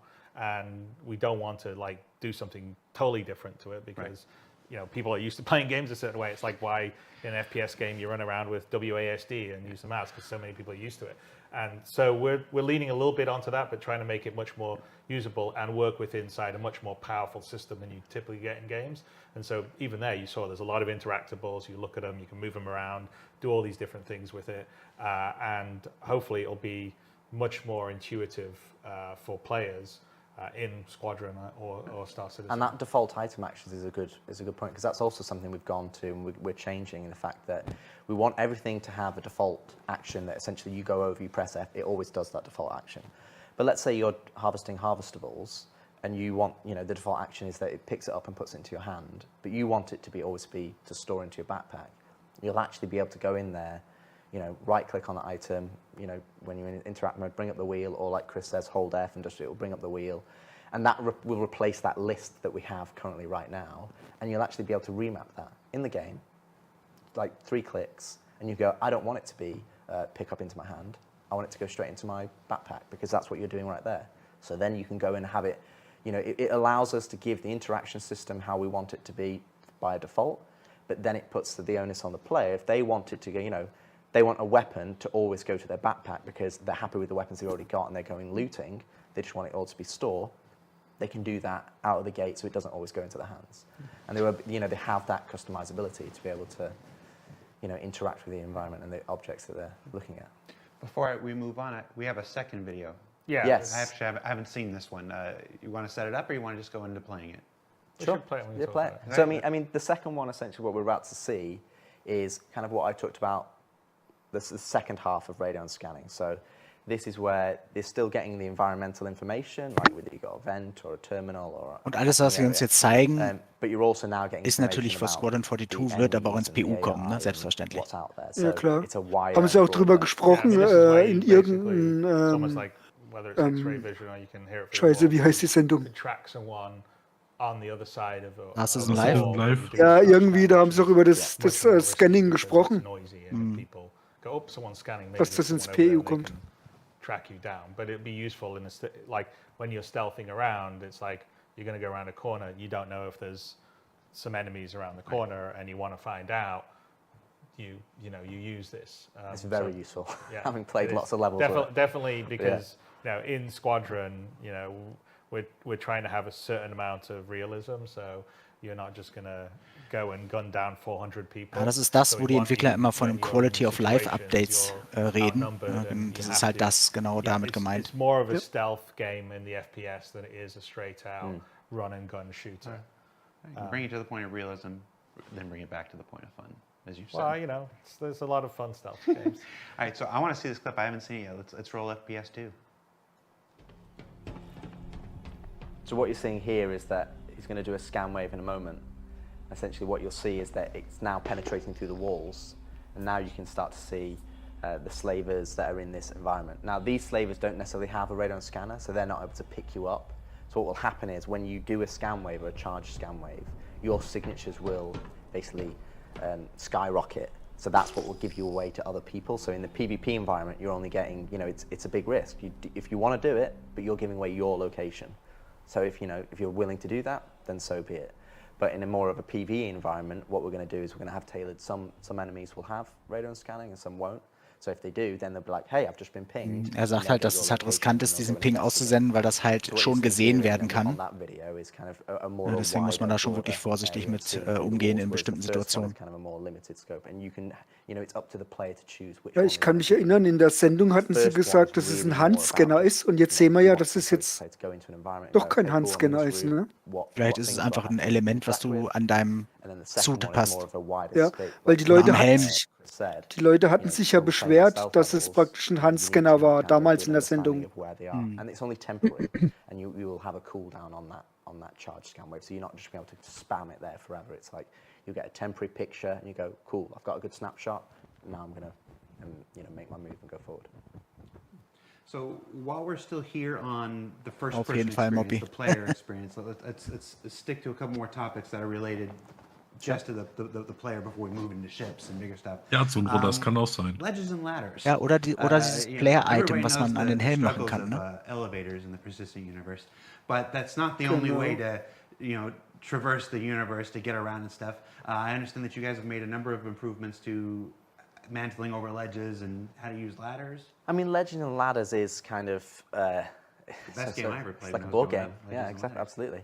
It's kind of two features that we're focusing on. But I mean, as Chris said, in terms of squadron development, we're looking at improving the entirety of the traversal experience. How does the player move, and just from general locomotion and how that feels, and then in terms of the traversal moves, so vaulting, mantling, ladders, and so on and so forth. So one of the two areas that we've identified that we wanted to push for was for ledges, which is we wanted you to be able to, I've slightly misjudged my jump because I'm in first person, I can't see my feet. And it's, it's kind of frustrating. You're like, it's just right there. If this was real life, I'd just put my hands out and grab it, right?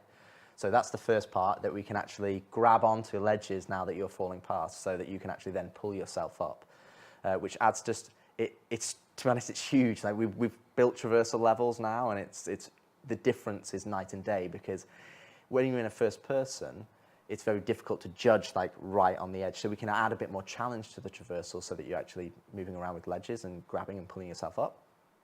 And then the other side of things, which doesn't necessarily sound that interesting in terms of, it's improved ladders. But again, is if you play the Star Citizen right now, you get onto a ladder, you're looking bolt straight forward at the wall, you're locked, you can't look around, you have no spatial awareness. It's just, that's it.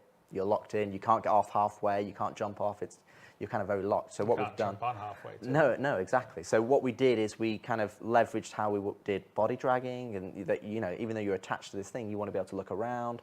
So you can attach to the ladder, you can jump onto a ladder directly, you can run and jump onto a ladder, you can look around full 360 degrees. Ja, das ist sehr, sehr geil. Diese ganze Leiter-Movement-Geschichte wird halt komplett gelöst von dieser Animation.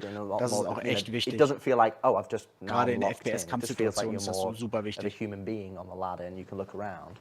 And then, obviously, if you can look behind you on a ladder, that opens up environment, opens up scope to jumping from that onto something else. So, because you can jump off the ladder halfway up it or wherever. Exactly. So there's a huge amount of, in Squadron, we're putting a lot of traversal gameplay in, which will make its way into the PU when all these sort of systems settle, and I think you'll see a lot more. You already see a little bit where, you could use a tractor gun to put a crate over or push something to get up and look at stuff in derelicts right now, for instance, in the PU.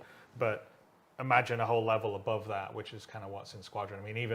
Even that in the derelicts was really inspired by some of the early work we were doing in Squadron.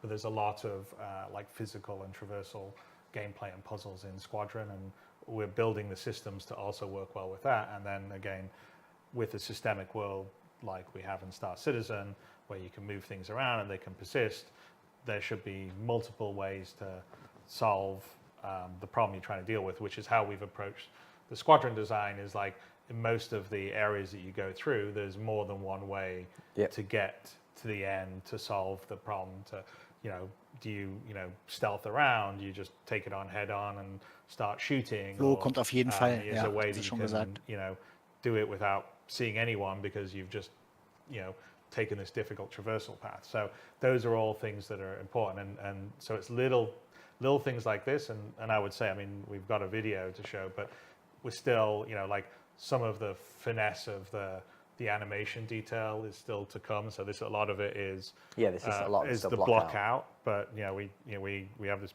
beautiful motion capture stage here that we will show you guys at some point when the Manchester Goods yards and the stage are fully finished, and then Jared will do a updated version of the 2013 tour that I did with Erin, but it will be in a much bigger environment. Anyway, but I would say definitely that, we could show it, but we got details to come, like for instance, if you jump and you just make it, you're going to, catch your balance and do that sort of stuff. So that's not in here, but that's sort of the details, the finesse that we're adding to really have that sense of you in first person, feeling your body and your inertia when you're going up and down on it. I mean, if you cut out to the third person when you see some of the stuff, you sort of see some of it even in the block out animations, but there'll be much more in the final version. But we probably should run the video if we can. All right, ladders. So obviously this, as you can see, this is final art. Absolutely. So this is taken directly from Squadron 42. No, it's obviously a test map. But you can see here that, as Chris said, the level of inertia is still block out phase, but you can see that we're actually starting to get that you can grab on, you can go straight into a mantle or a vault, you can go straight into the pull-ups. And the thing is that what you're seeing here is, while this is just an test map, a lot of these are providing design ethos to then feed into the PU. So if we've got derelicts and we've got environments that we want the players to do Das ist missions so wichtig, Leute. we don't just necessarily just have to rely on you've only got jump, or you only can do vault and mantle. And right there, we did a jump onto halfway onto the ladder, and here we're looking around. Left, to the right. You can jump off the ladder at any point. You can slide down it. You can do all sorts of things. Und da gibt es ja später auch so einen Trainingsparcours. We've got a bit of a sneak peek at the end. Das ist so ein bisschen Tomb Raider-Style, ne? So we're gonna find an elevator. Ja, die Übergänge sind noch ein bisschen hakelig, aber... The true boss. And we jump across to get on the ladder there. And again, these are all the block out animations. And I wonder what that is. Someone accidentally put that in there. Yeah. Anyway. Bunkeranlage. Ja, geh ruhig weiter noch. Ah, Mist. Es war so klar. To say about the traversal is while we're highlighting Ja, always push, das wird noch gebalanced. The other thing is Aber es ist ja schon mal gut, dass das überhaupt möglich ist. Dive on things like the control input. So for example, we've got action queuing coming Ja, up. oder so, genau, stimmt. For example, if you're sprinting and you were shooting just before you're sprinting, you might be holding down shift and left mouse button. And then now, what happens now, if you then release shift, you've stopped shooting. But sometimes you want it to continue shooting. Ja, Hauptsache man bricht sich da nicht die Finger, ne, wenn man da mit Maus und Tastatur da rumdödelt. In terms of this action queuing. And that's something that we've got a whole matrix of all the different controls, all the different methods from prone to crouch, the transitions, weapon swapping, and so that just using the controls is a lot more fluid, a lot more intuitive. So it's something that we're really putting a really magnifying glass on to making sure that you're not fighting the controls. The controls are working for you. It's doing what you want it to do. So if you are using a gamepad, or you are using a joystick, or you are using mouse and keyboard, it's easy to use and easy to interact with the world so that you can immerse yourself in the environments and the missions and the gameplay. So it's something that we're really pushing forward to make better. In all aspects, right? Because prone's one of the things that we're set to be working on here, right? The crouching, the various transitions between all the stuff. So some of the stuff right now in the PU's clunkier than it should be. And so we've really taken a deep dive on all of it, and to make everything a lot more fluid. Looking around on the ladder is a good example. But also, like on a bigger level, right? We've done a complete rework on EVA, what we call sort of push and pull. There's physical interaction. I mean, we should probably talk a little bit about that. We have a video to show of that, but it's a complete redo of the current EVA system, and it has a lot more of what you would expect when you're in space, in vacuum, pushing yourself off. You don't, for instance, you have momentum now, so if you push off in a direction, you will just keep moving in a direction. The use of it's far more easy, handling weapons and looking around, and some of the tech that we've developed for the push-pull is the same stuff that we're going to be using for prone and a bunch of other stuff. And really, the looking around on the ladders is kind of based on some of the Yeah, I mean, to be honest, a lot of those systems are, and when Chris says push-pull, he means 0G push-pull, not trolley push-pull. Hello, Kari. But we'll talk about that too. Yes, we will. But when we Kari, talk grüß about dich. EVA T2 and 0G, the biggest thing, again, it's just be an EVA right now in the star system and just look left. You don't have a stability of you know, if you're a human being, you look left, your horizon doesn't change because you move your head and it's the same. Our camera like tilts and moves, and then you get into a scenario where you're like, you can't really understand the perspective of where you were in. It's like, oh, I'm now upside down. So EVA T2, which again, you'll be able to see a clip of it working, it's night and day. It is a we basically threw the old one away, and this is a fundamental bin ich mal change gespannt, in terms ey. of how we work in EVA. First off, you're not upright. You're in more what we call the Iron Man pose, so you're leaning forward. We still retain the upright pose for certain circumstances, but it means that you've got a better sense of your actual volume when you're traversing forward, so you've not got these legs that, you know, are beneath you. But you can totally look around 360 degrees. Your camera is stable, as you get a good orientation. When you look back, you see your body. It's fully decoupled, so you're not just pushing forward and you're flying like a spaceship. You push forward, and that gives you an initial inertia in that direction, and you will keep going in that direction until you change.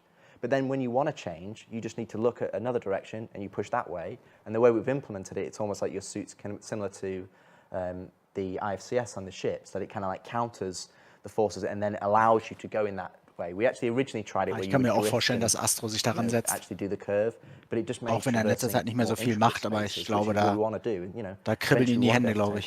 ships and that you can take those down and Well, it's definitely. I mean, that's part of the plan. I mean, we Absolutely. even, you know, in the resource network segment, that's one of the things. So all of those tight, intricate areas that we've built over the last 7, 8, well, 10 years now, I suppose, you know, that you can go into those tight areas, you need it to be stable. You need it to be in a position where you can turn on a dime, that you can look upside down, that you get a good sense of what, you know, your orientation.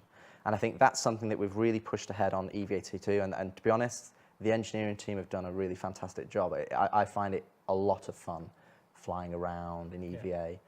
And then I'd also say the other thing that we should point out in the longer term for the PU, not so much in Squadron because you're in a sort of pilot suit that has EVA as part of its setup, is not every spacesuit is EVA capable. So we're going to separate it where you have to have like basically an EVA pack, a rocket pack for you to sort of propel around. If you don't have one, then it's the physical push-pull. So you can move along surfaces, you can push off against them, you come close to something, you can grab it.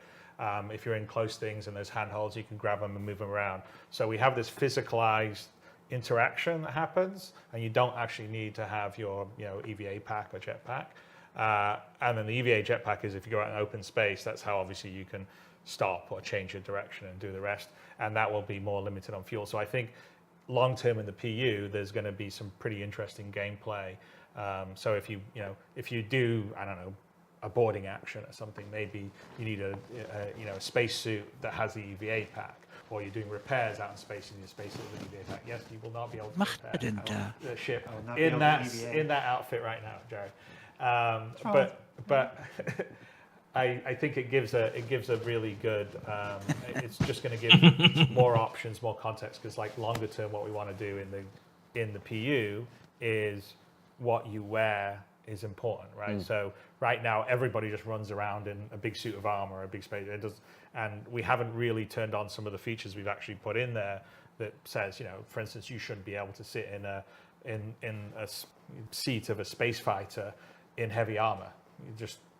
You shouldn't be there with your gun on the back.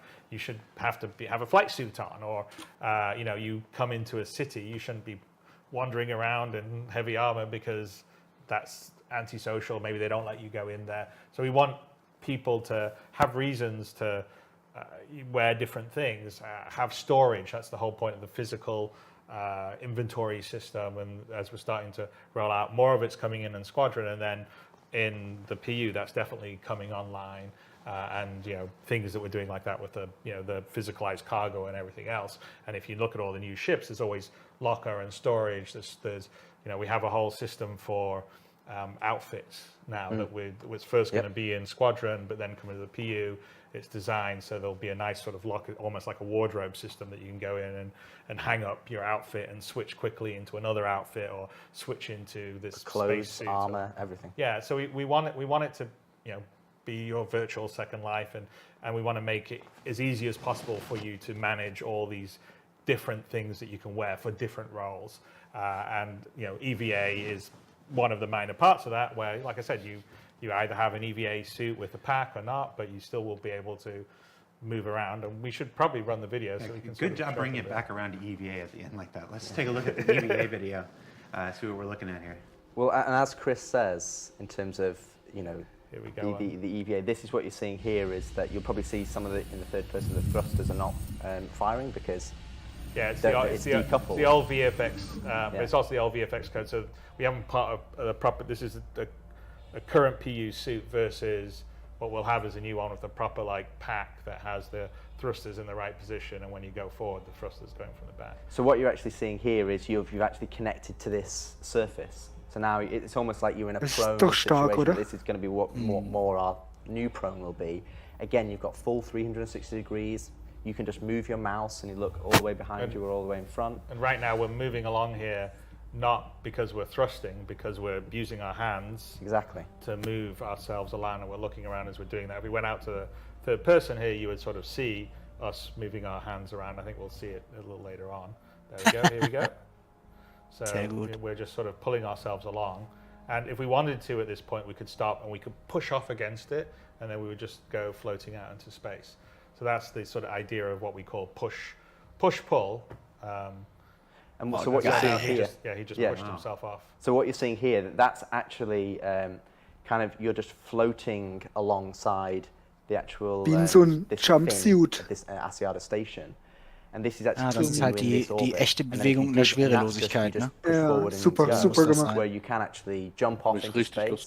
But then this becomes one of the, if you look at physical traversal, where you've got jumping and mantling and vaulting, this is where we have zero-G push-pull. We have the tractor beam that kind of pulls you around in EVA, and then we have your EVA pack, which is limited by your resources. Ja, das kommt nämlich auch dazu, dass unser EVA-Fuel irgendwann limitiert ist. Ne? Irgendwann ist der alle. Und manche Suits haben gar kein EVA-Fuel, also damit kann man, hier, Breakdance. Wide-ranging and both small scale. Da könnte auch der Traktorstrahl wieder wichtig werden. Here's us cutting out the third person to actually show you what your character and body's doing. And so there's a lot of, and these are still blockout animations actually, but so there'll be a lot more nuance of fidelity to it. But yeah, you have a lot more control, directional sense, ability to look around. Fast so wie an so einem Fallschirm, ne? So I think, in this one we're going to come up close to the glass above it. Yes. And you're actually going to see us, if you fly into something, you sort of arrest, again, block out animation, but you're going to, as we get down close to it, I think we're going to come down, you'll see as our character comes down here, our player comes down here, put our hands out to brace ourselves to stop ourselves on the glass here. So all of that's systemic, that's not marked up or anything, it's all ray casting, seeing if things, you brace yourself when you come up against, hold on, arrest your thing, you can push off against things. So we've spent a fair amount of time and engineering on all this, but it's not just for Squadron. It's going to be, it's obviously useful in some of the environments of Squadron. This is one of them, obviously, the acid anticipation. You're going to look down on the slavers that you saw in the earlier scan. But the use of this in the PU is going to be massive. And also the big thing that Chris said there is it's systemic. There's no marker. If you want to go and climb all over a ship, you can do. If you want to climb over a space station, you can do. If you want to climb over anything auch mit WASD und Maus, ne? Has a surface, das wird schon gehen. And you can put your hands on it. It's got a big enough space to put your hands on it. Ne, vielleicht mit der Leertaste abstoßen, als man springt. There's no it only works in this scenario, or it only works in this scenario. It is what you see here. And then as what we've not been able to show today, which is do have working or partially working, is that when you go into very tight environments, if there are handholds, you will be able to grab onto that handhold, or whether it's a terminal or whether it's a hatch to get into a ship, you'll grab onto the handhold, and then instead of putting your hands out and landing, you'll grab on, and then you go, cool, I can use the terminal or I can look around, and again, you're not locked in. You can look all 360 degrees. You'll switch hands das wäre as you natürlich look geil, around, Crash. and you can get a sense of, okay, Glaub where ich do I aber want to go nicht. next? I want to go over there, cool, or I want to go through this door. And it works in tight environments, wide-scale environments, and fundamentally, it's a lot nicer to play than our current version, which is just No, I mean it's massive for the game. So I think there'll be a lot more sort of EVA, external action. Yeah. The combat's better. It's much more stable. I think we'll see a lot of puzzles and traversal in the PU that can be built. Kurz AFK. We don't really. We have a lot of stuff down on planets, but it would also be nice to have more like exploring more the sort of derelict asteroid bases kind of things and EVA. I think we all love science fiction. Obviously, we're making these kind of games. That's sort of a lot of classic sci-fi that you see. So we spent that's an example of us being able to spend the time to really think about how we want the system to work, how best it's going to work, and bed it in Squadron, and then it'll be something. Because we did 2 or 3 iterations. We did, we did 2 or 3 iterations. How we wanted to do. Did we want to have this Iron Man pose? Did we want to have the upright? Did it blend between them?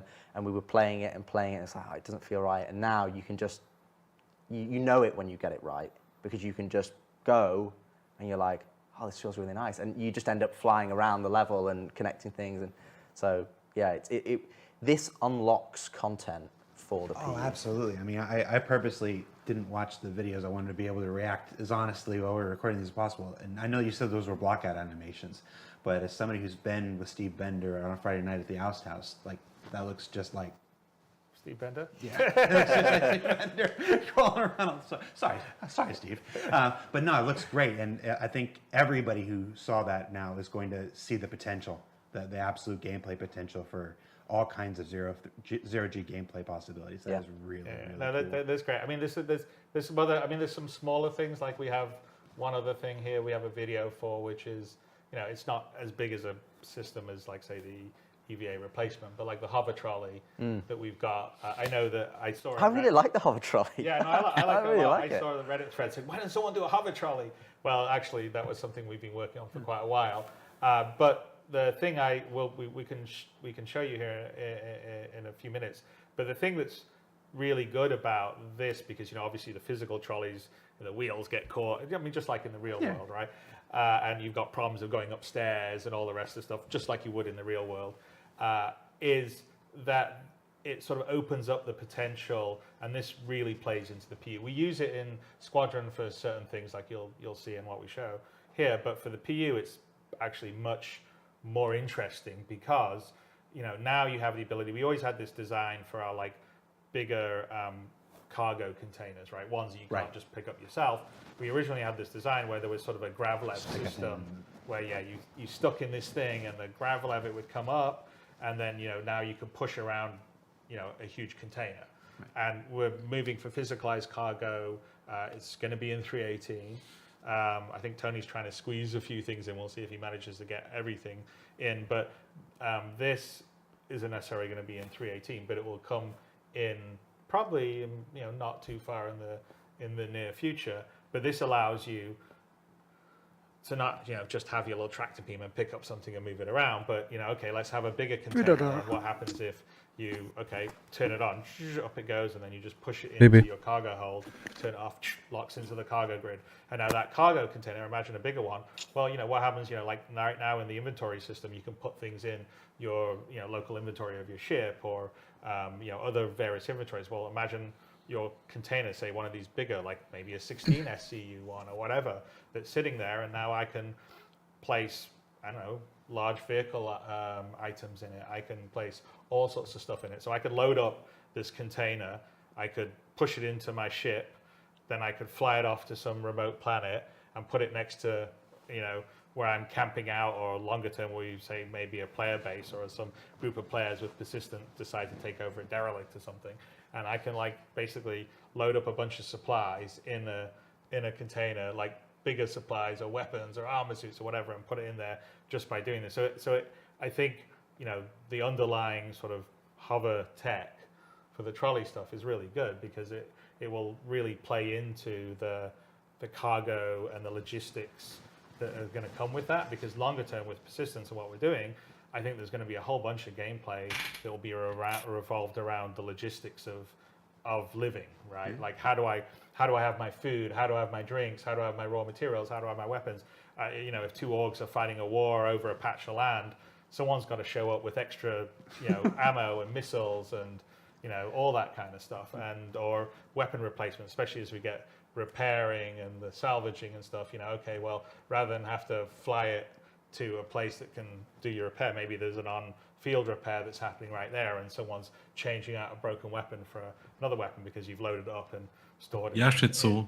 Werden Sie. your container. Shinzo. Right? There's the Entschuldigung. possibilities of the Schizo. PU is huge, and this is an example of Sorry. little bits of tech that we're putting into Squadron that we're planning on bringing it across into the PU, but in the PU they just have a lot more potential, like the EVA. So. Yeah, I mean, the biggest thing about trolleys is when we approached trolleys with the physical trolleys, was that we wanted them to serve two purposes. One, we wanted them to serve a purpose that is more traditional games, which is, you know, I can move things around, and that allows me to create, you know, traversal opportunities for me. If I'm blocked, I can move a box over here, and I can get up higher now, which is kind of what the more physical trolleys are kind of better suited for. And this is another example where we kind of put trolleys into the PU, but there wasn't really a use case or a best use case. So that at the moment they're just used as enemies. So I've seen people fly them as missiles out of ships. Auf Twitch und YouTube they're not really beschrieben wird halt utilised for what we auch want auf them den to anderen use. Plattformen And then you've got wiedergespiegelt. the other Das macht side der of Bot. trolleys, which is we want them to be used for cargo loading. Now, again, we've got a lot of ships, we've got a lot of different ramps. The scales of those ramps is larger, and with hover trolleys, you know, when you see the video, you can push them downstairs. You can push them up any ramp. You know, the weight that you're having to physically push a physical trolley, which is taken into account, hover trolleys, you don't have to worry about that because, you know, let's play the video. Let's see the video. There. We've hyped this up now. Hover trolleys are the most amazing thing in the world. Here we go. So you can see here, this is actually a slaver pod. So it closes down, it's on the floor. We're going to activate it. Lever takes up now. Wann erinnert euch das? You get hold of Sehr it. gut. Bam. And by the way, the new interaction system's not working in this demo here. Ich sag nur Carbonit. Ich wollte gerade sagen, ich hätte jetzt beinahe kryonisiert gesagt. Aber die Gangway sieht auch geil aus hier. But this is essentially a really big improvement for us because we want physical cargo, and we want physical cargo to be a big deal in the PU. That you have to move that cargo, you have to make decisions on how long it's going to take to load it up, not just buy it from a kiosk and it appear in your ship.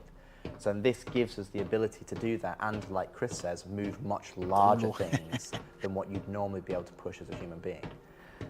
Yeah, I mean, this happens to be just a slaver pod, but you know, obviously you'd be pushing, you know, as long as it's grav lever equipped and has the sort of hover device, then you know, like I said, you could have large shipping containers and stuff like that. And this is all underpinned by our grav leg technology, so the same, you know, as a dragonfly or eventually Nice. Von unten reingeflogen. Dann hängt die da. Ist auch geil. You know, when you're moving things around on your homestead or whatever we do eventually.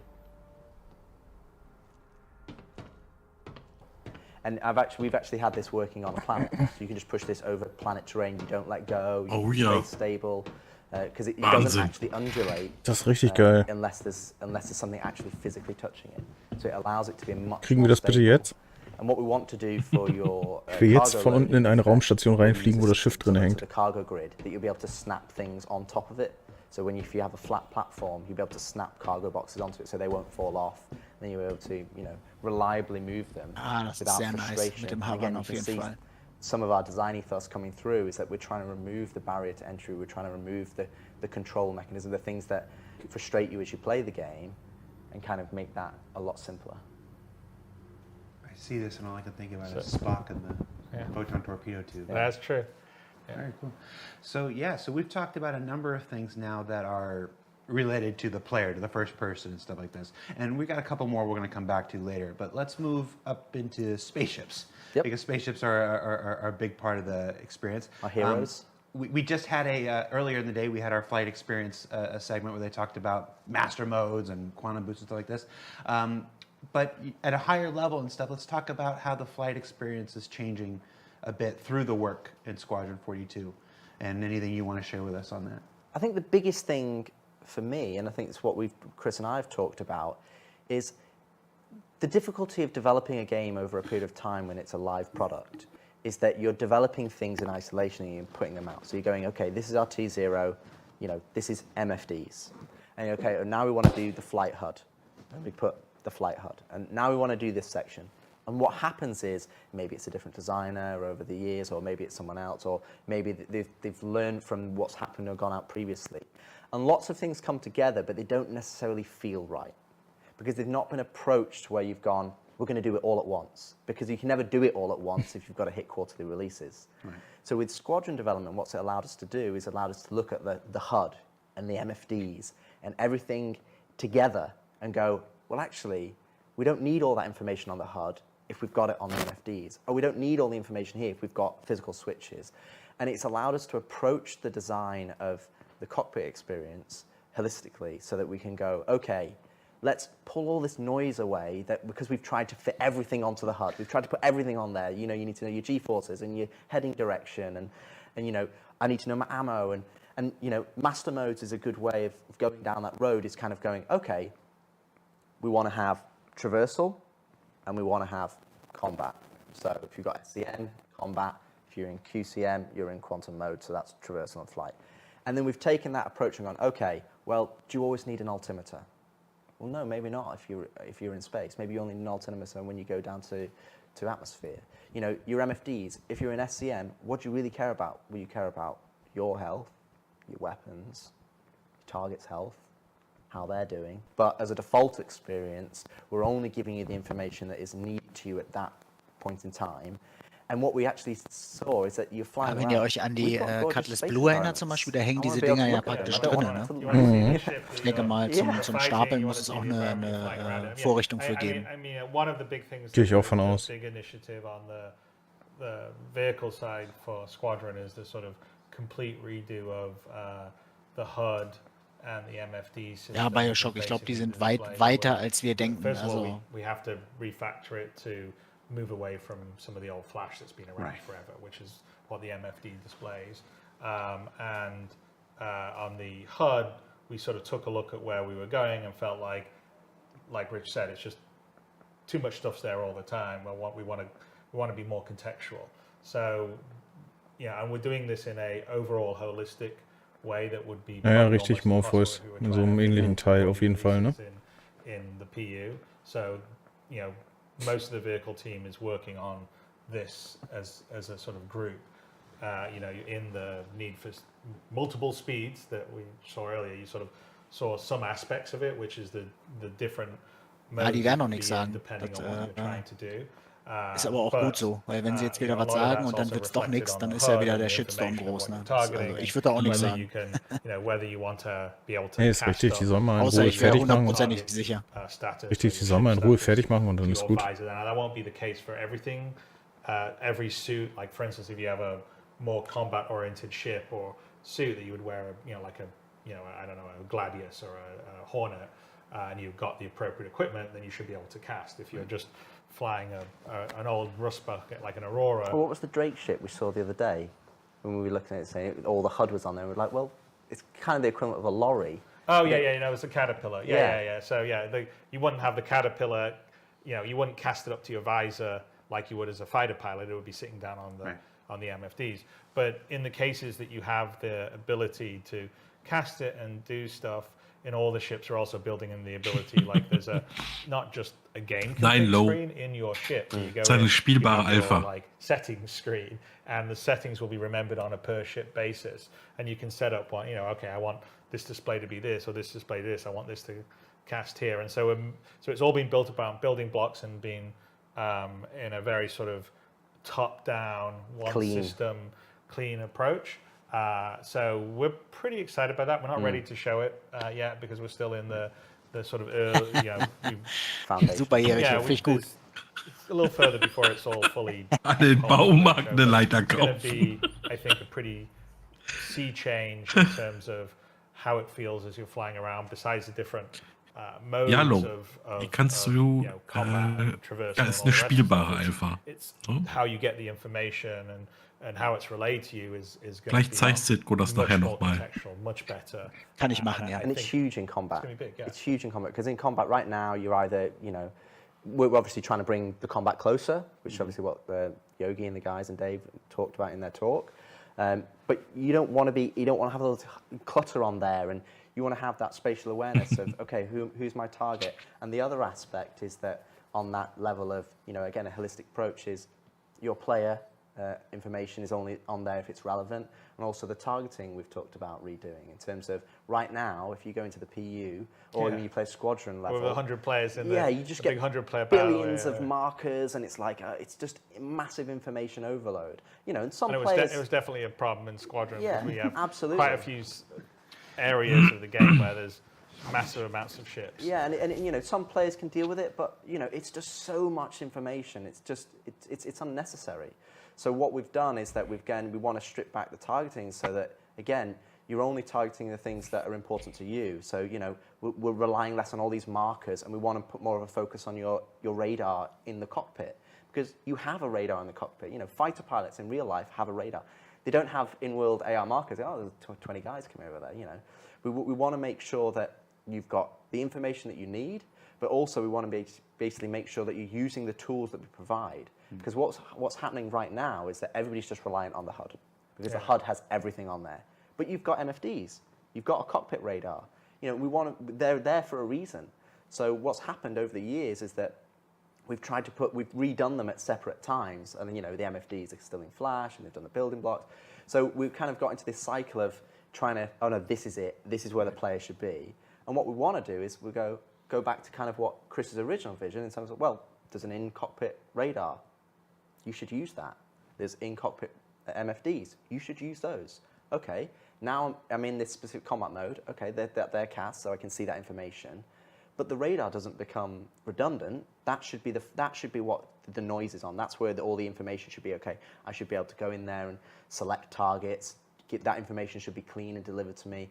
But out in the world, I want to look what's there. I want to look at my target. I want to look what I'm saying. Oh, there's a space station. Oh, there's another guy coming in. So we want to have less reliance on just AR markers for everything, and only reliance on marking the things that are important to you, or you've directly marked yourself.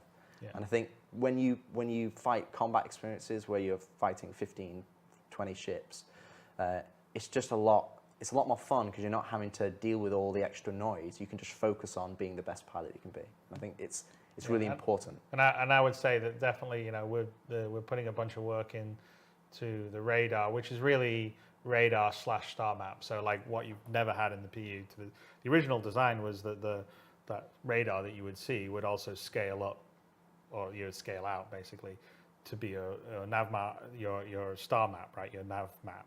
And what happened when we were getting the first iteration of the PU out, the baby PU, we're like, we didn't get that working. Low 99, ich nenne dich mal Low. Du kannst auch gerne zu uns in den Reststop kommen auf Discord. Den Link findest du in der Kanalinfo. Und da sind auf jeden Fall Leute, die können dir sofort zeigen, wie das Ganze funktioniert und so. Da sind oben auch welche in der G-Log-Bar. Das ist ein Kanal, da kannst du einfach reinjoinen und die Leute fragen und dann weißt du sofort Bescheid. And zoom all the way to the radar level or zoom all the way out to the star map. And we've put a huge amount of work into making that much more fluid, much more usable, much visually better. Das ist ein bisschen einfacher immer, als das schriftlich zu erklären, weil es dann doch zu viele Fragen You gibt. can be zoomed in and you can be looking at your radar and you can mouse over contacts and you can get the information from it. You can click them and then that will now select it as your target and do a lot of things that you know, haven't really been there. So I think a lot of players, because we haven't delivered, and this is sort of at the top of the talk that Rich was talking about, was because we haven't delivered all the things. We've just delivered some of the things. Sometimes people just are focusing on certain things, and if they could do things like select their targets easily from the radar, they may not be wanting to see 400 AR markers when they're flying around. And so those are all, that's an example on the vehicle side where we're sort of really trying to bring that all in, as well as, you know, there's other things that we're doing that will come across the PU in terms of physical buttons, like when you activate something, you know, that's in process right now, but yeah, you'll click a button and you'll see your character, you know, click, here's for the landing gear, or here's to turn the lights on, or here's to activate my quantum drive, just to make it sort of feel physical. But we're going to give you modes and ease of use so that information's presenting to you well, and you can have fun being lost in the world, which is the most important thing. And a certain level of customization, as we're talking about, because some ships have better MFDs and more usable places than others and stuff like that. So, well, the other aspect as well. Leute, hört dazu, das ist wichtig. Nicht, dass da wieder Fragen kommen. Really good example of a feature Die quatschen so viel, wann kommt das Auto?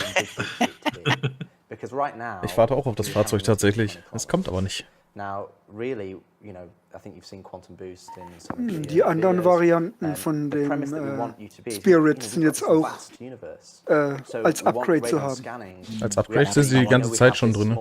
Die Seite dauert ein bisschen. On the FPS, you have the smaller one that's giving you information in the room, and then the larger charged one that's giving you information about maybe the floor that you're on. It's the same principles in the ship side. It's that we want a smaller one that is fairly instantaneous, and that's kind of giving you information about the people you're fighting, or your local environment. And when I say smaller, I'm talking, say, sub 100. Auf dem Tresen liegt übrigens wirklich eine P4. Ist das? Ah ja, stimmt, da sieht man's. And that should be giving you information about things that are 10, ich bin so gut. 15, 20,000 Ach Mann. And then that's where Q-Boost comes in the fact that Danke, Gunnar. Das wurde Zeit, dass das mal einer sagt. Okay, there's a quantum travel marker there. That's a million kilometers away. That's like, okay, I'm making a conscious decision to go there. But for Q-Boost, it's like, okay, I am there. I want to boost around the environment, but I want to have things spread around. Ja, wenn ich da Bock und Zeit zu habe, dann mache ich euch auf jeden Fall eine kleine Zusammenfassung von der Citizencon. Aber wirklich nur ein paar Sätze zu jedem Panel, das Wesentliche. Könntest du mir vielleicht einen Kuchen backen? Nein. Oh Mann. Ich würde auch einen Schmolz nehmen, du. So we need that. We want to be able to take advantage of that. So when you have this ability to detect things that are much further away, all of a sudden you start to feel like you are that pilot. You got to fly to them to investigate them. Ja, denke ich auch. I mean, I think that's a good example of something on Squadron. Wird dann 6-Stunden-Video. We were also looking at like how do we solve the problem of your patrolling an area, right? And it's not very much fun if you patrol an area and then it's like, space is big. I go to this area and then I look around and my radar covers 10 kilometers in front of me, and that's it. That doesn't feel like I was patrolling, a large area of space. And so we sort of were thinking about, well, how, really if we think about it, there's like short range, which is, what you would call the standard control mode, like slower exploration. I come up to a derelict, or there's a cluster of asteroids that I'm going to fly around to see what's happening. And then there's the medium range, which hasn't really existed in both the PU and is something that we really wanted to have in Squadron, and we really should be in the PU, which is, well, what's that over there that's 10,000 kilometers away? The equivalent of being on a planet and going, there's a mountain over there, I can see it. I don't know what's on it, but I'm going to drive over there or walk over to that mountain. And so the idea with sort of the scanning is like, the wave goes out and you'll pick up things 10, 20, 30,000 kilometers away. So you definitely won't be able to understand what's there, but you'll say, there's something There's a point there. of interest. There's a point of interest. And so you'll be able to map things, and then we need to get there. But, the quantum travel, spooling up, spooling down. And so this is the whole the idea of quantum boost is your sort of mid-level traversal speed, where it allows you, it's probably about 10th the speed of the full quantum travel, sort of, not using all the quantum juice, if you want to think of it that way. But it allows you to sort of get there pretty quickly and, also appreciate the environment you're going through and, get over there. Oh, I go over to the mountain. Okay, no, I can see what's there. Oh, there's trees here. Oh, that's really cool.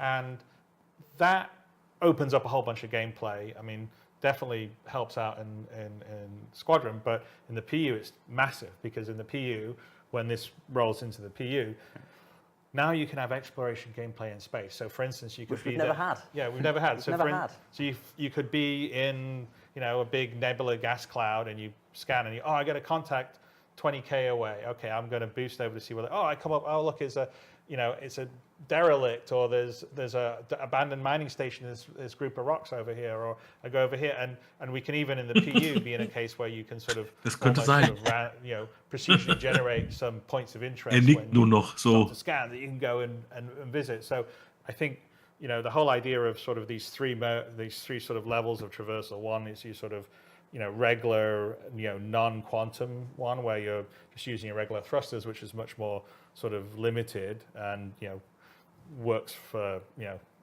combat and stuff like that. Then there's the quantum boost, which is sort of to fast run over to a das wird auf jeden Fall eine sehr, sehr, sehr spannende Geschichte mit diesen neuen Quantumgeschwindigkeiten und Standard Combat Maneuvering Speed und so. Das ist echt.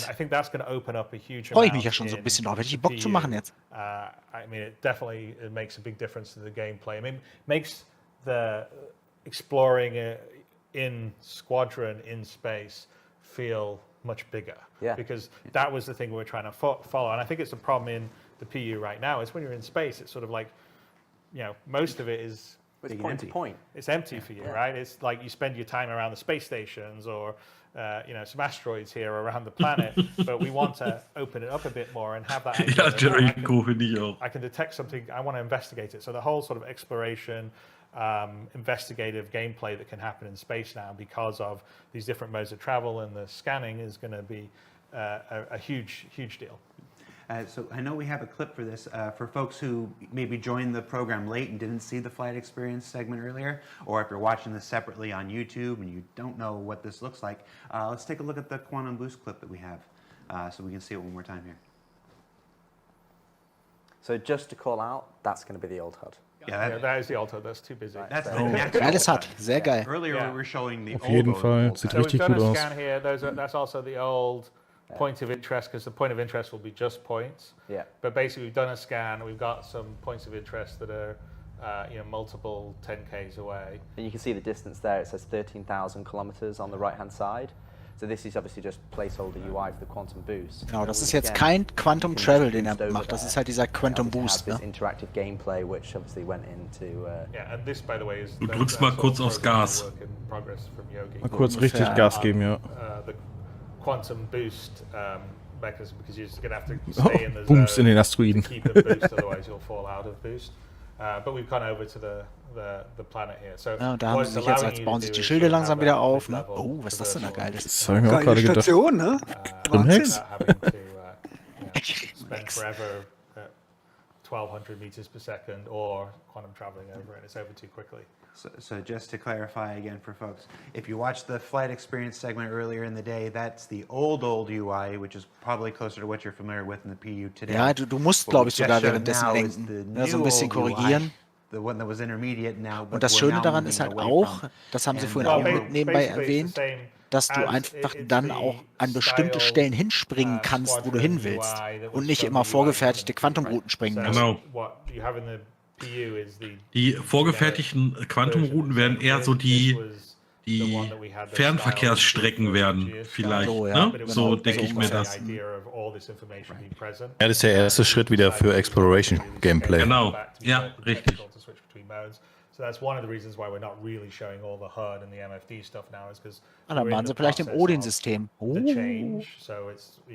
Ja, ist ja, glaube ich, ein System, was für Squadron 42 benötigt wird. Das ist das erste System, glaube ich. Genau. Aber das Gute ist auch, wenn du diesen Quantum Boost machen kannst, kannst auch mal fliehen in eine Richtung, wo der Gegner praktisch dann nicht weiß, wo du hinfliegst, wenn du praktisch mehrere Richtungsänderungen machst. Machen wir danach noch ein Fazit? Ja, würde ich sagen. Denke ich doch, oder? Bitte. Danke. And the quantum drive powers up. But once it's spooled up and you look at a place, you can boost towards it. And it's just, you press shift and it's instant. Yeah. And so for people that Ja, und du kannst halt diesen Sprung auch viel schneller initiieren, wenn du mal einen Kurzsprung machst. Ja, das ist halt nicht immer hier spulen, sondern einfach draufdrücken und los. Ne? Genau. Außer sie jammen dich, dann ist es schwierig. So we've been talking about these flight experience stuff, the ship related stuff, the new UI stuff, the contextual changes and everything. We'll obviously show those as we get closer to being ready to show those. We talked a little bit about the star map. Again, not quite ready to show today stuff. As far as those mapping things and getting around stuff, there's also the mini map. There's also the mini-map, which has always been this promise of being able to wenn du find den your way Sprung machst, through ist either das a auch, really glaube large ich, eher was, ship wo du or a dann space abhauen willst. Da station and brauchst du stuff deine like Waffen that. dann auch nicht mehr. What can you tell us about the work on the mini-map? So radar, as we call it, is essentially, it encapsulates the star map. It encapsulates what's Ja, ich mache auf jeden in Fall ein your Tutorial cockpit. drüber, ist It halt also echt völlig klar. encapsulates when you're in FPS, you have Selbstredend. an FPS radar and scanner. Positive And the Stimmung. minimap is essentially a way for you to be able to, and you can access it both from your Herzen, alle mal mobile or Herzen beyond your schicken. HUD. A way for you to get the spatial So, jetzt kommt noch was awareness über die in, Star Map, ist you know, auch when you're wichtig. in a 3D environment in FPS. Die Drecks-Star Map So mal I ausgetauscht think wird. what we have in terms of the minimap, it gives you that 3D Ja, die sprechen auch von isometric irgendeiner view Minimap, that you wo can move irgendwie, around, and all the also im information in Schiff there dich is zurechtfinden underpinned kannst oder so. by the FPS radar and scanner. So the information that you're scanning in the environment is the information that you'll see on the minimap. So if you go into, say, a known location, so let's say you go to Microtech, you know, that landing zone, essentially, that will be pushed to your mobiGlas. So you'll be able to then load up the minimap and go, okay, how do I get out of here? I mean, I've seen so many different new players play Star Citizen, they're like, where do I go? So you know, it'd be nice for us to be able to go, here's the spaceport, here's where you go and buy food and drink, here's where you go and buy weapons, and you can just go, cool, I open up my map, and it's like, oh, that's where I am, oh, that's where I can go, and it gives you a map at your fingertips. But then when you're at an environment that is not, say, let's say you go to a derelict outpost, you'll be mapping that environment as you go, or you may be able to find a terminal that has the map on there that you can download, and then you have it to you. So it really allows us, again, Die gehen während des Boosts, gehen die aus, weil die Energie halt einfach gebraucht wird. That's a challenge for us as developers to be able to give it to players and for them to be able Für to mich hat das so ein understand bisschen wie navigate was where von to go. so ein Fluchtmittel, ne? Um mal schnell aus einer gefährlichen Situation rauszukommen. Unter anderem, ja, genau. So, you know, how do you play Alles the wird game is extrem about making the beansprucht barrier to entry, und the controls smooth and intuitive, what you understand. Genau, letztendlich werden wir es sehen, You wenn know, es and then da it's ist. like, Ne, das where do I ist need to go? alles Well, noch this so ein allows bisschen you to heiß have a gekocht. minimap here. This allows you to go, oh cool, there's a spaceport. Ja gut, There's wir the- werden uns there's daran the gewöhnen. train, or this is how I get to Ja, this an area. alles. And we can provide, you know, missions that allow people to then navigate to those places so that then they understand, okay, this is how I get to a certain place. Because everybody, you know, if somebody says to me tomorrow, oh, you know, come round to my house or go here, just give them a postcode and you put it in GPS. Everybody's so... Put it in Google Maps. Exactly. I mean, you know, you need the street level version of it. Yeah. And you know, so we've long wanted this. I mean, it's very critical for Squadron, but it's also, you know, I think important for the PU. And you know, the concept is that some of the maps are sort of readily available. You just walk into a city. Lucifer, and, das you know, kommt, wenn es auf der terminal Roadmap auto steht. connects to your Mobi or whatever, and you get the map downloaded. And some of them you may have to explore something, and then as you explore it, you map it, just like a sort of more traditional mapping technique. And there'll be some cases like, you know, we have some stuff in Squadron which I think would play perfectly well with PU, where like you don't have the map initially, but if you Ich sehe sogar das Augenrollen von Lucifer. a system like Asiado is an example of, we've been showing it because we showed it a while back as a location. It's just one of the very, you know, it's a minor location in terms of Squadron, but you know, since we showed it, we thought, okay, that's a good. It's just a good backdrop. It's a for good us to backdrop use. rather than just, you know, grey really boxes. But you know, that would be an example. Is you don't load the layout of that place, but you would have to go and hook into their system, download the map, and then now you would have it in your mini map. So what we have is we have some footage here, which is showing how the visuals, the mini map, in terms of sort of an isometric render In engine. in the engine, in the UI, that will essentially become your mini map. But you'll have a more sort of, you know, reduced version with you in the middle as you're moving around. But Yep. if we run it, you'll see kind of what the tech is. So first, this is in the editor, but it's essentially what it does is it's taking our existing layouts, levels, ships, so we don't have to build this custom, but it's a way of applying certain shaders and marking up certain objects to be displayed, like the floor gets displayed but the walls don't. So we can just take the existing geometry you already have streamed in that you're Das walking habe ich mir around auch gerade already, gedacht. and then Ja, use richtig it geil to so. render for our minimap. So this is Mal gespannt, wie die eingeblendet wird, ob die wirklich permanent im HUD ist oder ob du die übers Mobiglas dir angucken kannst. Beides wäre irgendwie geil. Ich denke mal, das wird es dann auch so sein, dass du die entweder selbst kartografierst, indem du die abläufst, oder halt bestimmte Karten hast, die dir diese Minimap dann schon zeigen, ne? Wenn du die... Ja, ich wollte gerade sagen, aber diese Schiffe von wegen sind ja nicht nur ein Schiff, es gibt ja 1000-mal dasselbe Schiff, deswegen denke ich mal, dass die schon hochgeladen werden sein. Aber was halt eben geil wäre, wenn das nur angezeigt wird, wenn du einen Helm auf hast, oder so eine Brille, sag ich mal, die sowas anzeigen kann. Und ansonsten übers Mobiglas halt. Yeah, because a lot of traditional game development, you have to make custom minimaps. Ja, und natürlich, was auch geil wäre, wenn du über so eine Minimap mit deiner Gruppe eine Einsatzbesprechung machen könntest an so einem Holodeck. Oh ja. And absolutely, for the PU. Genau, dass du it's not praktisch viable. So we wanted to come up with a markante Punkte markieren kannst und dann Auf jeden Fall. die Leute dahin schicken. Wie so ein Wegeplan, ne? Ja. And this minimap is not just Aber es sieht ja ganz danach aus. Also. Stimmt, da habe ich jetzt gerade gar nicht dran gedacht. Morpheus schreibt gerade, Leute, denkt dran, das ist die Idris von innen. Das haben wir so auch noch nicht gesehen, oder?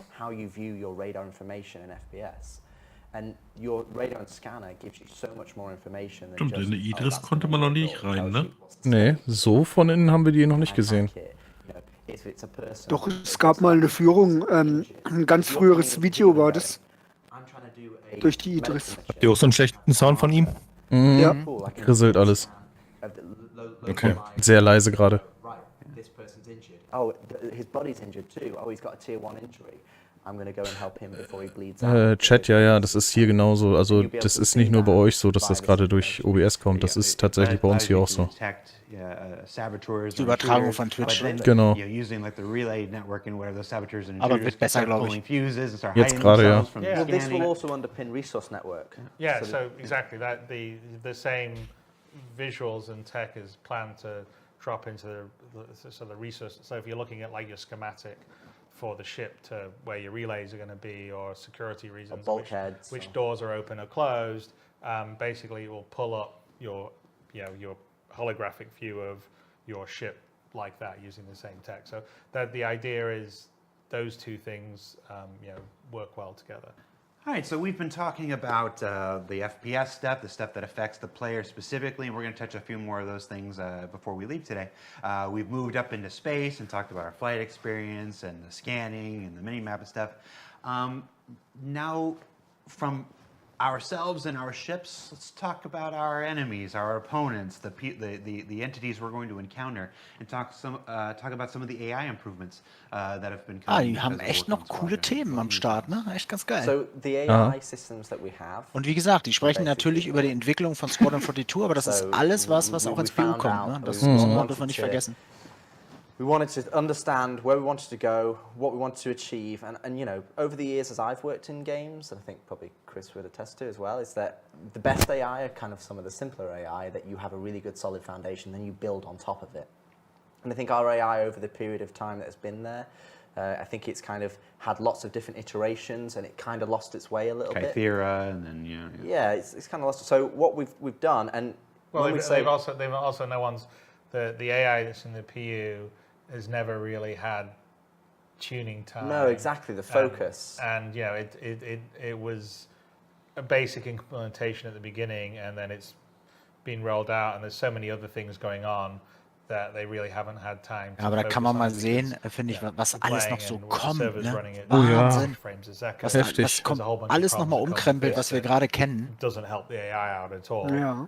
So this is actually a really good example of sehr inhaltsstark die Citizencon diesmal, finde ich. Really helps because we're auf saying, jeden okay, Fall. don't worry about that. I mean, yeah, I'm sorry that the AI is kind of brain dead a lot of the time. Da haben wir auch den Grund, warum einige Dinge einfach combination dauern, ne? Ja, genau.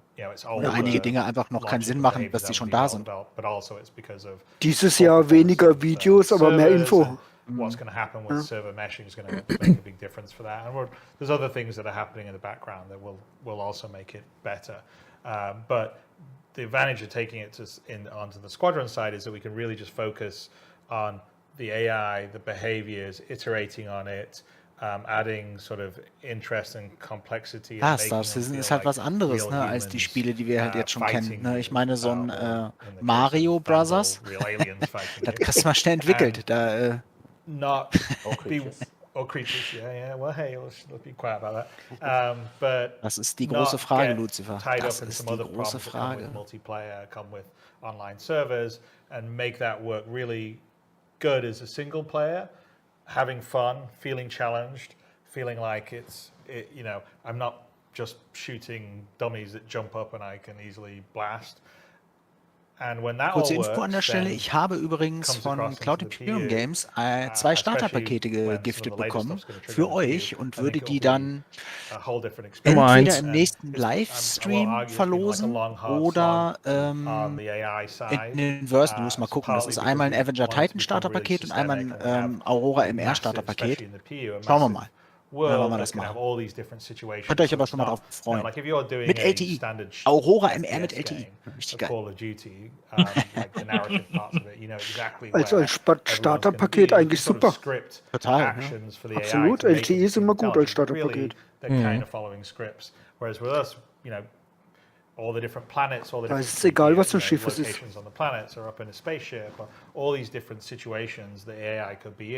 There's no way you could script it all. So you need to make it systemic. Ja, nicht nur das, es muss halt auch alles zusammen funktionieren. Ne? Also, wie soll ich das sagen? Bevor du das Leiterklettern machst, muss auch erstmal eine Leiter her. Ne? So als Beispiel mal. Ne? Und bevor du eine Leiter baust, müssen halt erstmal die Materialien für die Leiter her. Also doch Baumarkt. Ne, man kann immer nicht alles gleich entwickeln, das geht halt nicht. Ne? Und wie gesagt, Star Citizen ist halt sehr komplex und tiefgehend und das dauert halt einfach. Das kann man nicht mit, da ist keine Taste auf der Tastatur, wo drauf steht, neues Flugmodell, ah ja, hier, tick, fertig. Ne? So funktioniert es ja nicht. Ach, das wäre doch schön. Ich glaube, manche denken das immer. Es ist einfach, das ist halt, was hier entwickelt wird, ist eine ganz andere Dimension an Computerspielentwicklung, was wir bisher kannten. Also, es gab es noch nicht, was da entwickelt wird.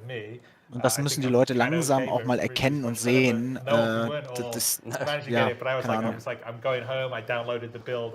Ja, vor allen Dingen, wenn du irgendwo was änderst, hat es ja Auswirkungen auf alles quasi, ne? Ja, genau. Deswegen tauchen auch viele Bugs halt nochmal auf, obwohl sie schon gefixt waren. Ja?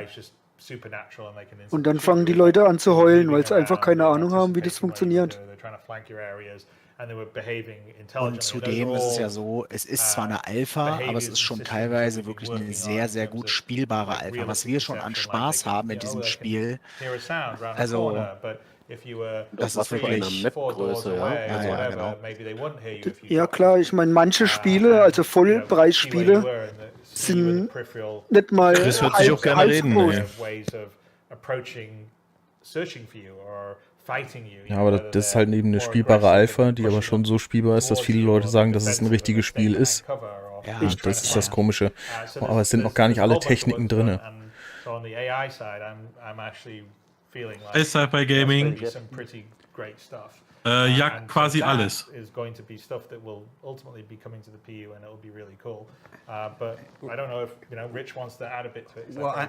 I need to ask something because I've spent more than a single day on the internet before. When you say we've thrown everything away. Well, actually, I was about to come back to that. Because that's going to be the title of the Kotaku article. Well, it's interesting because what we talked about is we identified everything that was there. So when I came on, I wanted to understand where we're talking years now. So what is there? How do we want to change it, and how do we want to manipulate it? So we're not throwing away the more technical underpinnings of the AI. Subsumption's still there. No, subsumption or like how they navigate and find around the world. It's more about Jared hat auch so richtig die Nase voll. And bits you tweak, and we call them behaviors, like AI behaviors. So what we did is we pulled all the AI back and stripped it back to essentially 3 base behaviors. Essentially defender, so I want to stay back and cover and defend a location.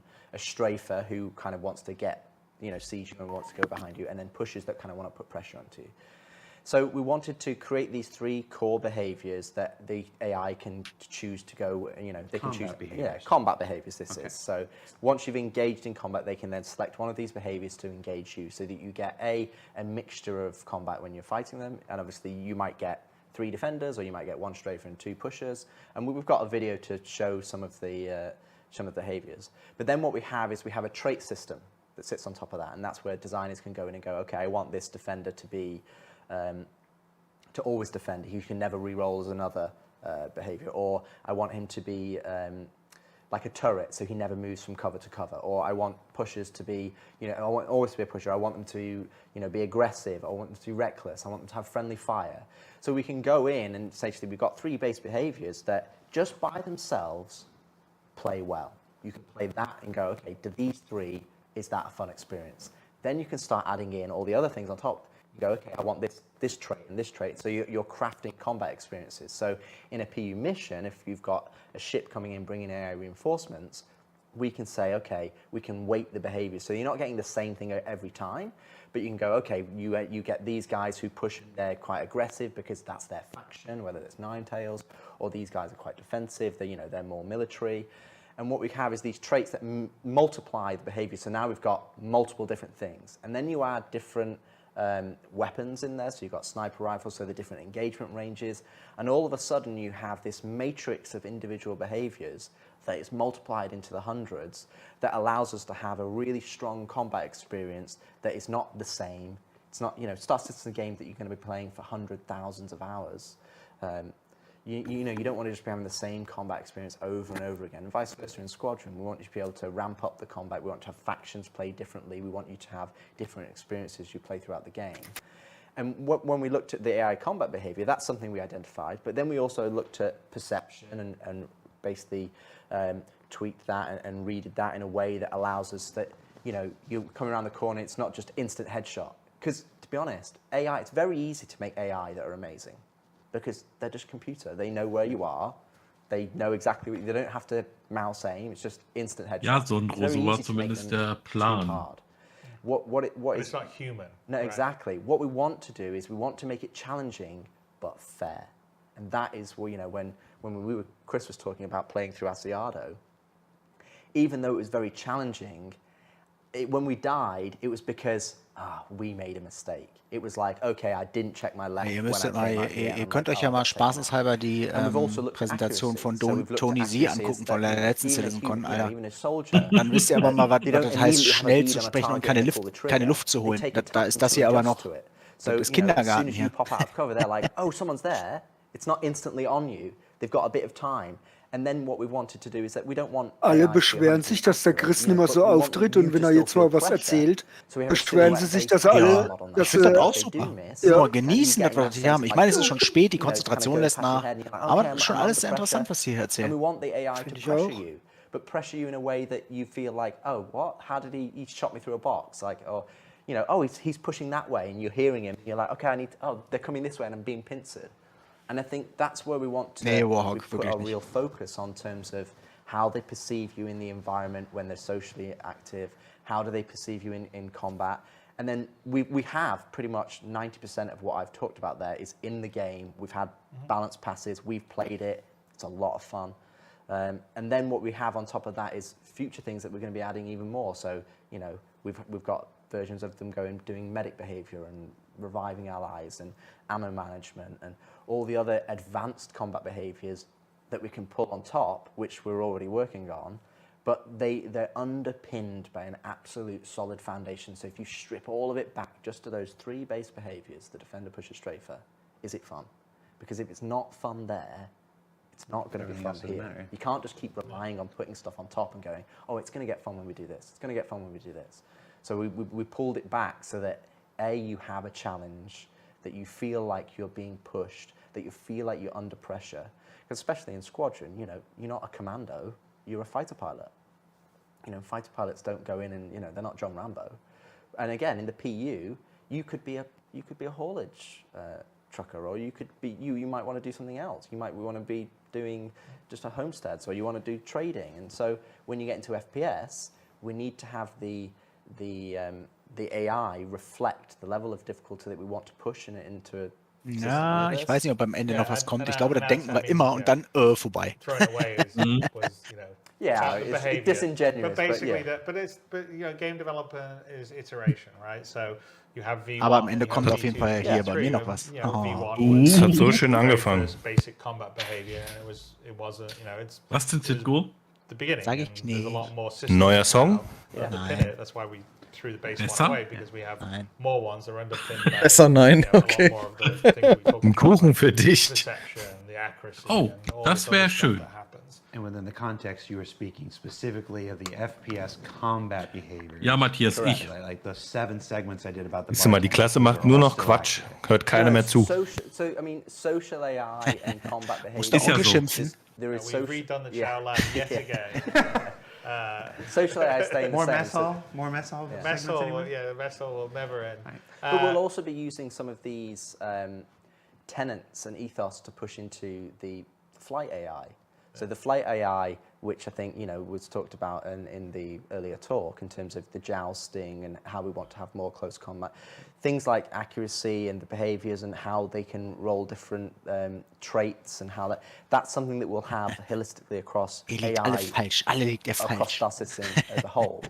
We're showing it as the FPS, but it's very similar.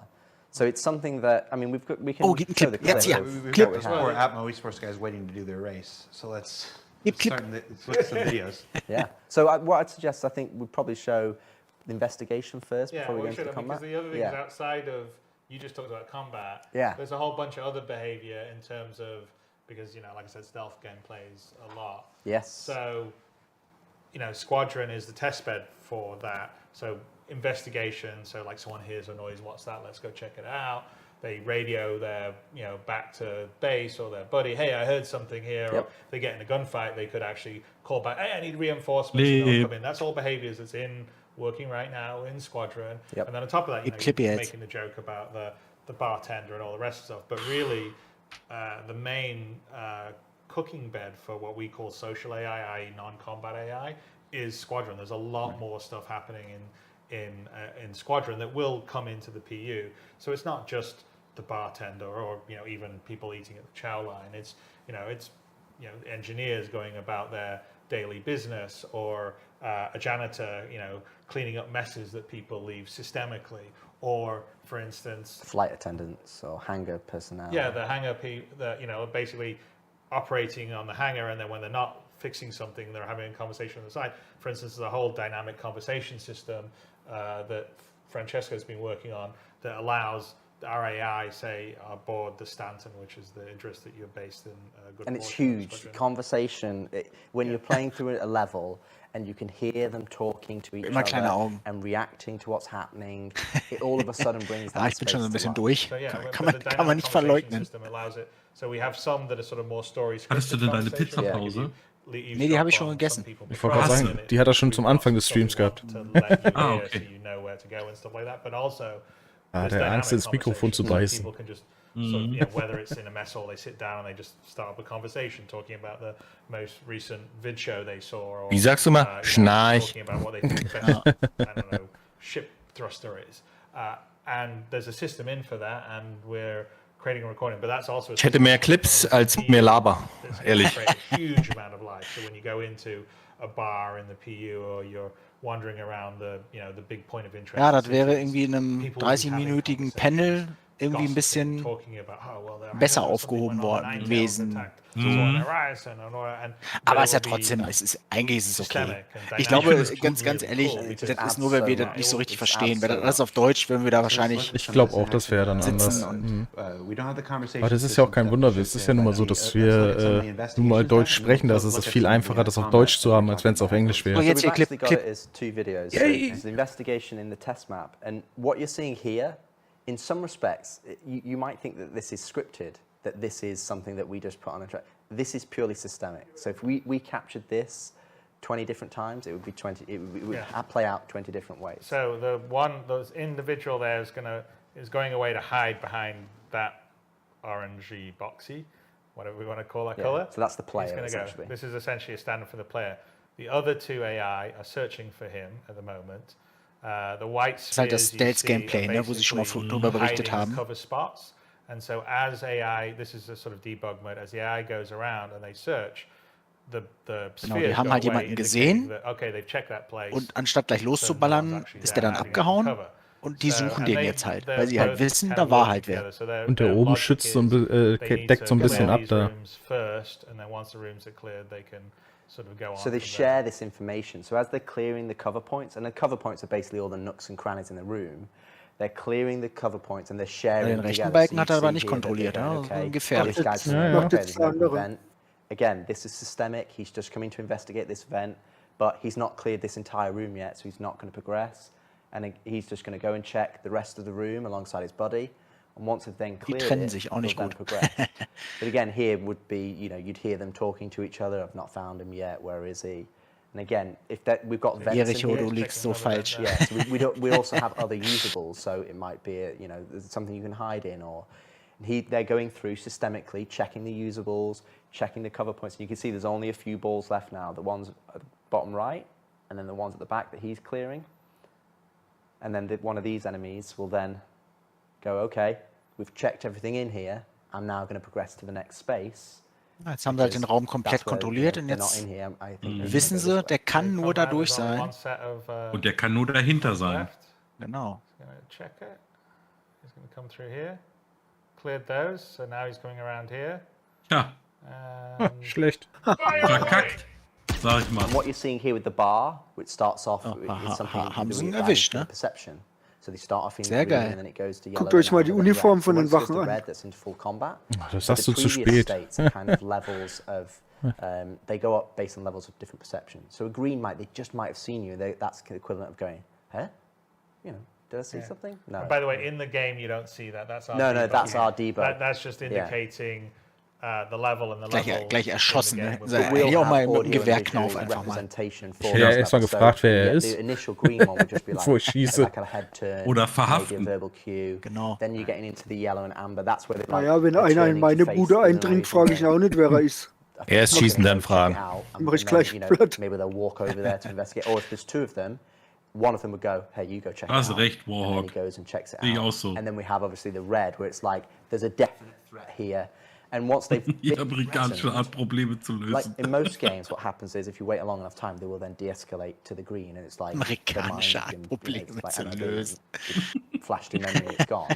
In our game, what they do is they go to a threatened state, and in that threatened state, they'll still do their social activities and their functions, but they're more perceptive. So as soon as they see, if like he's there again, they'll get into it. So it makes a difference that if you've gone loud at the start and then tried to hide, you can't just go, oh no, they'll forget about me. It has memory, and that will be the case in the PU as it is in Squadron. So, And so that was on a test map. Yes. But we do have an example of it working. Yep. So in I real would life. roll the clip. Let's take a look at the real deal.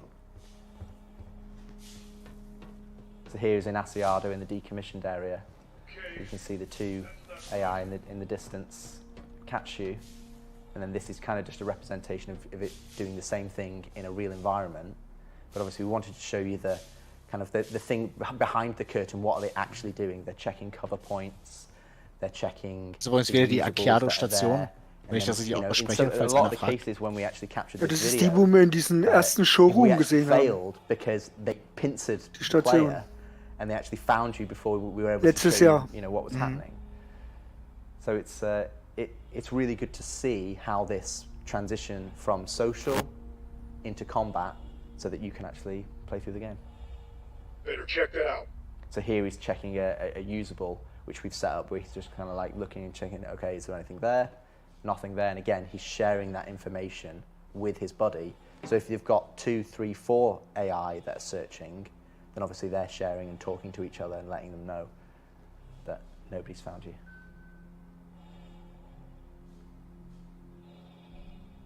Like you may not be able to see them, but you're going to know they're out there looking for you. And if you stay in the same place for too long, they will find you. Yeah, so you can see the one in the background is actually looking over one of the vents, one of the railings, should I say, and then I think the Ross, who captured all these videos, I think he takes a bit of revenge. and again, not scripted. It's systemic. They understand all the hiding places. Genau, das ist halt nicht gescriptet, sagt er gerade, sondern das ist wirklich gerade, so läuft's gerade. Yeah, so you can drop these enemies in any environment. Und das Fiese daran ist ja eigentlich, dass die KI dann so intelligent ist, dass sie halt auch nicht wieder auf halbem Wege dann zurückläuft, wie das oft in Spielen so ist, sondern dass die wirklich sucht. Und ihr seid da nicht sicher. Irgendwann wird die da auftauchen. It has to work for the entirety of Star Citizen. Noch interessant, wenn der andere sich wegbewegt, was denn passiert. It's a major improvement. So that's hiding. Genau, du musst in Bewegung bleiben, Let's look at some of the combat tactics now. So let's do combat tactics 1. So again, what you're seeing here is in a test map. We wanted to kind of show you a bird's eye view. So we've just turned God mode on so you can see it. And you can see the labels here. So we've got the defenders that kind of push to cover points. Genau, das sind jetzt die unterschiedlichen NPCs, die sie angekündigt haben. And then we've got the mit unterschiedlichen Verhalten. Taking more of a wider angle. Now, there are some similarities between all the behaviors, but it depends on what happens. So whether they go to cover, you know, a pusher, for example. Also so wie die schießen, das erinnert mich irgendwie an Rötti, ich weiß auch nicht. Still go to cover. So it's not like you've got these binary choices. It's about weighting the different choices throughout the behavior so that the AI provides something different, but also applies pressure to you as a player so that you're having to react to the AI. You know, right now, our current AI, you basically get the jump on them and you can just take them all out. But in reality, what we want is we want you to react to the AI because they're pushing you and challenging you. And we want that challenge to be fair so that you feel like you've made the mistake when you eventually, or if you do, get taken out. Ich denke mal, das Ganze geht noch bis 22 Uhr. Ich glaube, dann ist es vorbei. And we have one more video showing the tactics situation. Let's take a look at that. So this is just a short version where but again, it's the same AI that have been dropped in, and they roll the dice for. They don't always become defenders or always become pushers or strafers. It can be random every time, so the combat experience is different. So you might all be pushers and they might all be defenders, but the way it das ist halt ganz geil. Das ist halt so ein richtiges, eine Art taktisches Vorgehen. Ne, da oben steht jetzt auf einmal einer. Ne, das ist schon cool. Ey. Und natürlich auch saugefährlich.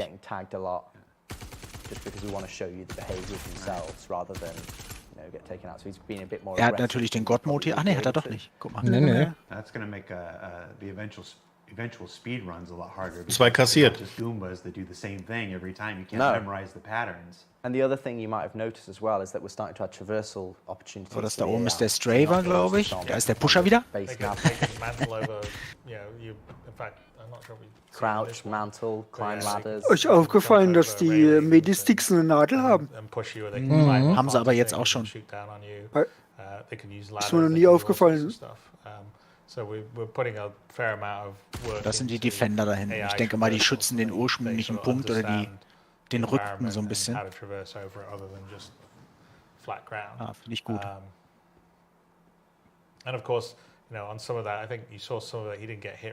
Ist er denn im Hangar oder wo hängt die Cutlass da drin? Ja, im Hangar unterm Dach. Das ist ja das, was wir gerade eben schon mal gesehen hatten. Ja, genau. Da hat er geschlafen. AFK. Kurz Bubu gemacht. So. Making him feel real, like you're playing against another real player or a human. All right, well, we are just about out of time. I think we got 2 more talking points we want to cover before we let you go. 2 Punkte noch. Let's start with one that might be surprising to some. Most people maybe not, they won't know about it. We haven't done a lot of talking about it in the past. Skills. There's what can you tell us about skills in Squadron 42? So skills, it's not just Squadron 42, it will be Star Citizen as well. So we've split them up into kind of 2 areas. One is physical attributes. So we have 4 physical attributes such as strength, agility, endurance, and fitness. And then we have techniques, which is kind of like whether it's takedowns or traversal.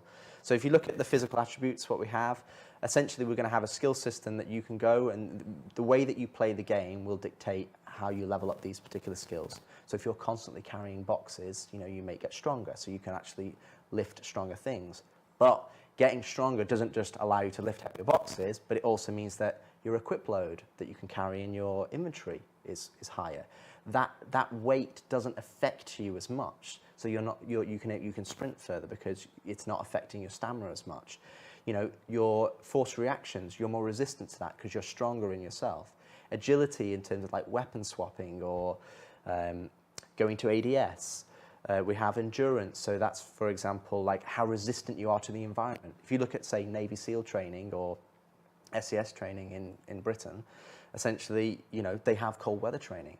They have, you know, you can survive in harsher climates. You can go longer without sustenance. And then that's what essentially endurance gives you. And also, for example, like G-force and readout, so that you know, pilots train for that so they can actually modulate their breathing so they're actually able to sustain higher Gs than a normal person would be. And then you have fitness. So fitness, for example, you can have a higher stamina. So when we have swimming, you can swim longer, you can hold your breath longer, you can sprint longer. So we have these physical attributes and we have multiple different ways for how you improve them. And those physical attributes will denote how effective you are at certain things in the game. So, and that will come to obviously for flying as well as in FPS. But we're not going to be removing any of the skill elements. So there's nothing that we're going in there going, oh, you've got 10% more damage. Or, you know, we're going to make you fly the plane better. It's like, no, that's always relying on your skill. This is the things that you can't necessarily improve. So, you know, like I said, how fast you can sprint or how far you can sprint. All of those different things. Das Coole an der Sache finde ich halt, dass auch mit diesen Kämpfen jetzt wieder, was wir gerade gesehen haben, dass immer mehr klar wird auch, dass man nicht in allen Dingen ein Spezialist sein kann. Ne? Dass du, wenn du zum Beispiel ein perfekter Miner bist, ja, dann wirst du in Gegenden, wo du wirklich gegen solche Einheiten antreten musst, wirst du einfach ablosen, weil du keine Erfahrung hast im Kampf. Ne? Und dann heuerst du dir halt Truppen an und so, das ist schon geil, finde ich echt cool. Man muss sich echt später spezialisieren und so, finde ich gut. Ja, es wird so eine Allround-Geschichte geben, sage ich mal, die alles ein bisschen kann, aber nichts wirklich richtig gut. Aber wenn du in irgendwas richtig gut sein willst, musst du dich halt auf eine Sache konzentrieren. Ich glaube, das hat auch ein bisschen was mit Interesse dann zu tun, weil ich glaube, du brauchst auch wirklich dann so, du musst dich da reinfuchsen und um das zu tun, musst du es halt geil finden, weißt du? So, und das wirst du nicht überall machen, glaube ich. Schätze ich mal. Sieht es ja jetzt schon beim Mining, es gibt so viele Sachen, die man da beachten kann und hier ein Consumable und da noch ein Dingens, ein Laser und hier. Das ist ja nur die Spitze des, also andersrum, das ist ja nur das, was man sieht, ja. Ich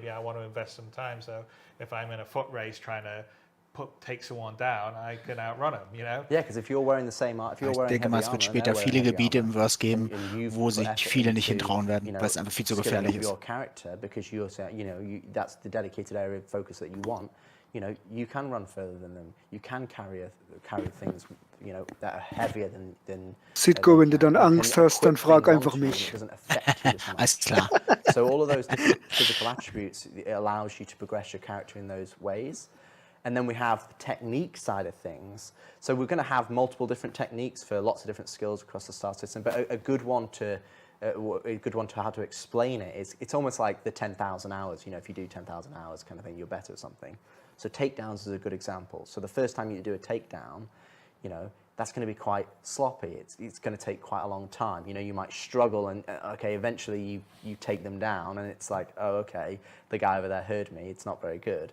And after a certain amount of time that you practice at them. Yeah, more takedowns you do, the better you'll get better. So then they'll change different animations. So now you'll unlock a different animation where it's smoother. Steve Bender is very looking forward to doing all the versions of takedown from sloppy to super killer pro. Yeah, and at the end ones, it'd be like, you know, straight in, straight out. You lower him down onto the floor. It takes, you know, it's much faster. But you've put in the effort to level that skill to a level that you want to achieve. And I think that's what skills is about. It's about giving players. Nee, man kann auch nicht roles that they skillen. wanna do. Der Skill, was hier gemeint ist, glaube ich, das liegt, du selber skillst dich, Melee combat, yeah. indem du es halt lernst, kannst und dich da verbesserst. Es gibt auf gar keinen Fall einen Skillbaum. More moves you could do in fights, say martial arts or whatever, you Yep. have to go somewhere. Or traversal as well. And learn them from someone and then do it a bit more and then you would get better. So these are all things you could gain. And that's kind of the, like you said, the, you know, the idea of sort of, you know, the skills and techniques that we want to introduce because, again, it's, you know, this is going to be a really huge, deep world and it's sort of up to you how you want to essentially build your character. If you look at fighter pilots nowadays or Formula One car racers, you know, they're absolutely extreme athletes. They're not just, they don't just go get in the car and like the car does everything. It's not the 70s. It's not the 70s. No, exactly. You know, you don't just they have a pint of beer before they go to, you know, try to race a Formula One or they play a football match. Ja, Chris, so that's what it gives Exploration you. ist so mein Ding. For you to In die Richtung würde ich wahrscheinlich gehen. areas that if you really enjoy FPS, then you can push it there. Aber ich werde sowieso alles machen und zeigen. Also, then you can so be like, gesehen. okay, I want to level up agility or I want to level up endurance because endurance allows me to hold more Gs. So, you know, if that guy was going to black out, I'm not going to black out because I'm going to be able to do it. And it's those slight 1% differences that allow you to put some effort into do. And that you will be able to level them as you just play the game organically. So you're not going to have to go out and level them, you know, like Chris said, squats. If you do squats, like that's the equivalent of us going from crouch to stand, essentially. It's like we will allow you to do things like that. Ich you want to liebe go German and kind of like HKW. level them yourself, but you'll also just be able to level them by naturally. Ja, Morpheus, das ist, wie gesagt, es gibt mehrere Richtungen. Ne? Also mein Hauptcharakter, der Squadron 42 spielt, der wird Richtung Exploration gehen. Der Sitco, den ich jetzt halt habe, der wird weiterhin natürlich alles ausprobieren und zeigen.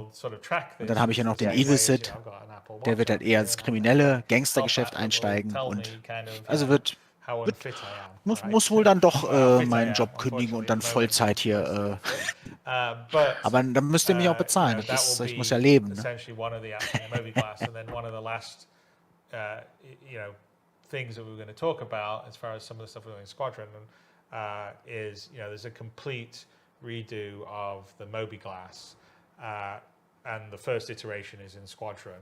There's a sort of cut down. Ja, irgendwann wird es den Release-Punkt geben, dann wird auch Squadron 42 rauskommen. Ich denke mal, dann dauert es auch nicht so lange, dass dann Star Citizen released wird, wohl bemerkt.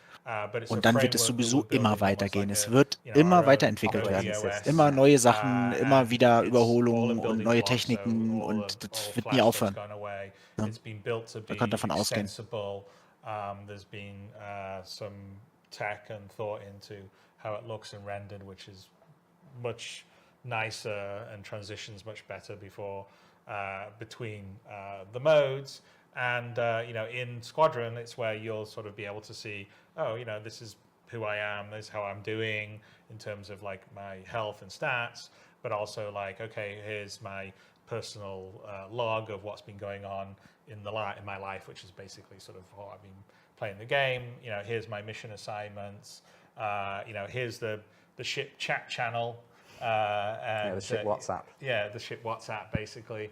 And you know, obviously your nav map, star map, and all that will be in there. And Galactopedia. The Galactopedia, so you can look up, and then in the PU, it's going to just get expanded and maybe potentially have a slight UI difference to be not the military version, but be the civilian Vielen version. Dank But it will all für das go in the Verschenken same der framework, Mitgliedschaft. using the same base work. So one Danke, of the danke. things that we've been really trying, you know, not just on the Moby, but on the HUDs and the MFDs, is they're all using like Ja, genau, common das, building block da framework wäre ich and dabei. trying to Mache ich. share the same base code stuff. Dann so it's easier Fulltime. to support and maintain. Because one of the problems right now in the PU is because there's a hodgepodge of the old system, which is the old sort of flash scale form system, and the new building blocks, it's really hard to extend stuff right now. And so one of the big obstacles to doing features is actually the UI.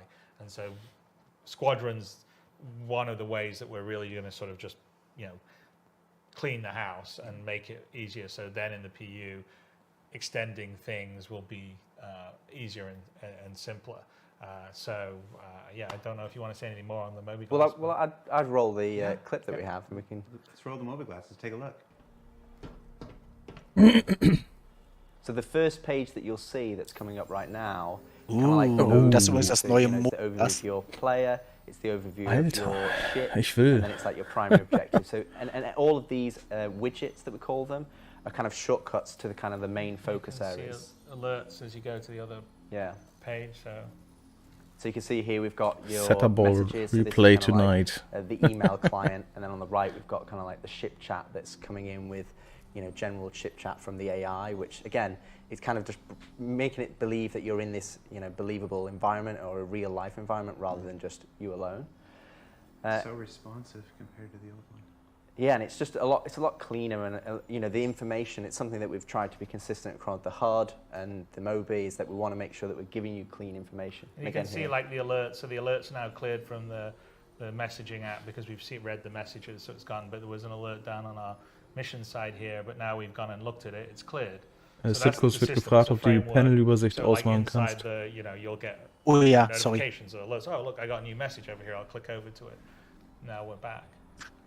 And the biggest thing as well is it's like in everyday life, everybody's pretty much interfacing with computers. They're interfacing with emails and, you know, Google Chrome or, you know, search engines, and everybody does it every day. So when we come to things like the mobiGlas, you know, we have to have a level of familiarity that people understand. It's like, okay, this is intuitive to use. And it comes back to really the original message that we started this talk with. We want Ja, to das make ist alles sure Squadron that the game 42, was wir hier gerade experience, sehen. we're removing the barrier to the entry. We're removing the complexity so that you can enjoy the stuff that you want to enjoy, that you want to go and do. You want to go and do missions. You want to go and, you know, get equipment or find rare loot or join up with your friends. And I think a lot of the things when we look at this, where you go from player interaction experience to improve traversal, to improve HUD, star map, MOBI is a combination of that, where we want to provide all this different information, but we want to provide it in a way that you're familiar with, that you can go and go, we don't need to reinvent how you read emails, you know, or we don't need to reinvent how you understand a mission, or, you know, and you want to have the information on your MOBI, like, okay, tell me what am I about to, is my environment outside, is it breathable? Yeah. Do I need a helmet? Is it hot? Is it cold? You know, you look at an Apple Watch, or my wife has an Apple Watch, so she's got a Fitbit, and it's like, okay, this is your heart rate, and this is your oxygen. You know, you need to have that information at your fingertips so you can go, okay, I can now plan for what I'm about to do. And coming back to what Chris said earlier in terms of, you know, you're not just going to be all wearing heavy armor going into the ships, and you might not have an EVA pack, and you've got to, you know, you've got to decide what you need to take out with you on specific missions. It comes back to bringing all these things together as a unified experience playing the game, and then you start to understand like why we've got an eating and drinking system, or actor status, or injuries, or readouts, and, you know, inventory, and hover trolleys, and the physicalized nature of the world. And when you start putting it all together, which is kind of, we're seeing that glimpse in Squadron 42, because we're able to focus on that experience, not just individual features. You know, we're starting to not just see it, we're playing it. And I think that's what's really exciting to look at, to show you the progress that we're showing here today, is that nothing we've talked about is like, oh, we're going to start this in 6 months. Macht auch keinen Sinn als Koop-Modus, Chris. A lot of it we've already done, and we're in the position where we can go in there and play it and understand it and go, okay, let's tweak this, and let's start building on top of it of systems that we're really, you know, confident in, technically and from a design point of view, so that we can build on top. And we've got a very clear idea how they can scale in Star Citizen, because we've got the mini environment of Squadron, like the test bed of proving it out. And I think it's going to be a real benefit to the PU for when we push these features over, because also for the developers who are just specifically PU content, they've got an example of how to use these systems, and they understand how you know, other developers have already gone through the mix of putting it into the game, and now they go, cool, there's documentation, I know how to go to it. Yeah, I mean, I think that's a big thing, because, you know, as building the feature with the content means that, okay, you're doing the, you know, some of the traversal stuff we talked about. Well, here's where you're using it in Squadron, and here's how we use these different physical elements to make an interesting game experience. And that means that the PU team that's now going, oh, we want to do 10 of those or 100 of those, has good examples of how to use it rather than here's a feature, you figure it out. Because again, that was a lot of things that went in were that. You know, it's like trolleys, as we use an example. Ja, Or, ihr müsst das halt so ein bisschen so sehen, dass Squadron 42 ist momentan wirklich die Hauptentwicklung und viele Dinge werden dafür gebaut. Und das PU ist sozusagen so ein bisschen die Testumgebung, wenn CIG Massen von Leuten braucht, um etwas zu testen. Selbst wenn Star Citizen irgendwann released wird, gehe ich ganz stark davon aus, dass selbst wir, die jeden Tag zocken, nochmal wirklich die Kinnlade auf den Schreibtisch knallen, weil ich glaube, da wird noch so viel drin sein, was wir einfach nicht testen mussten und was wir selber auch noch nicht gesehen haben. Es ist nicht so, dass das PU letztendlich das zeigt, was das PU ist. Das ist nur die Testumgebung, wo Cloud Imperium Games einfach was getestet haben muss, wo sie dann Massen ranlassen müssen. Ja. So im Groben so. Chris, any final Abend, words you want to Mecklenburger. share with the Star Citizen community about Squadron 42, the co-development of 2 projects, how it'll affect Star Citizen? What do you got? Well, I mean, I'd say that it's incredibly challenging trying to have develop 2 games side by side, also while you're building the tech as well. And it's also incredibly rewarding. I have to say that the feedback, especially on the PU side that we see all the time, really helps inform as developers what we're doing all the time. And it informs what we do on the Squadron 42 side too, in terms of some of the base mechanics, some of the areas that we go, okay, well, you know, we want to work on this thing and improve it. It's all the stuff we've really talked about this time. But, you know, for me, it's an incredible privilege to be building something of the level of ambition that we're doing on both Squadron but also Star Citizen. Because, you know, ultimately, I think that Star Citizen itself, in terms of an experience, in terms of how you can seamlessly go from sitting inside your ship, looking at your interior here, look at this constellation Phoenix, and walking outside onto a planet and looking at the foliage and the trees and seeing a mountain in the distance and walking over and being able to actually go there rather than it just be a background that you can never reach. You know, the scope and scale, the sense of being able to go anywhere, do anything, that is something that most game engines and games generally just can't do and don't do. You know, they're limited to more limited spaces, and you know, we're utilizing in Squadron to give you a sort of single player experience that sort of feels like you're, you know, in a huge play environment and system that you traverse around. I mean, we talked about, you know, the various types of quantum travel you're using and all the different, you know, down to the detail mechanics of picking up something off a desk and moving it over, and being able to build a system that can do that for the detail and fidelity that we're telling a really rich story in Squadron, but also a huge universe that you can exist in as a sandbox for everyone who's a player is a complete, I mean, from a developer's standpoint, it's a dream. I mean, it's a dream I've had, you know, my whole life. Being able to do it because we're supported by the community out there is a, you know, something I'm always eternally grateful for.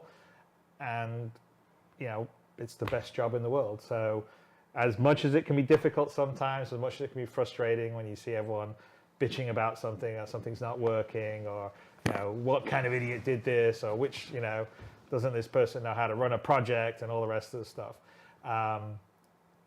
It's still the best job in the world. So you've read the feedback. Well, of course, we all read the feedback. Every developer reads everything, but you know, you need a thick skin. I mean, at the end of the day, you have a vision in your mind, and we're lucky enough to be able to really fulfill that. I mean, it's a bit of a Pandora's box that got opened when we realized we had the level of support to really go all the way, because it's a completely different scope of game now than 10 years ago when I got on stage and I was pitching a much more limited, you know, sort of privateer, freelancer online. Oder an die Bar, Jericho. You know, next generation wing commander.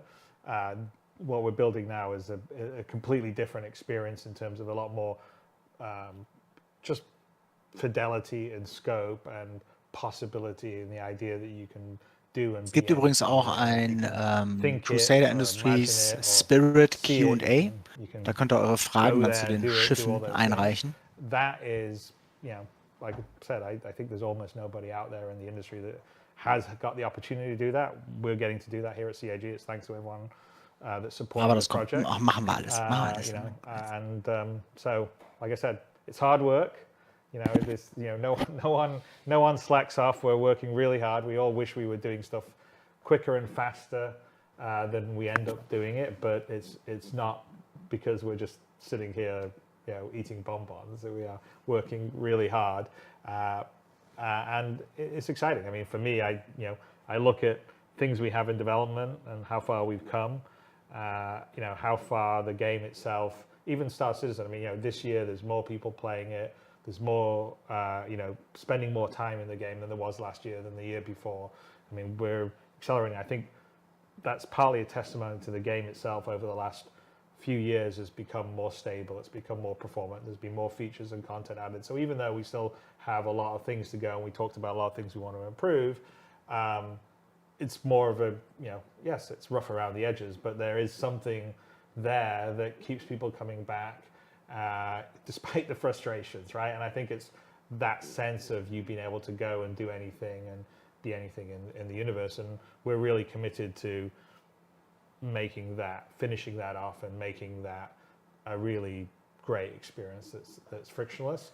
So, you know, while it is challenging doing these two games together, it's also a hell of a lot of fun, and I'm, you know, looking forward, you know, over the next few years, because we got a whole bunch of really cool stuff coming down the pike, beyond what we already have here. Das ist der Anfang von meinem jährlichen Gehalt von 100.000 Euro. I think video games, strangely, Das ist nicht mein Gehalt, du. Video games get this reputation of because it's hard work, because it's so difficult. It's like it's a job and it's like pain and whatever. But no, video games are fun. They're creative. They're expansive. They're collaborative. They're definitely iterative. And there's nothing else like it. No other industry in the world would have a weekly behind the scenes documentary series that I now get to do from. Und das ist halt das Besondere auch an Star Citizen, finde ich. Dass, Alf Pyro Threes, dass wir halt so dabei sein können. Ne? Das ist halt cool. Klar, ich meine, man bezahlt ja auch dafür, so in Anführungsstrichen, aber trotzdem ist das nicht alles selbstverständlich. Nee, auf keinen Fall. Come to the game over the years. You know, we've taken that on board, and we're starting to execute on that feedback with some of the systems that are not as forefront in people's minds, such as like the interaction system and how you interface with the game and controls and the action queuing and traversal. And I think the biggest takeaway for me when we start to look at all these features is that don't think of it as feature. It's we're making the game. The biggest thing is that we're starting to put that game together, and we can sit down and play it. And while Star Citizen, you know, there already is a game there, this is about, you know, making what's there even better, and making sure that all the things that new players and existing players have had frustrations with, that we're smoothing them over and removing the friction. And then about injecting that new features on top that's going to just enhance it even further. So. Ob Jared jetzt lieber an der Bar stehen würde, wo die Frag Pistol und die P4 liegt? Oh, ich glaube, der würde da hingehen, wenn er da Bock drauf hat. Real game changers to not necessarily what you do, because that's going to be delivered by the content and the features and ships, but how you do it and how you interface with the game. And I think that's going to be a huge improvement, and I think that will, you know, I think if you're a developer, it's something that's really important, because you've got to make sure that your game is, if they're not talking about that aspect of the game, then you've done it right. And I think that's where we're getting close on at least on Squadron 42, so that we can then map that over to the game. And then, of course, the only thing I want to add is that everything you've seen here today is work in progress. We've removed some of the locations and aspects where you've seen them to protect for spoilers and story elements of the game. But all this stuff is coming to the persistent universe at one point. The stuff we've been able to show you, the stuff we haven't been able to show you, today. And if you were surprised by the skills part in particular, like we just kind of snuck that in there before the Moby-Glass, rest assured we will be following up on the skills conversation with visuals and a more in-depth discussion of how that'll work and how you'll interact with that and stuff as we get closer to being able to do so. So if you've already gone to Spectrum or Reddit or your YouTube thumbnail and added little red laser eyes to Richard Tyrer, that last part's okay, but everything else, we just ask that you hang tight and give us the benefit of the doubt. It'll be fine. So yeah, so thank you, Chris. Thank you, Rich, for taking the time to talk a little bit of Squadron 42 with us and how it'll affect the PU. We are just about to wrap up our entire Citizencon day here. But before we do, I want to throw it back to a video that we opened today's show with. It was a bunch of our developers and staff at our 5 studios around the world talking about their favorite things of the Star Citizen community. So we'd like to play that for you one more time. And when we come back, we'll put this whole baby to bed. So take a look. You what my favorite thing about the community is? What am I gonna say? It's gonna sound cliche, but they believe as much as we do. I love them because they continue to support us. It's the only thing that's kept me going. I've seen a lot of games and I've seen a lot of invested players, but they're right there with us throughout the whole process. It's unlike anything that I've ever worked on. The thing I really like the most about the community is how welcoming they are. To new players entering the verse for the first time. New players come every day, and I find that they're always happy to show people the ropes. I found it very wholesome. When I first did the Citizencon, where I got to fly the Carrick, everyone was so supportive. And the cheers I got when we were flying through that wormhole was unbelievable. Their effort they put into, like their creativity. Such as building a simulator inside of an entire RV or... The cinemas. I love watching them on my lunch break. I enjoy watching the videos on the content. There was one recently on Twitter where it was like the 100 players entering the atmosphere that just looks really grand. I love all the memes. Some of the incredible fan art and passionate drive that you see come out of them is fantastic. How they come up with crazy ideas each and every day and surprise me. I really like all the crazy shenanigans they get up to in the PU. I can't cuss, can I? The new and exciting ways they find to break shit. Just the random stuff that you do, it's not like the gameplay we intend. So, und wir sind übrigens noch lange nicht am Ende, ne? Also nicht abschalten, wenn das Ding vorbei ist, ne? Geht noch weiter. They create the community by themselves, and that's really cool. My favorite thing about the community around events. Going to Bar Citizen. So sehe ich das it's auch, fun to Lucifer. meet some of the backers. They've all been lovely to me in person. Even if they're like really frustrated, you can tell it's just, they have so much love for it. I really like it when the community is very detail-oriented about our work. To see how excited they are about our progress. How much inspiration we get from them, from their ideas. I love the genuine enthusiasm. The quick turnaround on feedback. I love that. And how they're always interested in what's coming up. I especially appreciate the people who are able to keep track of dates. They, call us out. It really impacts our decision-making process for, what did we do right? What did we do wrong? It is the most rewarding thing in the entire development process. We're not making the game alone. We're making it with the community. Still keep fighting us. They really do make all this possible. I'm living the dream. We all are. My favorite thing about the community, it'd be impossible for me to narrow it down to one. And if somebody said you had to, I'd probably just turn and walk away. And the community is at the heart of everything that Star Citizen is. So we've got one final addition before we wrap this up. The Community Hub was first introduced way back when in 2015, 2016. I thought I had it, but I'm realizing I don't remember. It's needed some love, some TLC, some extra handling for some time. And finally, we're about to roll out Community Hub 2.0. So I'll throw it to Tyler and our friends at Turbulent to tell you more.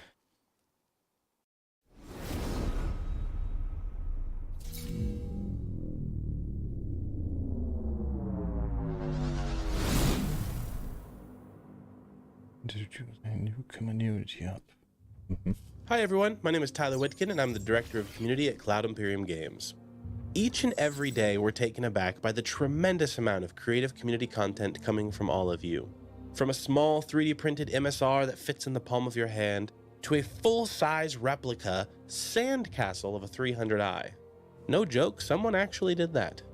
In fact, maybe they can pop it up right here. Wow. On the community side, we've always felt that if our developers were going to push the boundaries of what's possible with technology, that we needed to match that level of ambition with the engagement and tools that we provide to help the community thrive. With the incredible amount of creative content flowing from our community, it was a no-brainer that we needed to find a better way to support that. Soll es doch so ein super Musikvideo geben, das soll ich mal zeigen. Friends at Turbulent to completely rebuild the community hub, and we're very excited to show it to you today. The team has been hard at work and focused on building out a completely new platform that will make both sharing and browsing content Das haben die Amis nicht verstanden, Sitko. To build this community hub, we really try to keep the Star Citizen identity, see what was good for the community and what they would like. This is where most people will go when they want to search for new content or discover new people who play Star Citizen and make posts in the community hub. So it's a very good place to engage with others. We want the community of Star Citizen to have this space that they deserve outside of the game, to keep talking and creating about the game, share and comment with each others. Now, I know I'm a little biased, but for these reasons and for many others, I believe that the Star Citizen community is the best and the most creative community in all of gaming. In fact, if you agree, go ahead and drop an 07 in chat. Go ahead. By the way, this bit is pre-recorded, so I'm going to assume that you are spamming chat like crazy right now. Thank you. Don't let me down. When creating a new post, you'll be able to choose between 3 post options. Können so wir that auch would hier. be an audio, a video, and ja, an image das ist type viel of besser. post. Inside of them, you'll be able to obviously put a title and description in there, but also to pick and choose from a variety of different categories your post relates to. And that comes and play into the Discover page. On the Discover page, you can browse over all the content. You can also filter content with your preferences. For example, if I want to see only video that are about cosplay, I can now filter das war auch that echt and find nötig, only dass videos das about überarbeitet cosplay. wird. And I can also sort them by popularity or by date. When you first arrive on the community hub, you arrive on the homepage, which features Ist auch gerade top Man trending Trains. content as well as posts from people you follow. Because yes, you can now follow people on the new community hub. You have a live stream section, which you can see the top players who play Star Citizen right now. You have a tutorial section also on the front page, and there's also the sidebar. And it's not just all about screenshots, videos, and crafts. It's also about the human connection we make with like-minded spacefarers that we've met along the way. It's about friendship. Personally, for me, I've made countless meaningful connections with so many people that I otherwise never would have met outside of this community. And many of those connections I know I will cherish and carry with me for the rest of my life. And I'm confident that many of you have similar stories, which is exactly why it was vital to us to find better ways to keep you all connected with one another. The community hub is a place of creativity and exchange between all the Star Citizen players. The team has put a lot of work in it. We're working on it since quite a long time. We really put a lot of love and care in this, and we really hope the community will enjoy as much as us. So you can head over to our website, dive in, check out all the new features, break the new features. It's okay, it's part of the process. And as always, we want to hear your thoughts, so make sure to head over to our dedicated feedback thread on Spectrum and let us know what you think. And this is just the beginning. We've got so many cool things planned for the months ahead, such as site-wide Alle, die sagen notifications, jetzt, a massive shared die content sollen mal lieber das calendar Spiel where you can fertig machen sort und nicht between das da official umbauen an der CIG events Website. Das and sind andere Leute, die community-created das and bauen. organized Nur events mal so. and so much more. Ja, And the man best muss part das ja about mal the new erwähnen. Community Hub, Warum sitzt der da it's nicht vor einem live Mikrofon? right Muss er nicht irgendwas now. programmieren? Also live now geht leider nicht. Ja, doch, es funktioniert gerade. Also es wird gerade live aufgespielt. Jetzt geht's, ja. New version of the Community Hub should be pushing live right about now. Or now. I don't know what time my watch is saying. It says it's like 12:30 in the morning. One last thing before we let you go, because we got more endings than a Lord of the Rings movie. Atmo Esports is running our 10th Genau, jetzt gibt es noch ein Racing-Event von Atmo Sports. The new Babbage Bash, or the Babbage Aber du Bash. bist im Trend, Sitko. Du bist das dritte Video mit deinem Musikvideo. Ja, die Seite stürzt gerade bei mir ab. Ja, bei mir geht's noch, aber ich sehe das an dritter Stelle. Anscheinend werden auch die Streams jetzt tatsächlich richtig angezeigt, ne? Esports operates a little differently. Born from emergent community events like the Demo Rally, the natural progression was to create esports events within an emergent environment and provide tournaments for esports teams in a unique way. All right, here we go. Oh weh, die Musik ist nicht legal. Oh ja, das kannst du auch noch haben.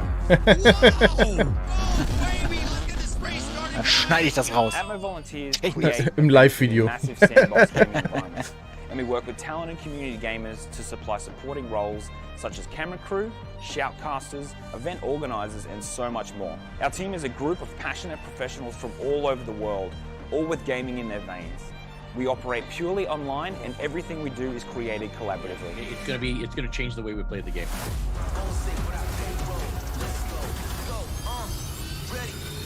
5, 4, 3, 2, 1, go! Oh.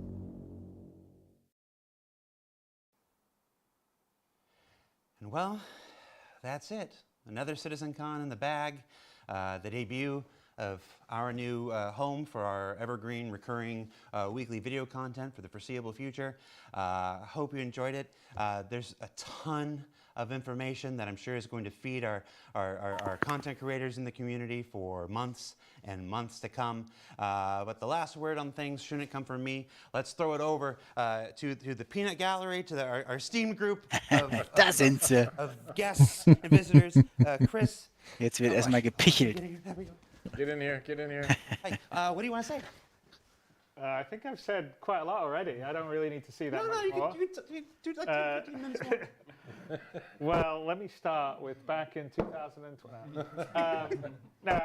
All I'm going to say is that we wouldn't be here without all of you out there that have supported us over these years and believed in the project and the world and the universe that we're doing. I know everyone that meets everyone from the community out here really appreciates the sense of support and love that everyone puts in from your side and also from our side into the project. So we really appreciate that.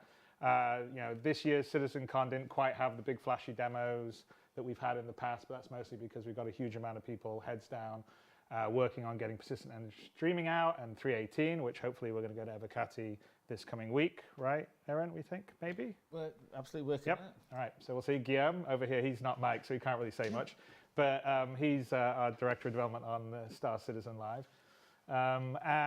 So we're working hard on that for this year, and that's going to be a massive patch with a lot of really cool features and gameplay in it. And of course, we're working very hard on Squadron 2. But it's been a great time. It's been an amazing ride so far. I'm looking forward to the future. Ich finde den Typ so geil. Be twinsies with you. Yes. There you go. And thank you. Happy birthday. Happy birthday. Happy birthday. Happy birthday. The community. Happy birthday. Happy birthday. Happy birthday. Cheers. Let's throw it to Atmo. Bye, everybody. Goodbye. Bye. See you next year. Tada. Cheers. Yeah. So, Freunde, das war die Citizencon 2952. Der eine hat erstmal auf Deutsch Tschüss gesagt, ne? Ja. Tschüss. Tschüss. Schuss. Ja, sehr, sehr, sehr geil. So, hier geht's aber noch weiter, Freunde. Wir haben jetzt noch die Special Guests, die sich jetzt wahrscheinlich bald einfinden werden. Und danach gehen wir noch auf die Seite von Robert Space Industries und werden dann nochmal gucken, was da alles jetzt ist. Wir gehen alles mal so ein bisschen durch, würde ich sagen. Dieser neue Community Hub, der gerade angekündigt wurde, der ist ja jetzt wirklich auch live gegangen. Ne? Den schauen wir uns natürlich gleich nochmal an. Ja, muss noch ein bisschen warten, der stürzt gerade die ganze Zeit ab. Ja, ich versuche den auch aufzumachen. Ich lade den schon nebenbei hier, aber wenn es nicht geht, geht's nicht. Ja, ist so. Wir können ja erstmal die Chip-Challenge machen, die du da wolltest. Ja, genau. Die machen wir als allererstes. Aber als allererstes gehe ich jetzt mal ganz kurz rüber in einen anderen Kanal und wir hören uns dann gleich wieder, ne, Leute? Jo. Ne, wenn ihr wollt. Dann, ja. Wenn ihr selber Creator seid, könnt ihr auch gerne mitkommen und nochmal Hallo sagen, aber ihr müsst nicht. Ne? So, dann gehen wir mal rüber. Ogles, Sitco, Dakasko. Herr Gux, ein wunderschön. Ja, hallöchen, ihr Lieben. Ja, wir haben uns nämlich gedacht, wir warten jetzt noch mal so ein bisschen, bis alle eintrudeln, aber wir wollten euch alle mal Hallo sagen, weil ja jeder Community Creator immer so ein bisschen für sich streamt und wir sind ja eine fantastische gemeinsame Community und deswegen dachten wir uns, komm, wir treffen uns alle mal und sagen mal gemeinsam Hallo. Aber ein paar fehlen noch. Mal gucken, wer noch eintrudelt. Ja. Ich hätte noch eine Kamera im Angebot. Pass mal auf. Ich habe noch eine Kamera im Angebot. Wieso nimmt er die nicht? Guck mal, da bin ich für euch vom Greenscreen. Ach, das ist aber nett von dir. Oh. Ne? Hallo. Hi. Aber das ist ja nur für uns, ne? Das ist Hello. ja für Discord, ne? Naja, du Hey, ich hab Sawyer, grüß einfach- dich. Ich habe einfach den Discord Pop-Out gemacht und zeige den hier auf meinem. Ich habe jetzt ja den Monitor, den ich streame quasi. Wollte gerade sagen, kann Der man ja ganz Astro einfach ist machen. auch nochmal reingekommen. Mensch, das ist ja schön. Das freut mich aber. Ich genieße gerade den Zwetschgenkuchen meiner Frau. Oh ja, Zwetschgenkuchen ist Frisch gut. gebacken aus dem Ofen, noch ganz warm. Sehr Sideshot. nice. Sehr, sehr Grüße. gut. Ich habe leider keine Cam mehr für euch. Warte doch, ich kann euch eine Antwort geben. Sodo, hi. Wir haben ein Problem. Minjo kann nicht rein, der sagt, er hat keinen Zugriff auf den Link, weil ja nur 10 Leute rein können, oder? Nee, 25, ne? Nee, eigentlich nicht. Ist der denn hier auf dem Server? Nee, der ist nicht auf dem Server. Der muss auf dem Discord-Server sein, weil er die Rolle braucht. Ah, okay, warte mal, dann mache ich einen schnellen Einladungslink und dann. Tu es. Ja, du. Ja, sehr, sehr geil. Finde ich Cool. super, dass das geklappt hat. War so eine fixe Idee, finde ich echt klasse, dass wir mal so zusammenkommen. Wie Aber fandet von ihr es langer denn? Hand geplant. Ja, genau. Super. Geplant. Sehr schön. Ja, guten Abend zusammen. Erstmal, ich werde euch jetzt hier gleich noch einblenden und auf jeden Fall 6 Stunden haben wir jetzt hinter uns schon, ne? Etwas über? Ja, 12 Stunden. Respekt. Respekt. Wir sind schon seit, 12 Stunden, 12 Stunden, 5 Minuten sind wir jetzt schon am Start heute. Wow. Respekt. Also, Wir sind jetzt gerade 6,5 dabei und ich merke es auch schon im Sitzfleisch. Oh ja. Wir haben eine gemütliche Couch, wir haben auf der Couch gestreamt hier zu zweit und Astro mit Cam und Minjo drinne und Couch Ach, geht das eigentlich, ist gepolstert. Ich habe gehört, bei euch wurde Whisky konsumiert. Ja. Oh. So.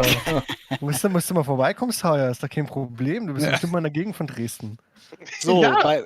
bei mir gab es 2 größte Fragen. Die erste war, übersetzt Astro die Panels? Nö. Das war das erste. Ja, Weil ich nächste habe gesagt, Frage. ich mache es auf keinen Fall. Also das erste Panel mache ich auf jeden Fall. Da gibt es auch schön Exkurse zu bauen, Displacement Mapping, Height Maps und diese ganzen Geschichten. Da steckt auf jeden Fall Potenzial drin. Beim Rest weiß ich noch nicht. Nachvollziehbar. Ja. Astro hat am meisten abgerantet von unserem geheimen Chat. Ach, Ja, das und durfte die ich nicht sagen, zweite, ne? die zweite war noch, vielleicht wisst ihr das ja, wann kommt denn das Fahrzeug? Wo ist das Fahrzeug? Ja, Einfach jetzt nur sollte es reinkommen. Wunderschönen guten Abend, ihr lieben Menschen. Mal hallo. Hey, Ein wunderschön. So, Habt ihr gerade gehört, kommt das Fahrzeug? ist jetzt drin. Ah, Ja, es sollte drin sein. Sie nehmen es Genau. jetzt fürs Racing. Für das Ja, Admon Racing. Sehr gut. Genau. Jetzt sollte es rein da sein. Ja, tatsächlich.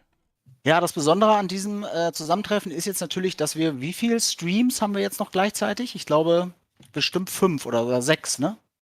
Oh, das ist eine gute Die Frage. dann noch live streamen. Ein paar, ja.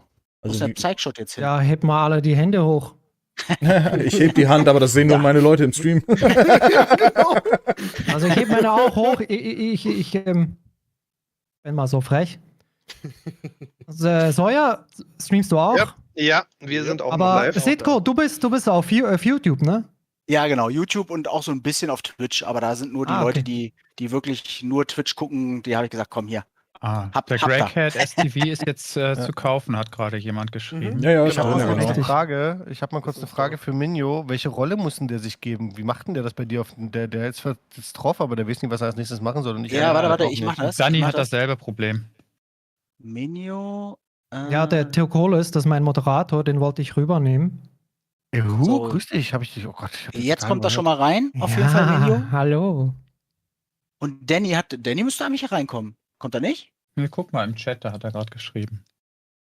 Das ändern wir sofort. So, ich lasse mal bei uns das Abo im Hintergrund laufen. Ich wechsle mal wieder auf die Couch rüber. Ja. Panel war eigentlich, schütten wir uns nochmal Whisky an. Saya hat gerade schon gemeckert, ne? Dass wir Wie? Überhaupt nicht gemeckert, das war mehr der Neid. Der war so, ich will auch ein bisschen Whisky haben. Der soll noch rankommen. Ja, Wie fandet? es ist jetzt nicht so, dass ich nicht keinen hätte hier, aber er steht ziemlich weit weg und ich habe gerade keine Lust, mich zu bewegen. Aber Prost, ja. Cheers. Prost, ja. Vielleicht ist der Prost. so lieb. Prost. Ja, ja. Ja, schön, Wie guten fandet Abend. ihr es denn Also im Vergleich zum letzten Jahr? Gut eigentlich. Das Ja, war das zum Gelaber Anfang nicht recht. gewesen am Ende, ne? Ja, aber Es hat sich ein bisschen in die Länge gezogen. Es kommt ein bisschen, es kommt ein bisschen drauf an. Also im Endeffekt muss man ja sagen, die haben ja schon vor Wochen und Monaten gesagt, dass dieses Jahr bei der Citizencon nicht viel sein wird. Dass sie ja in der Entwicklung stecken für PS, Squadron 42 und Server-Meshing. Das haben sie ja in Spektrum und in den SC Lives haben die das ja groß und breit erklärt. Und offiziell war ja auch nicht weiter announced. Also, und dass halt Chris Roberts jetzt 2 Stunden über sein Lieblingsprojekt gesprochen hat, was ja sein Baby ist halt vollkommen nachvollziehbar. Es ist halt schade, dass es ein bisschen wenig Bildmaterial gab, aber man hat die Passion von ihm, man hat seine Passion halt super gemerkt. Man merkt halt, er hat halt immer noch die Leidenschaft wie vor 10 Jahren, wie vor 20 Jahren, wie vor 30 Jahren und dementsprechend bin ich im weitesten Sinne eigentlich recht zufrieden damit. Also für mich passte das. Also im Gegenzug zu letzten Jahr war es auf jeden Fall kurz und knackig zum Anfang. Ja. Alles drin, was man braucht, so die einzelnen Panels, war ziemlich cool.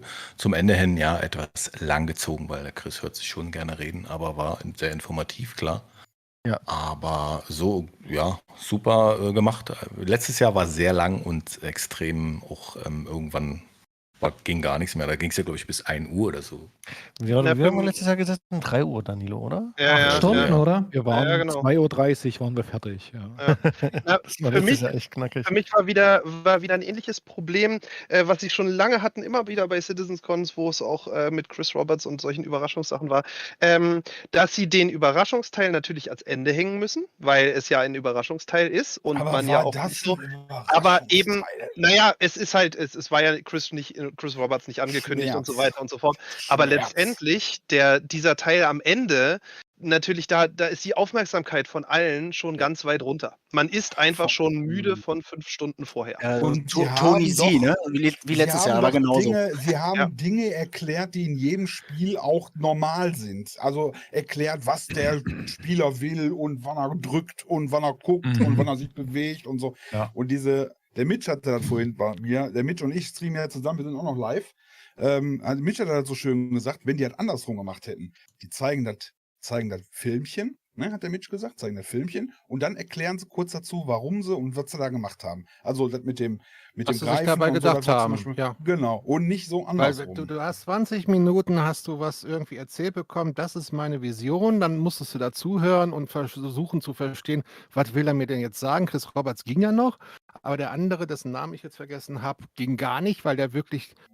Rich Tyra. Ja, das ist auch so ein Selbstdarsteller. Ja, der hat sich gerne selber sprechen gehört. Und dann nach 20 Minuten kommt 30 Sekunden Filmmaterial und du denkst, okay, gut. Und dann hast du bei jedem zweiten Thema hast du dir gedacht, das ist doch schon alt. Habt ihr uns mit der KI damals verarscht? Jetzt geht sie endlich und damals war es nur geskriptet. Schön, toll. Ja, oder auch mit den Animationen. Guck dir das neue Call of Duty an. Das ist jetzt das 19. Call of Duty. Okay, also seit Jahren gibt es das. Sie haben Assets gesammelt ohne Ende. Aber da sind die Animationen auch sauber gehen die ineinander über. Sauberer als jetzt gerade bei dem, was ich gesehen habe bei Star Citizen. Also sollen sie sich da jetzt nicht selbst beweihräuchern und sagen, ja, wir machen das alles ganz toll. Und das die KI machen fliegt weg und die wird jetzt super. Ja, das machen die noch toll. Da bin ich sicher, aber dafür muss nicht 20 Minuten, 25 Minuten geredet werden, bla bla bla, und dann kommt 20 Sekunden Video und du denkst, komm Jungs, echt. Aber ging es nicht um NPC-Mechaniken praktisch? Ich glaube, die NPCs an sich, das hatten sie ja mal erklärt, die sind nicht schlecht. Das sind nur die Serverabfragen, die einfach nicht, die können die nicht übersetzen halt. Ja, gut, bei den NPCs jetzt als Beispiel ging es einfach darum, dass sie obendrauf die Schicht quasi abgetragen haben und neu gemacht haben. Ich glaube aber, es hätte, egal wie herum sie es darstellen, ob sie nun erst die Videos oder erst den Talk gemacht hätten, es hätte die Situation nicht verkürzt, weil die beiden reden einfach gerne. Hat sich nichts geändert. Ist euch aufgefallen, wie oft Jared in die Kamera geguckt hat und gegrinst hat, so nach dem Motto, help mich raus, hol mich raus. Und im Chat lief die ganze Zeit durch Free Jared. Ja. Da machen sie ja auch, da macht er ja schon einen Joke draus seit Jahren, wenn er mit Chris Roberts da zusammensitzt. Also ich muss ehrlich sagen, als ich das gesehen habe, habe ich nur gedacht, ja, mutig. Weil jeder, der Chris Roberts kennt, weiß, dass das so läuft. Also das ist doch jetzt nichts Neues. Wenn du dem kein Skript in die Hand gibst, dann wird das genau das. Ich habe dem beim Interview eine Frage gestellt und er hat 10 Minuten geantwortet. Das ist logisch und ich sage nur, okay, mutig, dass sie das jetzt am Schluss machen, weil kaum einer kann natürlich dem allem noch zuhören. Also selbst wenn es noch die eigene Muttersprache ist, kann man dem schon nicht mehr folgen nach 5 Minuten. Das ist ja klar. Man ihm noch einen Gegenpol dazu setzen müssen, als jemand, der genauso tickt. Das ist ja das Problem. Ja, absolut richtig.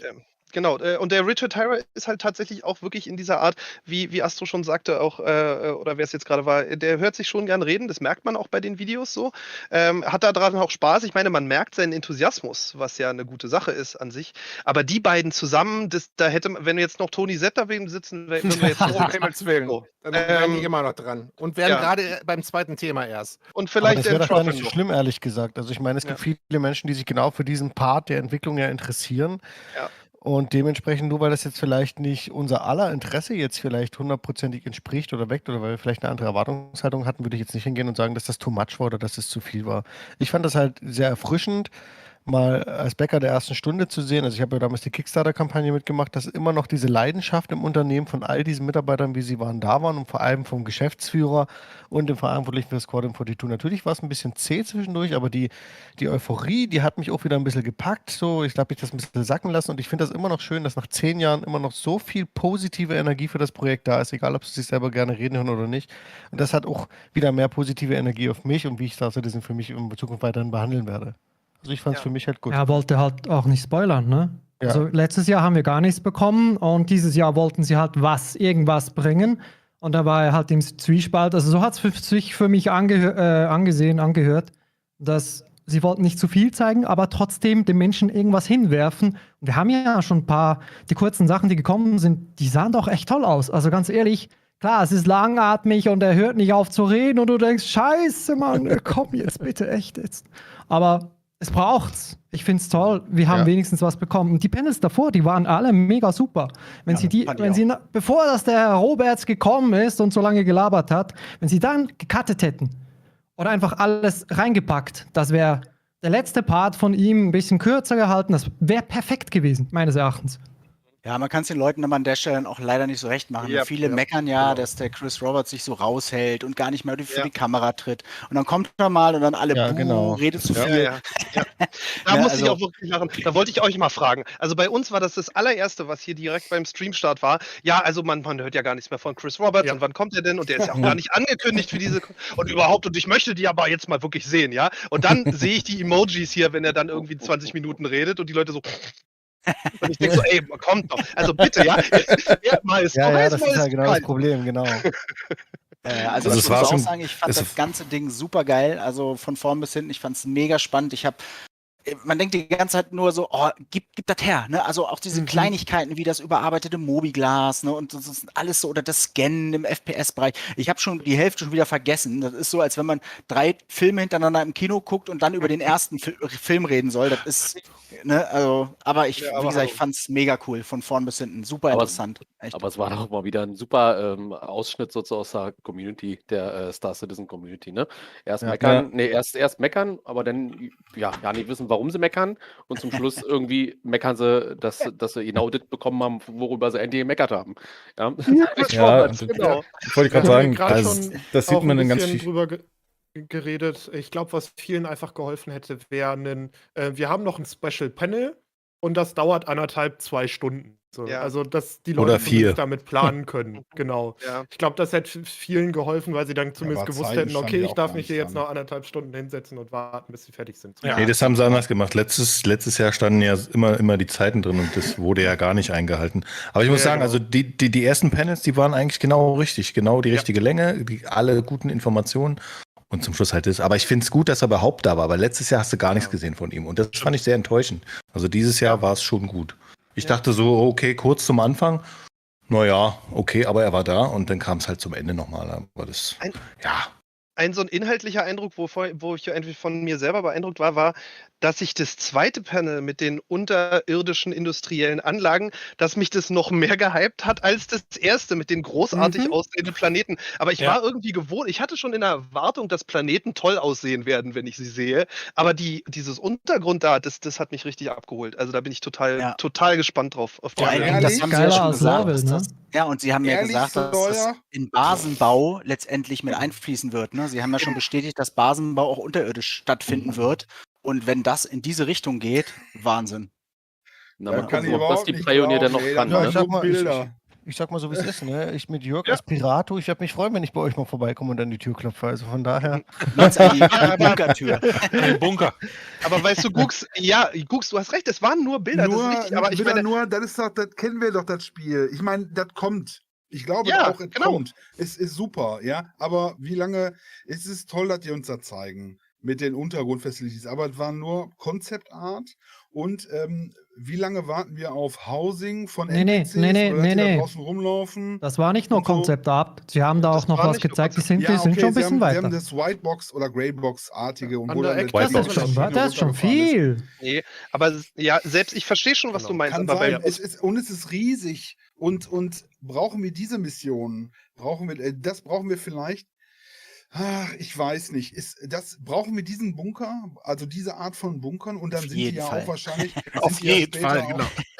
sind die ja später auch zusammengesteckt, höchstwahrscheinlich mit irgendwelchen Automatismen, also mit so wie auch prozeduralen System halt. Genau, Stationen auch zusammengesteckt werden und so weiter. Wie viel Energie geht da auch wieder rein? Ich fände geiler, wenn die Housing-Sachen dann mal fertig werden, anstatt noch ein unterirdischer Bunker. Und der so groß ist dann, die dann so groß sind die ja alle so groß. Was meinst du mit Housing? Bearing dran. Ja, NPCs, die auf dem Mond oder auf einem Planeten wohnen und so weiter. Achso, aber das kommt ja schon, das haben sie ja schon gezeigt. Das ist ja schon fast fertig. Aber das ist ja fertig, das kommt ja mit Pyro. Das ist ja schon fertig. Das haben sie doch in der letzten Citizencon-Demo schon gezeigt, oder? Bitte. Das ist ja schon fertig. Was sie ja schon gesagt haben, ist, sie geben uns in dieser Citizencon Einblicke, die weiter in die Zukunft sind, als es sonst der Fall war. Und aber ich auch nicht vergessen. Ich glaube einfach, dass das jetzt so ein Thema ist. Natürlich fokussieren sie sich jetzt auf Themen, die in der 4.0 kommen, wie die Derelict Outposts und eben die Homesteads und Co., weil die in den nächsten Patches kommen werden. Während sie aber uns einfach schon mal zeigen wollten, das ist wieder on the road. Aber dafür ein Panel machen mit Concept Art, weiß ich nicht. Ja, aber das ist also Panel mit Concept Art für einen riesen Bunker. Also der dann und dann muss das ja auch, das ist ja Concept Bearing, ich wollte noch sagen, Bearing stand drauf, dann habe ich schon gesagt, da gibt es ja die ganzen verschiedenen Konzerne, die dann auch wahrscheinlich andere Bunker haben, die dann anders aussehen und so weiter, ja, die sich jetzt dann wahrscheinlich auch unterscheiden. Also andere Underground Facilities. Boah, ich bin mal gespannt, wo die Reise dahin geht. Aber wo ist das, wo kommt denn deine Negativhaltung dafür her? Nein, also Negativhaltung nicht. Ich kann mich da nicht dran so hypen, weil Sawyer gesagt hat, boah, total super. Aber musst du ja auch nicht. Einer findet es geil, der andere nicht. Genau. Ich fand halt das Panel völlig überflüssig. Also okay, das kam nämlich gerade so rüber, so nach dem Motto, ja, das sind so viele Details, das brauchen wir nicht, und deswegen wollte ich noch mal nachfragen, das in der Größe, aber brauchen wir dieses Panel, brauchen wir das mit, das kommt in 4 irgendwas. Ich hätte mich aber die Frage ist, wenn du berücksichtigst, wie gerade schon erwähnt wurde, unter was das Motto quasi von dieser Citizencon stand, und das ist ja, was die Citizencon quasi immer macht. Die Citizencon jedes Jahr seit Anbeginn beschäftigt sich ja eigentlich mit der Entwicklung der nächsten 2 Jahre. In der Regel immer so. Mindestens so im Schnitt 2,5 Jahre. Also wenn dann passt das ja vollkommen rein. In den nächsten 2 Jahren. Doch, ich denke schon, das ist gar nicht mal, das ist gar nicht so realistisch in 2 Jahren zu haben. Das kannst du ja in den letzten Events auch so ablesen, wenn du überlegst, wann Horizon vorgestellt wurde und der ganze Kram. Das waren auch alles Concept Arts, und dann war es halt 1,5 Jahre später da. Das ist halt die Idee dahinter natürlich. Genau. Also Dinge will Weile haben. Ja, okay, aber das kann ich eigentlich auch so nicht gelten lassen, weil die Geschichte mit zum Beispiel den Räumen, wo dann die Luft rausgelassen wurde, hattet ihr da auch einen Stopper drin? Ja, war ein Leck. Da war ein Leck drin. Gerade beim Feuer. Ja, genau, das Wichtigste von CIG. Beim wichtigsten überhaupt. Da ist mal kurz die 4 Jahre her. Da ist Oder mal so, kurz die was wir Phoenix, da da ist mal kurz die Phoenix durch den Sonnenstrom geflogen bei das Studio. Ja, Da war die Verbindung weg.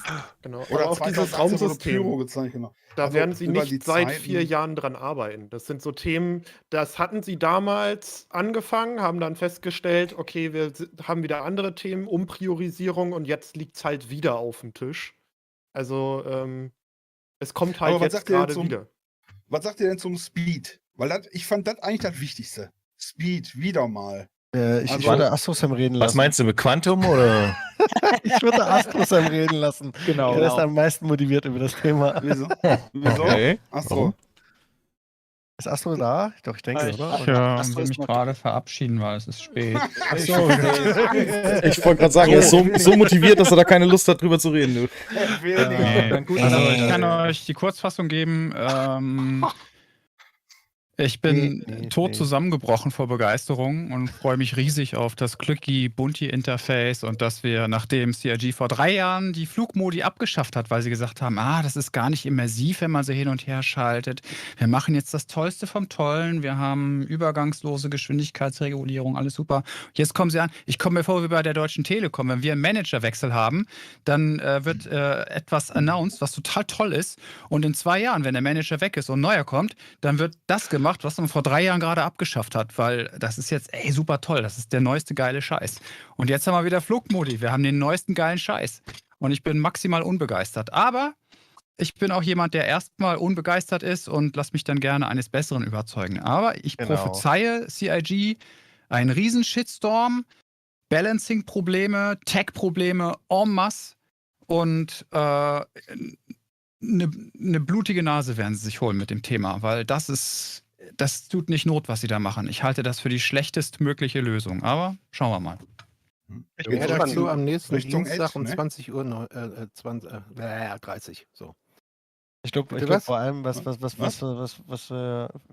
Entschuldigung, wie bitte? Ja, Mitch hatte irgendwas. Mach nochmal einen Anlauf, Mitch. Ich mache nochmal einen Anlauf, da haben gerade zu viele dazwischen gelabert. Entschuldigung. Mehr von Astrosam zu diesem Thema am kommenden Dienstag um 8:30 abends in der Wurst Night. So. Ja, genau. Sehr gut. Ich dachte, er wollte nicht. Ich dachte, er wollte nicht. Astro. So macht man Werbung auf allen Kanälen. Du machst die Moderation. Ja. Also ich bin wirklich sehr gespannt. Ich tatsächlich dieses Thema Geschwindigkeiten irgendwie seit ich das erste Mal Star Citizen irgendwie in der Hand hatte, ist das ja ein Thema. Und es ist einfach ein Thema, was sich durch 1000 Iterationen schon gewendet hat. Und ich kann Astro absolut verstehen, wenn er sagt, ach Jemine, jetzt kommen sie wieder mit Flugmodi an. Da waren wir doch schon mal. Ich kann es absolut nachvollziehen. Ich bin aber auch nie ein Gegner persönlich von Flugmodi gewesen.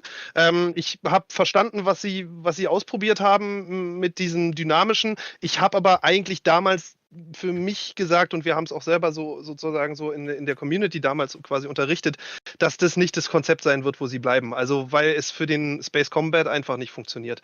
Also es geht einfach nicht. Es funktioniert einfach nicht und das bedeutet eben auch, du musst den Leuten in irgendeiner Weise da eine Art von Beschränkung geben und es geht eigentlich, wenn man wirklich alles runterbricht, nur mit Modi. So, richtig. Darum bin ich jetzt gespannt, wie sie es jetzt umsetzen, wie sie das Thema anpacken, was ich gehört habe und das, was ich aus früheren Zeiten mit Precision Mode, SCM, Cruise Mode und diesen ganzen Sachen, die ich kannte, das klingt jetzt sehr viel besser. Es klingt sehr viel ausgewogener als das, was es damals war. Da war es nämlich wirklich ein harter Cut und du hattest im Endeffekt keine immersive Umsetzung, dass da jetzt irgendwie ein Generator hochgefahren werden muss oder sonst was. Du hast einfach so Switch und dann war es halt anders. Ich bin gespannt darum, ob sie es jetzt vielleicht schaffen, das besser hinzusetzen, weil ich glaube, anders kriegt man diesen Weltraumkampf nicht in den Griff. Die spannende Geschichte war ja beim SCM-Kampf, den sie dort haben, dass du halt kurzzeitig mal ein bisschen hochboosten kannst außerhalb der SCM, aber die ja auch quasi mehr oder weniger limitiert ist. Da muss man dann gucken, ob es wieder Abhängigkeiten vom Triebwerk gibt, über Kondensatoren etc. pp. Und was natürlich ganz spannend war halt das Thema, dass wenn du ja in diesen Quantum Boost gehen möchtest, dass die Schildenergie vorneweg abfällt. Und hier wird es jetzt, hier reagieren, schon viele zu früh, viele zu zeitig, was den Abfallzeitraum betrifft. Weil ich kann mir viel vorstellen, dass sie halt entweder über Effizienz von Schildemittern, die wir noch kriegen werden, und über austauschbare Kondensatoren vielleicht den Energieabfall regulieren können, dass wir sagen, okay, der Kondensator kann die Energie länger halten, parallel zum Schildgenerator und der Kombination mit den Emittern, braucht dann aber wiederum länger, um das Schild wieder aufzuladen, dass man dann halt über diese 3 Komponentenarten quasi dann miteinander richtig geile, hochindividuelle Loadouts basteln kann, dass man halt je nachdem, wie man es bei welchem Schiffstyp braucht, lange ein Schild hält, ein Schild kurz hält, da muss man vielleicht gucken, okay, wie lange braucht aber der Quantum Drive als 4. Zusatzkomponente, um in den Quantum Boost zu gehen, dass du halt richtig geilen Scheiß basteln kannst. Und wenn du jetzt noch einen Ticken weiter gehst, kannst du jetzt noch auf diesen Level gehen, das hat CIG mal vor, ich weiß gar nicht, ob sie das jetzt öffentlich oder mir mal gesagt haben, dass die ja noch Quantum-Signaturen haben wollen, dass du quasi Leute durch den Quantum via Quantum-Signaturen verfolgen können sollst, orten können sollst. Das heißt, wenn das Thema noch auf dem Tisch liegt bei CIG, wird das eine ganz, ganz spannende Geschichte, dass du selbst Leute über den Quantum Boost heraus, weil du kannst ja den Ding auch lenken, verfolgen kannst. Also das wird also nochmal, ich denke, ein großartiges Thema werden. Was ich übrigens noch anfügen wollte, um nochmal zu Astro auch den Anschluss zu machen, nochmal, wo ich glaube, wo es wirklich am meisten dran hapern könnte hier dran und wo es vielleicht am meisten Balancing-Issues gibt oder auch am Ende Kritik an dem Modell, ist, dass die Leute, die schnell fliegen, keine Schilde mehr haben. Ich hab ein bisschen Angst davor, dass man halt wirklich Asteroiden also es geht ja gar nicht mal darum, dass man irgendwie jetzt zu schnell auf eine Raumstation rast, sondern dass es wirklich in einem Asteroidenfeld, wo man eben schnell raus will oder schnell durch will, in Anführungszeichen, dann doch irgendwie sehr, sehr schwierig werden könnte. Aber nicht gesagt, dass der dann abbricht automatisch, wenn da ein Gegenstand irgendwie in die Nähe kommt? Der Quantum Jump, ja. Genau, Aber dieser eigene, ne?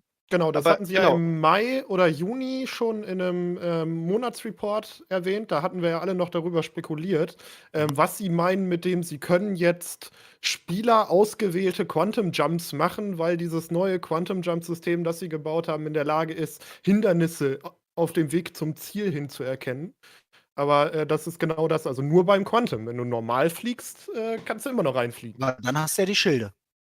Die Schilde kommt drauf an, in welchem Modus du fliegst. Ja, genau. Aber du hast ja diesen SCM-Modus, da hast du die Schilde und kannst kämpfen. So habe ich das verstanden.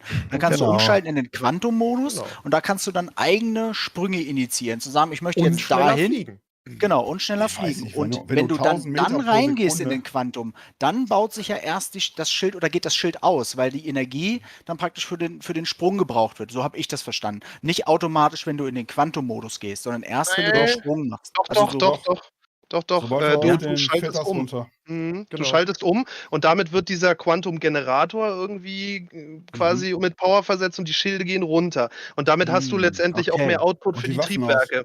Und die Waffen gehen auch aus, stimmt, korrekt. Und wenn du dann, ich stelle mir halt nur vor, ne, du fliegst mit der Herald durch die Gegend, Knüppel auf den Tisch, ja, so, und dann ballert das Ding mit 1400 Metern pro Sekunde da durch die Gegend.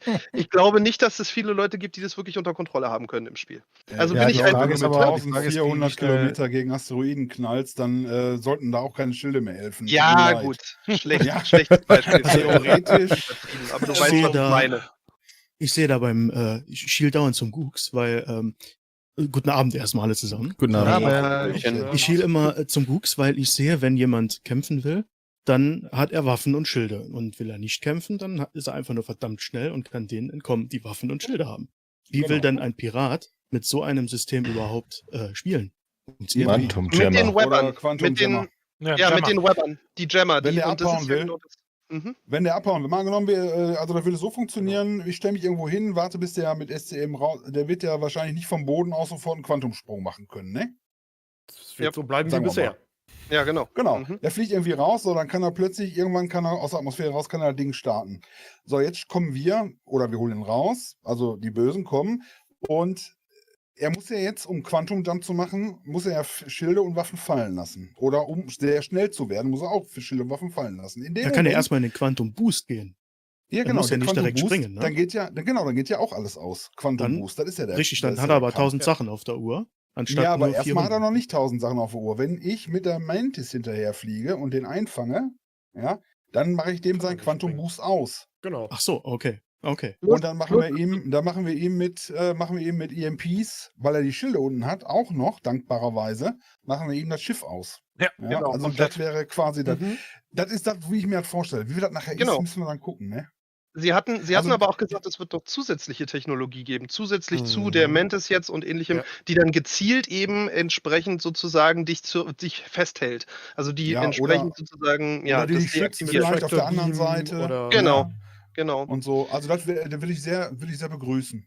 Also Genau, wenn also halt ein bisschen ausgearbeiteter wird. Und dann ist Hauptsache der Hover-Mode kommt nicht zurück.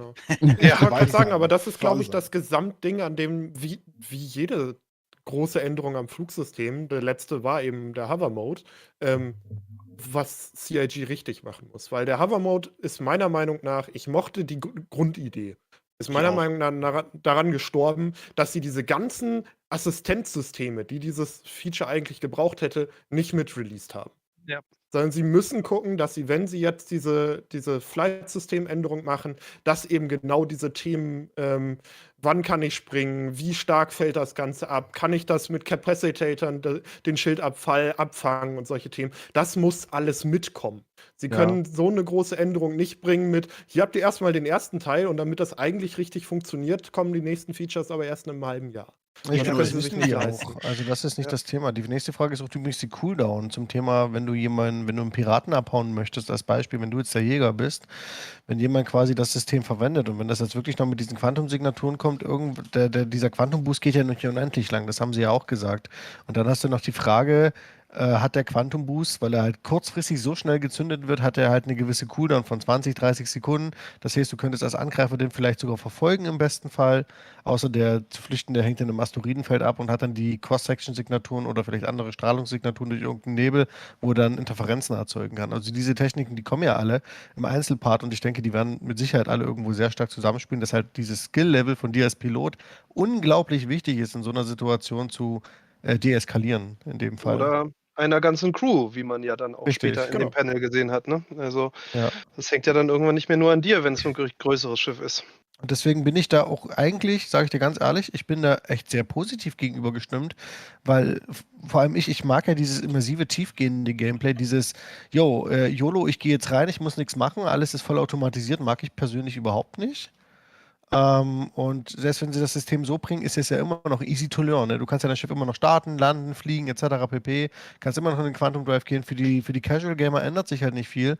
Wenn du aber natürlich in eine spezifische Situation kommst du halt zu diesem Modus Hard to Master und dann musst du dich damit auseinandersetzen. Da kann aber auch keiner rummeckern, weil das Spiel standardmäßig kann er ja spielen. Das geht ja grundsätzlich. Das kann ich so unterschreiben. Das sehe ich genauso.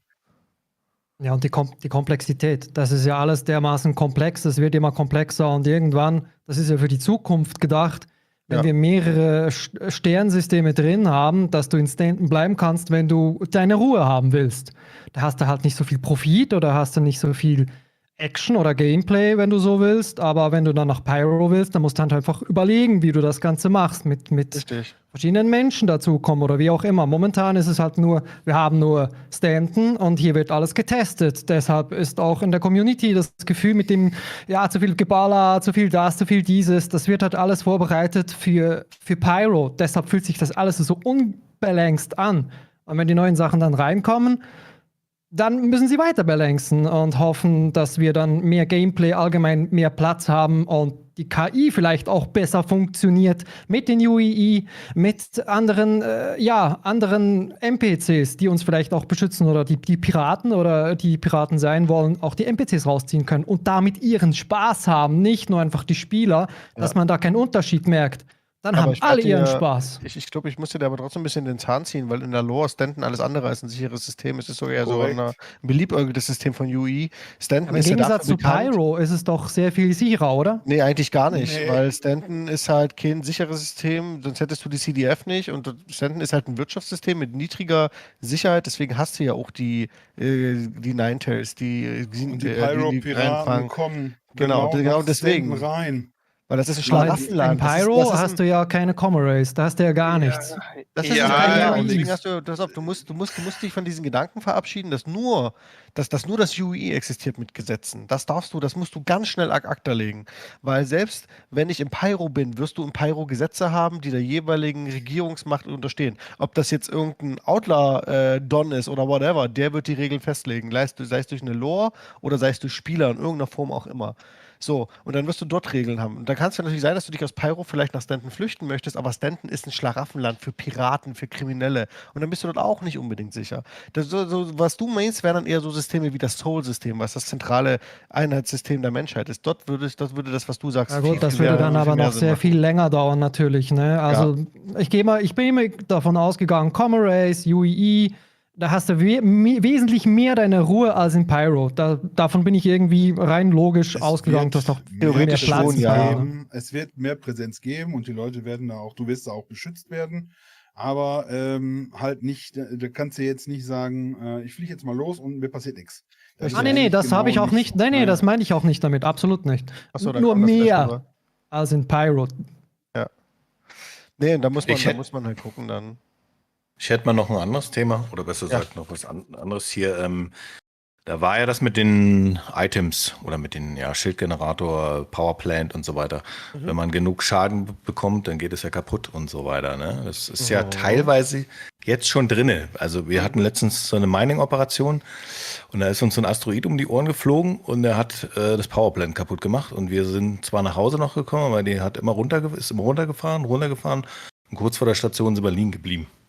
Und das fand ich sehr cool, dass du die Teile jetzt halt dass du den mitnimmst, vielleicht im Lager und dann kannst du das Teil austauschen und dann geht's wieder. Also das war ein geiler Game-Aspekt, den fand ich ganz nett. Aber der hat da nicht wirklich ein Powerplant getragen, oder? Naja, also es kommt immer drauf an, wenn du diese Schwebedinger hast oder weißt du, diese hier, womit du jetzt auch Leute transportieren kannst, das wird du sicherlich auch, das war aber ein kleineres Aber Item. habe ich das auch richtig verstanden, dass er praktisch das Ding in die Werkstatt gestellt hat und dann in dem Powerplant auch noch Sachen modifizieren konnte irgendwie? Ja, genau. So wollen sie es vielleicht haben, aber ich denke, dass das wird später kommen. Aber jetzt zum Anfang wird es noch nicht drin sein. Das ist schon vor 4 Jahren angekündigt worden, mit Bildmaterial, alles drum und dran. Da hat damals du hast gut gemacht. Du hast ja damals gute Videos, glaube ich, mitunter dazu gemacht. Ich weiß nicht, ob ihr das alle 3 damals noch gemacht habt. Und da habt ihr ja auch gezeigt, dass die ja wirklich schon sogar ein Köfferchen hatten in ihren Bildern drin, wo du Teile drin hattest. Du konntest dir vorstellen, du kannst einen Koffer mit Schaumstofffüllung von A nach B tragen, weil die Komponenten empfindlich sind. Du sollst sie positiv beeinflussen können, negativ beeinflussen können. Die Komponenten haben die schon seit Jahren fertig, die Subcomponents. Das ist für die nicht das Thema. Ja, die haben ja viele Sachen schon fertig. Das System für die Subcomponents, die Idee davon ist schon lange fertig. Ich glaube, im vergangenen Jahr war es, wo sie auch im Rahmen von Inside Star Citizens immer mal wieder gezeigt haben, wie Schildgeneratoren oder ähnliches oder Powerplants waren es, glaube ich, an der Stelle dann genutzt wurden und wie da Subcomponents eingesetzt wurden. Das war das SCL, was du meinst, mit den NPCs wahrscheinlich. Von der Hammerhead das Ding. Von diesem Jahr, glaube ich sogar. Nee, sie Sieht haben lustig auch aus, in Gucks. Sprints schon Dinger gezeigt. Letztes Jahr, ja? Habe ich gar nicht, kann ich mich nie erinnern. Ja, und wir können. Das ist Zeitangabe sowieso immer so ein Thema, Mann. Ja, dass jetzt 2 Jahre, dass das 2 Jahre mit der Hammerhead her ist. Das war 2020 November, als der uns das erste Mal gezeigt hat. Mit der Hammerhead, ich bin erschrocken, als mir das vor 2 Wochen vor den Augen gefallen ist. Ich so, was, 2 Jahre schon wieder heftig. Ne? Ja, wir können war ja ganz, Corona, ganz stark muss ja, ne? davon ausgehen, dass die viele, viele Dinge fertig haben, die wir noch nicht gesehen haben. Wir müssen ja immer bedenken, und ich glaube daran, kann natürlich jeder anders sehen, wie er will, aber ich glaube daran, dass wir nicht alles sehen, was fertig ist. Wir sehen nur das, was wir testen müssen.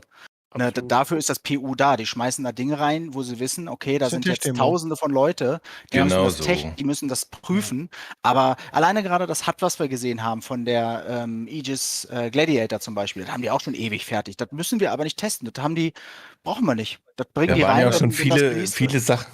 Da waren ja auch schon viele Sachen da, die sie wieder rausgenommen haben, weil die erst später kommen, weil die aufeinander aufbauen und so weiter. Oder 300i-Serie, dieses Kit zum selber Ausrüsten der Farben und so. Haben wir jetzt einmal getestet und das wird dann kommen. Also ich glaube, selbst wir werden das Verse nicht wiedererkennen, wenn das mal released wird. Wahrscheinlich. Ich wollte doch noch überleiten, wegen Mining. Wir wollten noch zu der Abstimmung gehen.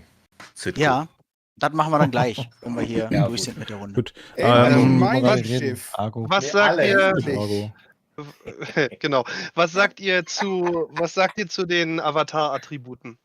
Also dem Trainieren eurer Avatare. Diese Passivskills da? Das war ziemlich cool. Sozusagen, Ich ja. super. Ja. Warum Also nicht? ich fand es eine logische Konsequenz aus dem Actor Status System, muss ich ehrlich sagen. Ja. Und hätte mich gewundert, wenn es nicht kommt, dass man den Charakter im Endeffekt in gewisser Weise trainieren kann, um ihn eben ausdauernder zu machen oder in bestimmten Sachen zu bringen. Ich glaube nicht, dass das jetzt unbedingt spielentscheidend ist, aber es hätte mich gewundert bei der Feinheit des Systems für die Avatare, wenn das nicht gekommen wäre, ehrlich gesagt. Vor allem auch, wie viele Fitnessstudios da sind, ne? Absolut, die musst du ja voll bekommen. Ja. Stimmt. Die muss einfach nur dieses, es macht dir das Leben Wichtig ist hier der einfacher Punkt, dass wahrscheinlich. das auch wieder zurückgeht, wenn man die Fähigkeiten nicht mehr benutzt.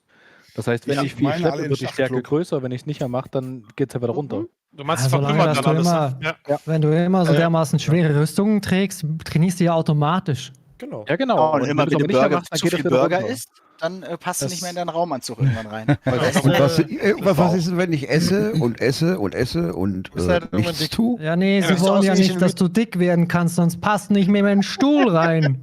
Das ist ein Stretch. Das wäre schlecht. Eher träger, ne? Da kannst du nicht mehr so schnell laufen. Dann spawnen die NPCs auf dem Stuhl und der Stuhl bricht unter dir zusammen. Oh, sehr gut, ja. Aber weißt du, was das Gute ist, Gucks, dann können sie wenigstens auf dem Stuhl noch nicht mehr stehen, ne? Genau, dann kriegst du sie, Aber dann kommen die auch passiert hinterher. aber im Ich habe nur Hintergrund, oder? Das ist Da jetzt holst du nicht den so Drakeschiff, da brauchst du keinen Stuhl. so ein Spielraum habt, sondern das Nein, passiert in so einer Leiste, dass man das Genau. sieht, ne? Wie die Genau, Fitness also ist und sowas. ne? rein, Sie sagten ja, es ist rein im Hintergrund und es wird einen wahrscheinlich auch nicht großartig besser machen als einen anderen, aber es hilft einem halt in vielen Situationen. Also wir hatten vorhin schon drüber gesprochen, so Themen wie, wenn du halt mehr Ausdauer hast oder mehr Fitness hast, dann kannst du halt vielleicht die Luft ein bisschen länger anhalten, wenn du mit einem Sniper irgendwo auf dem Berg liegst und jemanden erschießen willst. Also du musst immer noch gut schießen können, sonst bringt dir das Ja, alles nichts. oder 5 Sekunden länger sprinten zum Beispiel. Genau. Ne? Genau. Ja, genau. Kennt ihr, Kleine Tweaks. Tweaks. Ja, Kennt find ihr, ich gut. ihr kennt doch bestimmt noch das Spiel GTA San Andreas. Na klar. Ja, da habe ich auch Die haben ja dick. genau so ein, Da wurdest das ist du mir auch vorhin als dick. erstes eingefallen. Genau, da hattest Ja, du, aber da das wird hattest du auch nämlich nicht so ein geben. System. Und das war natürlich jetzt nicht so essentiell spielentscheidend, aber es gab halt vor allem in brenzligen Situationen, hat es sehr häufig entschieden über Leben und Tod.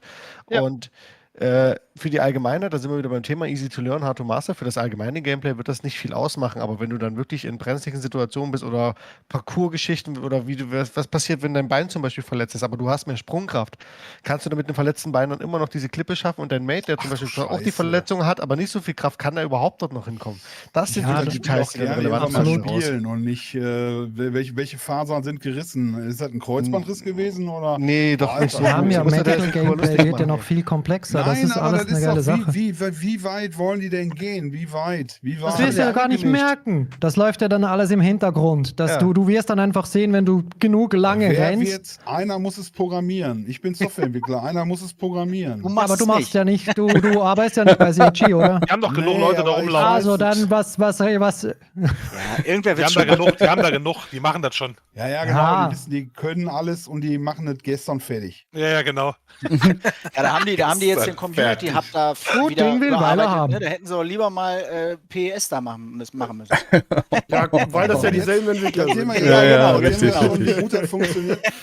Ich habe vorhin schon mal eine Geschichte erzählt. Ich war zweimal in Frankfurt bei einer Führung. Und da war der KI-Programmierer in Frankfurt, der mit den dicken Augenbrauen. Wie heißt der? Weiß ich nicht, habe ich vergessen. Weigel.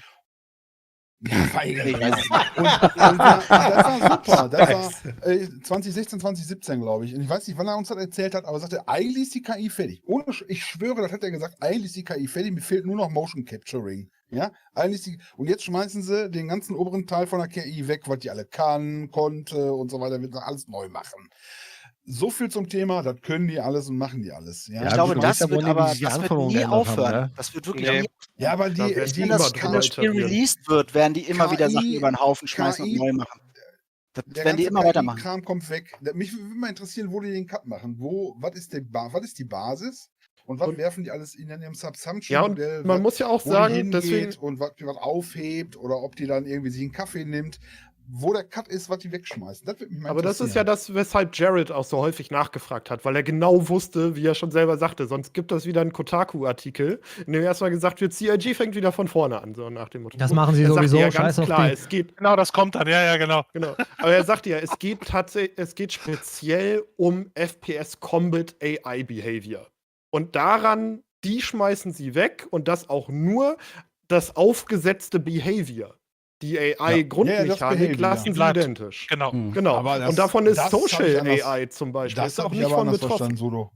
Das So, habe ich anders also ich habe verstanden. es extra ja nochmal. Also dass es nicht nur an der Comet-Geschichte liegt, sondern dass es, sie hatten ja gesagt, dann haben sie sich vergaloppiert ein bisschen, als sie da zusammensaßen, ne? Und dann, Ja, genau. Dann kommt noch das dazu, dann wächst das ein bisschen aus, dann läuft das in die falsche Richtung, dann haben sie gesagt, der Grundgerüst bleibt stehen und der ganze Behavior kommt weg, aber nicht nur Combat. Das heißt, wie sich eine KI verhält, ob das erkennen kann, ob es sich ja gerade um einen Kaffeebecher handelt oder um eine Dose mit Säure, ja, ob das trinken möchte oder ob das gerade irgendwie was gehört hat und dahin läuft. Ich glaube, dieses ganze Behavior neu zu setzen. Jared hatte ja extra nochmal nachgefragt, ob sein Bartender AI, ob die auch komplett über den Haufen geschmissen wird. Und da hatten sie ja extra gesagt, nee, die nicht. Die bleibt, genau. Nur die bleibt aber. Nur die. Der nicht geht, der Bartender, der One moment, please. Und eine Viertelstunde später stehst du da verdurstet. Der bleibt. Das ist gut. Sehr gut, ja. Wir müssen wahrscheinlich einfach nochmal reinhören, um es genau am Ende zu klären. Aber mein Verständnis war halt zu sagen, so grundlegend dieses Social-Ding, wo sie ja auch viel gemacht haben für die Living Idris und Co. Da haben sie ja viel drüber iteriert schon. Über dieses ganze Social-Thematik, über die alltägliches Leben von genau, NPCs dass und sie so. das- Das ist ja dieses ganze Social-Ding, dass sie das bestehen lassen, aber dieses ganze AI-Combat-Behavior weggeschmissen haben und sagen, da bauen sie von Grund auf nochmal das Verhalten. Und das ist überhaupt nicht so schlimm. Ich würde mich dann einmal jetzt verabschieden. War jetzt ein bisschen sehr anstrengend alles. Das nächste Mal hoffentlich ein bisschen früher. Ja klar, meinetwegen. Ja, ich hoffe nicht drauf. Ich durfte Ach, danke. Sehr nett, aber hoffentlich nicht meiner Person wegen. Nein, ich meine, nein, um Gottes Willen. Ja, toll, Erik, danke. Ja, war super. Ich meine nur insgesamt, früher, da würde ich bei Star Citizen grundsätzlich nicht von ausgehen, egal um was es geht. Ist klar. Nee, ich meine nur im Allgemeinen können wir gerne mal irgendwie so ein Gespräch mal zusammen machen, wo jetzt nicht unbedingt eine Citizencon vorkommt. Das meine ich. Ja, klar. Ne? Das auf jeden Fall. Gerne. Okay.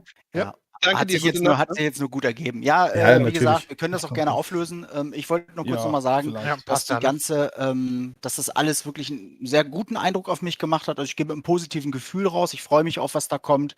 Mir war klar, dass die nichts darüber erzählen, wann Squadron 42 kommt oder wann irgendwas released wird. Das machen die auch nicht mehr. Hast du Werden nicht die auch schon mitgekriegt, doof. dass sie den Termin gesagt haben? Warst du nicht Nee, dabei? haben sie nicht. Da haben die, Jetzt kommt die Gerüchteküche. Oh! Das hat aber gesagt. Also ich fand, wie gesagt, ich fand es echt. So, Leute, ich schicke euch jetzt gerne mal weg von wegen, ich schicke euch mal zum Googs noch rüber, vielleicht macht er noch ein bisschen länger. Ich wünsche euch allen einen schönen Abend, vielen Dank, dass ihr alle da wart und wir sehen uns am Mittwoch wieder. Da werden wir dann auch alles nochmal so ein bisschen auseinanderklabüstern, denke ich mal, und uns auch mal die neuen Fahrzeuge in-game angucken oder das neue Fahrzeug in-game angucken. Und ja, im Endeffekt, ich gehe auch mit einem guten Gefühl raus aus dem Ganzen. Ja, du, 6,5 Stunden oder fast 7 Stunden, das bin ich noch nicht gewohnt. Das können andere machen. Ja, ich wünsche euch allen einen wunderschönen Abend noch und wir sehen uns beim nächsten Mal. Vielen Dank, dass ihr da wart. Ciao, ciao. Aha, okay, Googs erlaubt keine Raids, schade. Dann gucken wir mal, wo gehen wir denn mal hin?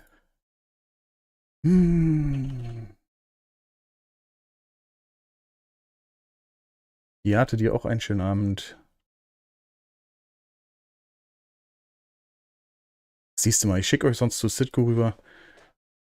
Der hat ja noch ein bisschen was vor. Ja, Crash Academy, hatten die sich nicht verabschiedet? Die wollten doch jetzt ausmachen, oder?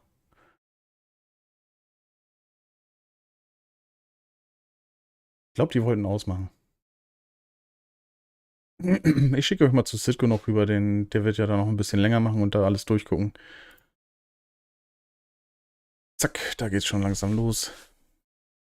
Wie gesagt, ich wünsche euch allen eine gute Nacht. Vielen Dank, dass ihr alle da wart.